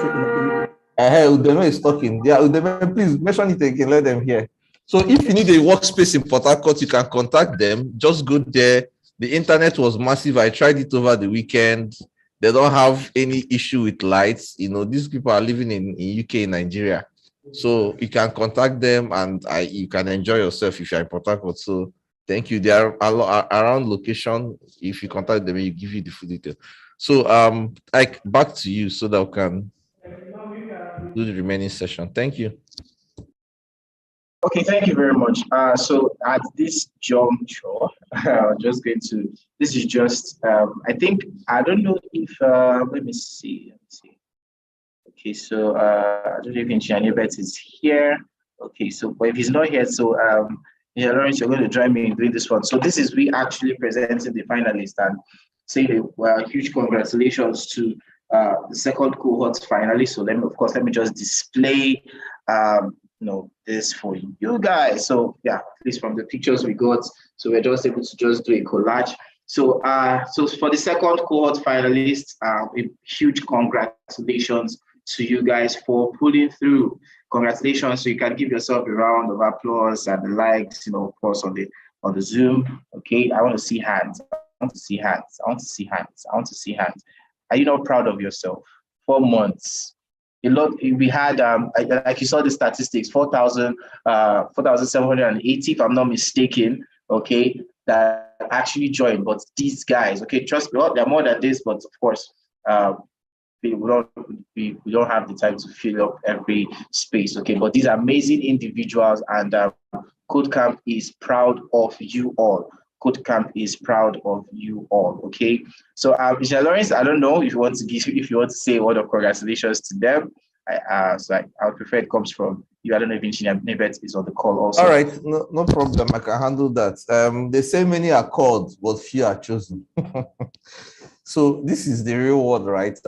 You come into a place, there are a lot of people, and at the end of the day, select. I think if you listen carefully during the panel session, I think it was Mark that said something. Nobody can code on your behalf, or nobody can write article on your behalf. Nobody can do a design on your behalf. Everything boils down to yourself.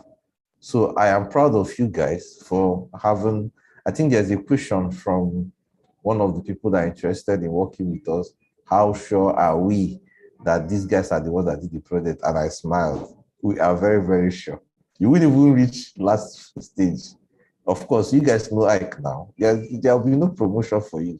If you started with 4,000 people and then we are down to less than 300, you know what it means. So there's no way you're on this call that you wriggle your way out. Yes, we are very lenient. It's free training, but you cannot probably just go through the backyard. You must be able to go through the stage 1, stage 2, stage 3, stage 4, even before we group people. So I can beat my chest and say, you guys have done a lot of work. So I really want to appreciate it, because people will be probably wondering, why am I appreciating? No, let me tell you the truth. Your success is our success. If there are no successful people in KodeCamp, all our effort is in vain. And I want to use this opportunity to equally appreciate the mentors. I'll say it again. These guys have been having meetings every night since February till now. This is not, in Nigerian language, this is not beans. So it is crazy. So I actually want to join that particular notion to the fact that people actually finished it, because if you don't finish, it means that all those efforts are just in vain. So that's why we keep on thanking people that actually made it to the finishing line, because we are not desperate to make people, we are not desperate to give anybody a certificate. If it's 2 people, we know that yes, all those efforts is only 2 people were able to produce. That's the truth. And that's the message that should go out there. So Thank you, everyone, and congratulations once again for making it to the final stage. Like a lot of people said, yesterday was an International Day of Mixed Feeling. You know, well, we are not stopping anytime soon at all. We are just, you know, starting another phase. Thank you very much. Remember to party tomorrow. Come around. Work hard, party harder. Okay, thank you very much, Engineer Betty. So wonderful congratulations. Engineer Lawrence. Sorry, Engineer Lawrence Akube. Okay, so yeah, so KodeCampers, congratulations for and we appreciate you and we're proud of your consistency and of course your grades. And as you can see, KodeCamp never was ends. And a very interesting word there is the certificate. Okay, of course, you guys will be giving certificate, but one of the things that we are more focused on is the certificate for you to know if you sabi. It's very, very, very what key. Okay, so congratulations to all of you, each and every one of you. Okay, I know if you didn't see your picture, then don't worry. Okay, you're still graduated. Okay, so thank you very, very much. So we're going to be rounding up very soon. So we have just two more things to do, and then we'll take the closing remark from Engineer Lawrence, and then we will call it time out. Okay, so first things first, I'm just gonna have just 3 persons. Okay, 3 persons. You can raise your hand. 3 from the KodeCampers. Your appreciation message, or what will I call it? Not testimonials, okay? So what do you have to say about KodeCamp or to KodeCamp, okay? So just 3 persons, please. You can just raise your hand. And you please make it as quick, brief as possible. Just 3 persons. What do you have to say to KodeCamp, okay, or about KodeCamp, okay? Just 3 persons, okay? So I have Danny. So I just need 3 hands so we can actually just round that up. You can also use the chat. Okay, I have EHR Chom. And then I have Mubarak and Tublola that came up almost the same time. Okay, so just for those 4 persons. So please just make it very quick. Danny, over to you. All right, can you guys hear me? Yes, we can hear you. Go ahead. Okay, so I just want to say a big thank you to KodeCamp for what they did for us. Actually, I don't think anyone can offer or something like this, you know, quality like this to us, everything free of charge and everything.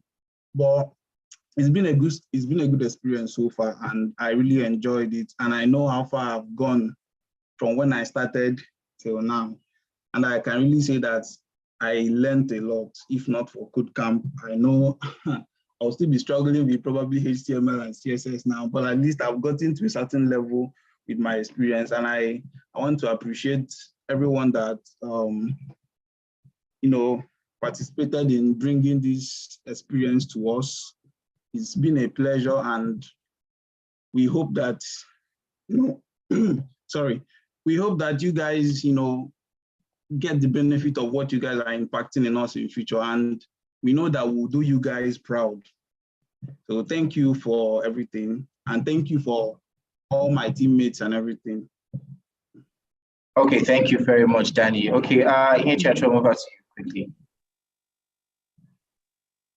Hey everyone, yesterday I said I was sad, but today it's more mixed feelings. I'm happy, I'm elated, I'm ecstatic. KodeCamp has been awesome. It's been an awesome 4 months, and I want to thank the management.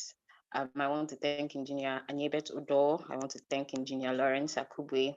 I want to also thank my teacher, my trainer in the digital marketing track, Mr. Charles Izoba. He was more than awesome. And my pair, Hill Famous, and every other person that was on the workspace. I'm happy. I'm better than where I was when I started. And I already have like 4 people wanting me to remind them or to get them in the know when KodeCamp 3.0 starts, and I'm very sure we're going to be getting more persons. I also want to thank IKEYS. You know that feeling when your younger brother becomes your teacher? It's been awesome. He's been helping and making sure. He's been my greet master, actually, because there were times when I wanted to give up and he was like, Ace, you have to finish this. So thank you very much, Ikes, for being awesome. And just to round up, I've gotten so many marriage proposals for you. Yeah.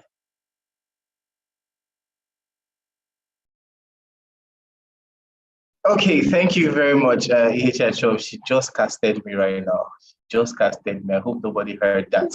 Okay, Mubarak, go ahead. Okay, good afternoon. Hope Yes. you can hear me.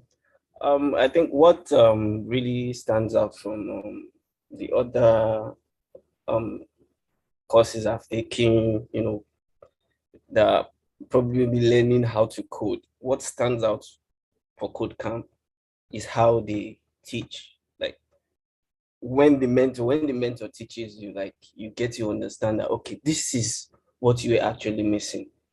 Because I was actually having issues with using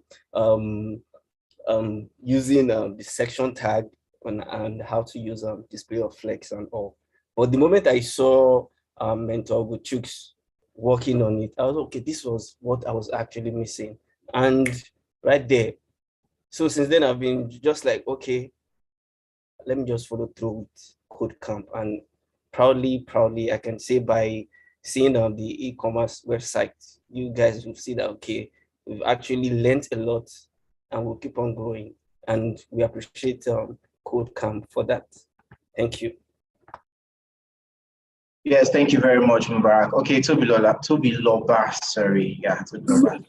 Okay, good afternoon, everyone. So I actually just want to appreciate the entire KodeCamp, Codehouse team for this opportunity. Like, it was basically once in a lifetime. I don't see where else we would have been able to get all this knowledge. When I started and where I am right now can in no way be compared.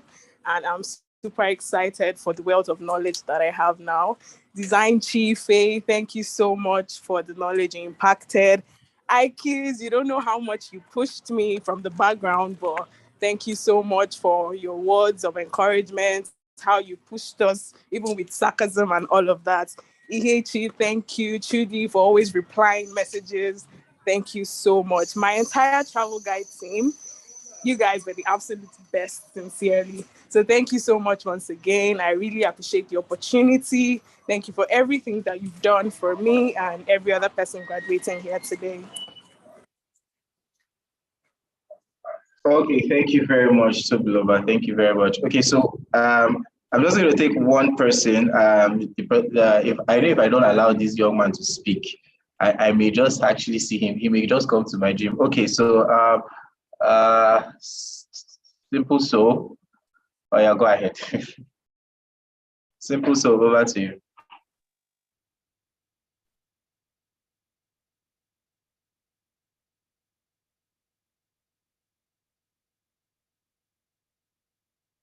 Okay, so I think he's not available. Okay. Hello, I'm actually talking now. Okay, go ahead. Me? Yes, I can hear you. Go ahead. Okay. Thank you very much, Ikes. So what I want to say is one thing that actually stands out in the way KodeCamp actually teaches is the chance and the availability of corrections, honestly, because like I said, I've actually been going through different resources, online courses and all, and I've not been able to catch up as much as I have within these 4 months from KodeCamp. That's really been so helpful. I'm really grateful. And like I said again, I've been to Zuri, actually registered for Zuri and KodeCamp at the same time. But to be honest, Zuri is it's not for beginners. Let me just put it that way. Zuri is not for beginners. It's actually for probably maybe people that are already in intermediate. So KodeCamp has been able to break everything down for us. At some point when you feel like, okay, I've done the best thing, but then you see Ogochukwu just come. There was a time that I was even forming like, oh man, this my code is nice and the best. And then the next thing I will see is Ogochukwu just dropped my DM. How far guy, you did rubbish. So I was like, wow. Then he made mention of the part I was supposed to correct, and I saw it also myself.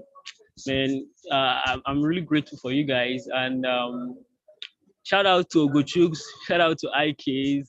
I used to very dislike IKs. Let me be honest. I used to dislike IKs because I feel like this guy is having Wala too much. But then I was very wrong. I was very, very wrong. Because without IKs, this program wouldn't have been so successful. So thank you very much, everyone. Thank you to my team, front end guys, team random. Thank you, everyone. Definitely, we need someone that will spice up everything. We can't have a boring camp. So if this camp had been a physical something or more, it would be very, very different. So thank you very much, IKs, for giving me the chance to talk. And I hope we still continue with the community Anebe talked about, and see you all in KodeCamp 3.0. Thank you. Okay, so someone requested, my boss requested I allow maybe like 2 more persons talk. So, okay, if there's anyone who wants to say a few things, okay, short one, just 2 persons, 2 more persons. Okay, Mayowa. Okay, I have Mayowa's hand raised. Please raise your hand. Okay, I have Mayowa, Etopasi, and Simi. Okay, so I think I'll just go with those 3 persons. Okay. Mayowa, over to you. Okay, good evening, everyone. Good afternoon, everyone. Let me say I'm speaking on behalf of Android guys. I don't think we have much opportunities to work with other mentors. So to us, IKES is like our God, right? So particularly me, I'm very grateful to IKES because, man, I have a very tough work schedule. IKES is aware, but IKES has made sure that I'm able to complete this particular session. I registered for KodeCamp 1. I couldn't complete it because of work. Man, I'm grateful to you, man. IKES would make sure that it's even till 12 midnight, IKES will still be there trying to help some of us. Man, I'm very grateful. I'm thankful to the organizers of KodeCamp. May God bless you all. We are waiting for KodeCamp 3. Thank you very much. Okay, thank you very much, Mayowa. ETOPABASI. Please go ahead.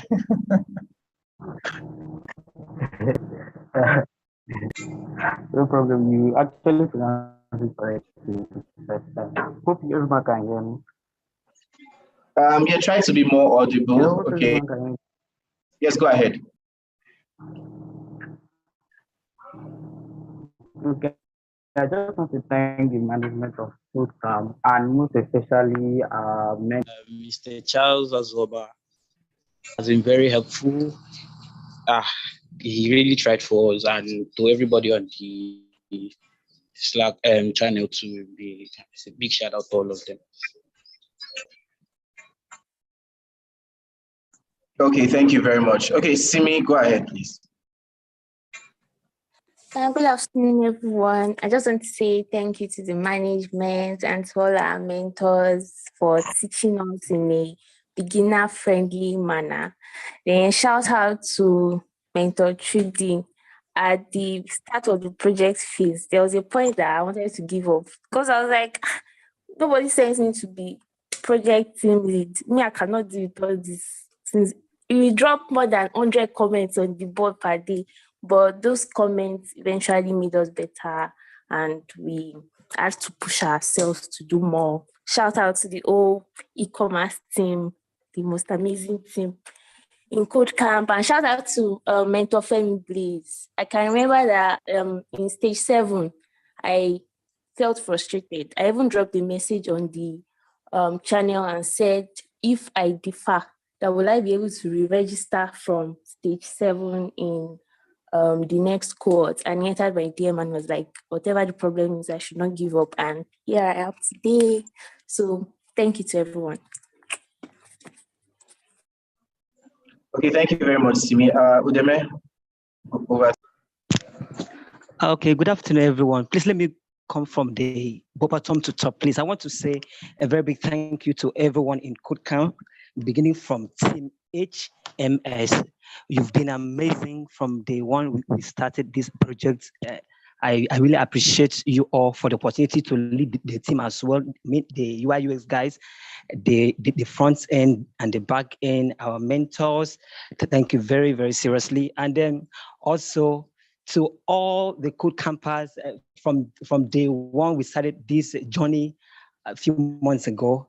You guys have been a great family, and I really appreciate I appreciate everyone here. All the fights, the the ups and downs, it actually came through to make us strong. I really appreciate each and every one of us that stay true as well.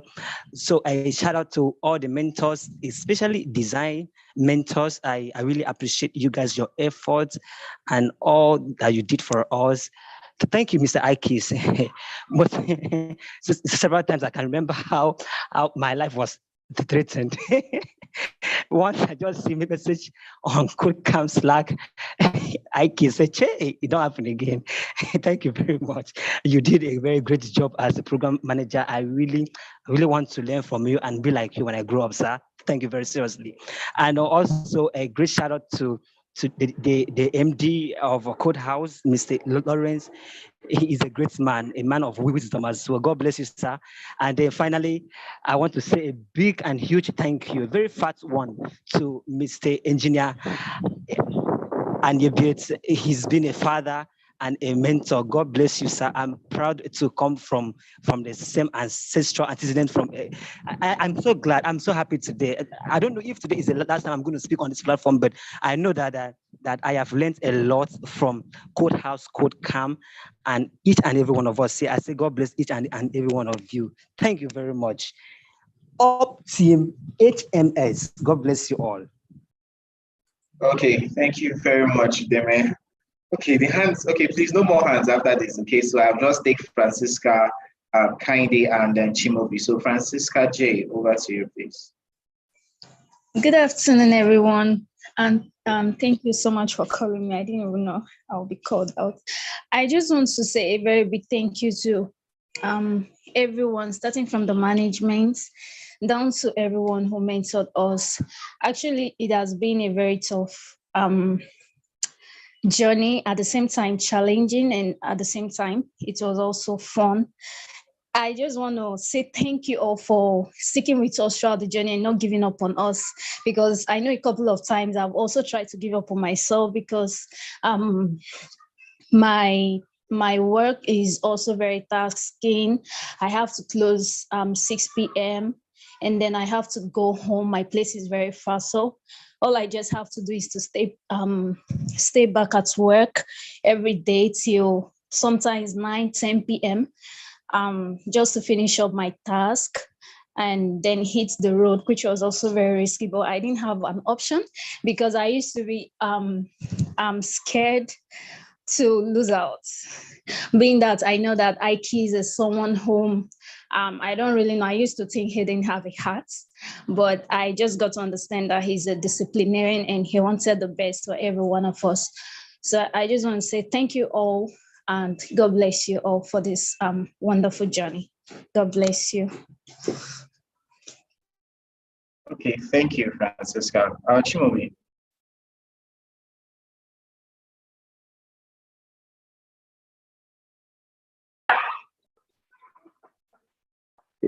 Hello, good afternoon, everyone. Yeah. Can you hear me? Yes, go ahead. We can hear you. Okay, good afternoon, everybody. Okay, so good afternoon, everybody. My name is Chimobi. I want to use this opportunity to say a very big thank you to KodeCamp, to Code House, to Mr. Nebet, everybody involved, those I can mention and those I cannot mention. Like, it has been awesome 4 months. I can't fail to appreciate Mr. Charles Zova, my able, innovative, and skill monetization strategies to the instructor. In fact, from the classes already, I'm already taking some actions that I didn't even think of taking before. And all thanks to KodeCamp, all thanks to the mentors. Mr. Ike, sorry to say, but military man. Thank you for keeping the grace. Thank you for the strictness and discipline.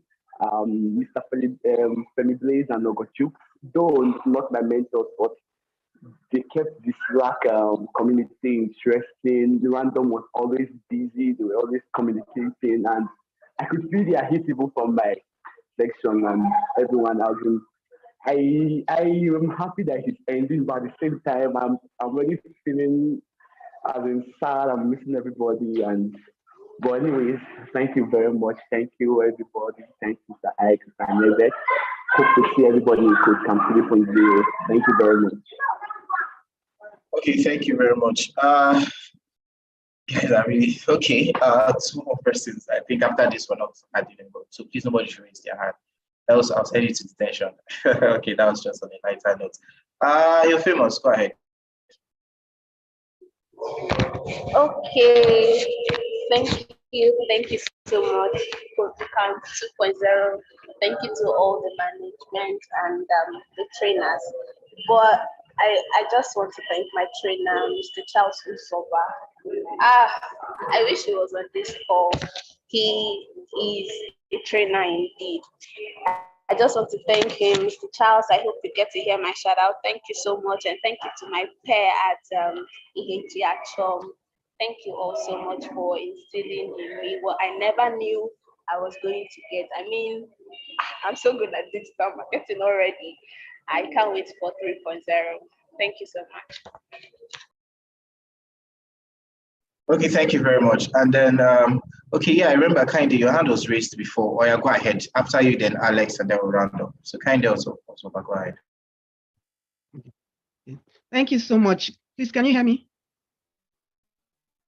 Yeah, loud and clear.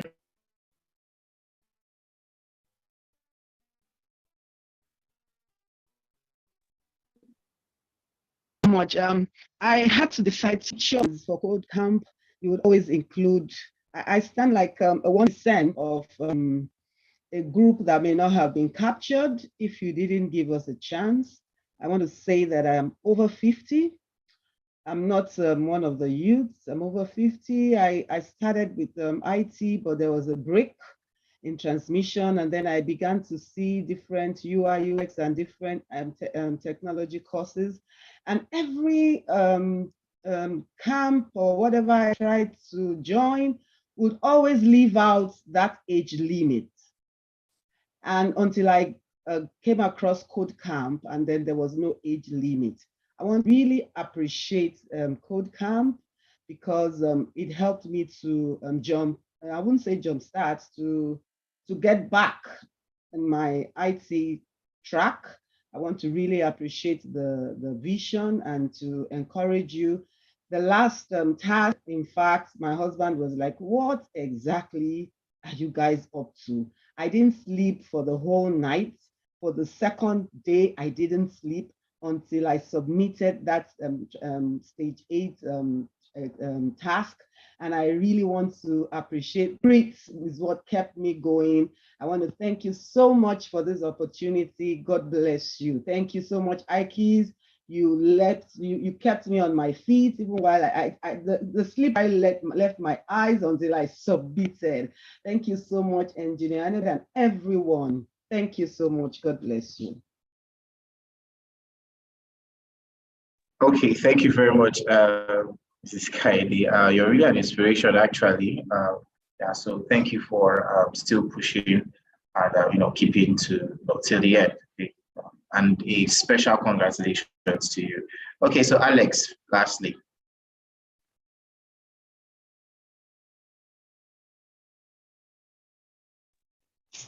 Hello, everyone. Please. Yes, you can. Go ahead. All right, so I just want to say a special thanks to Ikes directly, because as an old man I am, KodeCamp Dream wanted to leave me behind. I was now feeling like a 70 years old man. So Ikes now tied rope on my leg, and the dream was not dragging me. So I was now following along. And my teammates, they were all holding my hand and everyone was just pushing me. Thank you guys. I appreciate you all. Okay, thank you very much, everyone. So Engineer Lawrence, over to you. Okay, so I think Mrs. Kainde just got my attention. Wow. So, madam, I want to thank you so much for being an inspiration. Like, I think now I can go out and challenge the youths of Nigeria. You don't have any reason. You are just an inspiration. I don't have any other better words to talk about it, right? Um, I can't believe what I'm hearing, and this is something you have challenged me as well. In fact, I'm going to probably join one of the cohorts for the next and see how I eat the food that I'm equally cooking for other people. I see how difficult it is to go through one of. I think I've been challenged, so maybe I will take one of the this thing and join people. It's easy to just sit and be planning and be asking how far, but now I've seen that I don't have any reason. I thank you for giving me that inspiration. I just have to join maybe one of the tracks so to learn something, something new. Thank you so much. I think this is like we need to capture it and probably, madam, if you wouldn't mind, we want you to probably do some kind of you're among those I want because I want to get different angles of this story and I want to put it together, right? So please, we might be reaching out to you and do us the honors. Thank you. Okay, thank you very much. So we're rounding up shortly. Okay, so yes, ma'am, we'll reach out to you. So thank you so much. You are really an inspiration, in all honesty. We'll reach out to you. Thank you very much. Okay, so I think this is how much we can take for the for that. So let me just say a few things, just informational, and then we'll call it timeout. Okay. So I saw a few statements on the questions actually on the chat. Someone asked if we'll be kicked out of the workspace. Okay. So let me give you guys a very little advice. Over the next 2 weeks, please make sure your notification on Slack is turned on. Okay. I know Engineer Nebet has actually given us a hint of how the next 6 months is going to be like. It's going to be a very, very interesting time. And of course, if you really listened to the panel and during the panel session, you know that your journey has actually just begun. Okay, there's still a long road ahead. Okay, so messages, the announcement channel, okay, especially the announcements channel,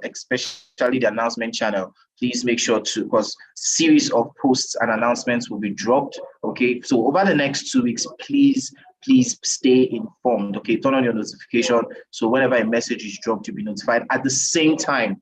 Okay, try as much as possible to connect with each other. So of course, I know you guys have done a lot of that. So whenever an announcement is being dropped, okay, try to also engage other people. Okay, so so that's actually from me, and I'm going to hand over one last time, okay, to Engineer Lawrence for the closing remark.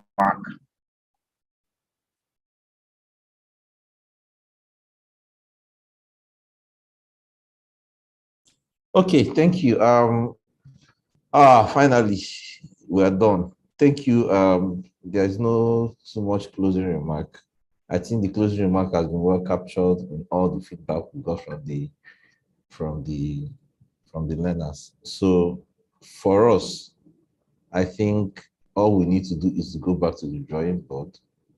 Let everything we have said not be an empty promise. That will be my closing remark. At the end of the day, you want to hear some announcement from us, what is going to be happening.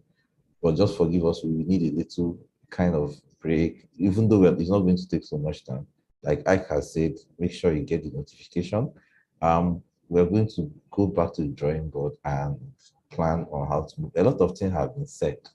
First of all, we need to go back, articulate all of them, talking about the job placements, the internship, what is going to be happening after when are we starting 3.0? All these questions will be answered. The feedback we got from the panelists has been noted very, very well. We are going to go back to our drawing board and we're going to come up with a plan. And it's a family already. The community is non-negotiable. We are starting the community and we're commencing because solely because people are really interested. That's all. We're not forcing the community on people. I have seen the positive vibes that I'm getting, so there's no need even questioning that. So it's something that we need to do, and I can assure you, if we do everything, properly, the world is going to hear our voice, and everybody here will be very proud that, at one point in their life they were part of KodeCamp, and this is actually going to, resonate throughout the country, within the continent, and globally. Thank you everyone for being part of this. And let me share my screen. I don't want to forget. Can I share my screen? I don't want to forget this particular one. This is the most important presentation for now. So can you see it? So when you are going to sleep or something, just have this picture in your mind. All the locations, very important. Please try and drop your system, make yourself available. Let's meet each other in a less formal setting and just interact. So don't forget, call all those that are in charge of your various meetup locations. We have 3 locations: Abuja, Port Harcourt, Eket, of course, and then Abuja, Port Harcourt. Of course, how can I miss Lagos? Okay, thank you so much.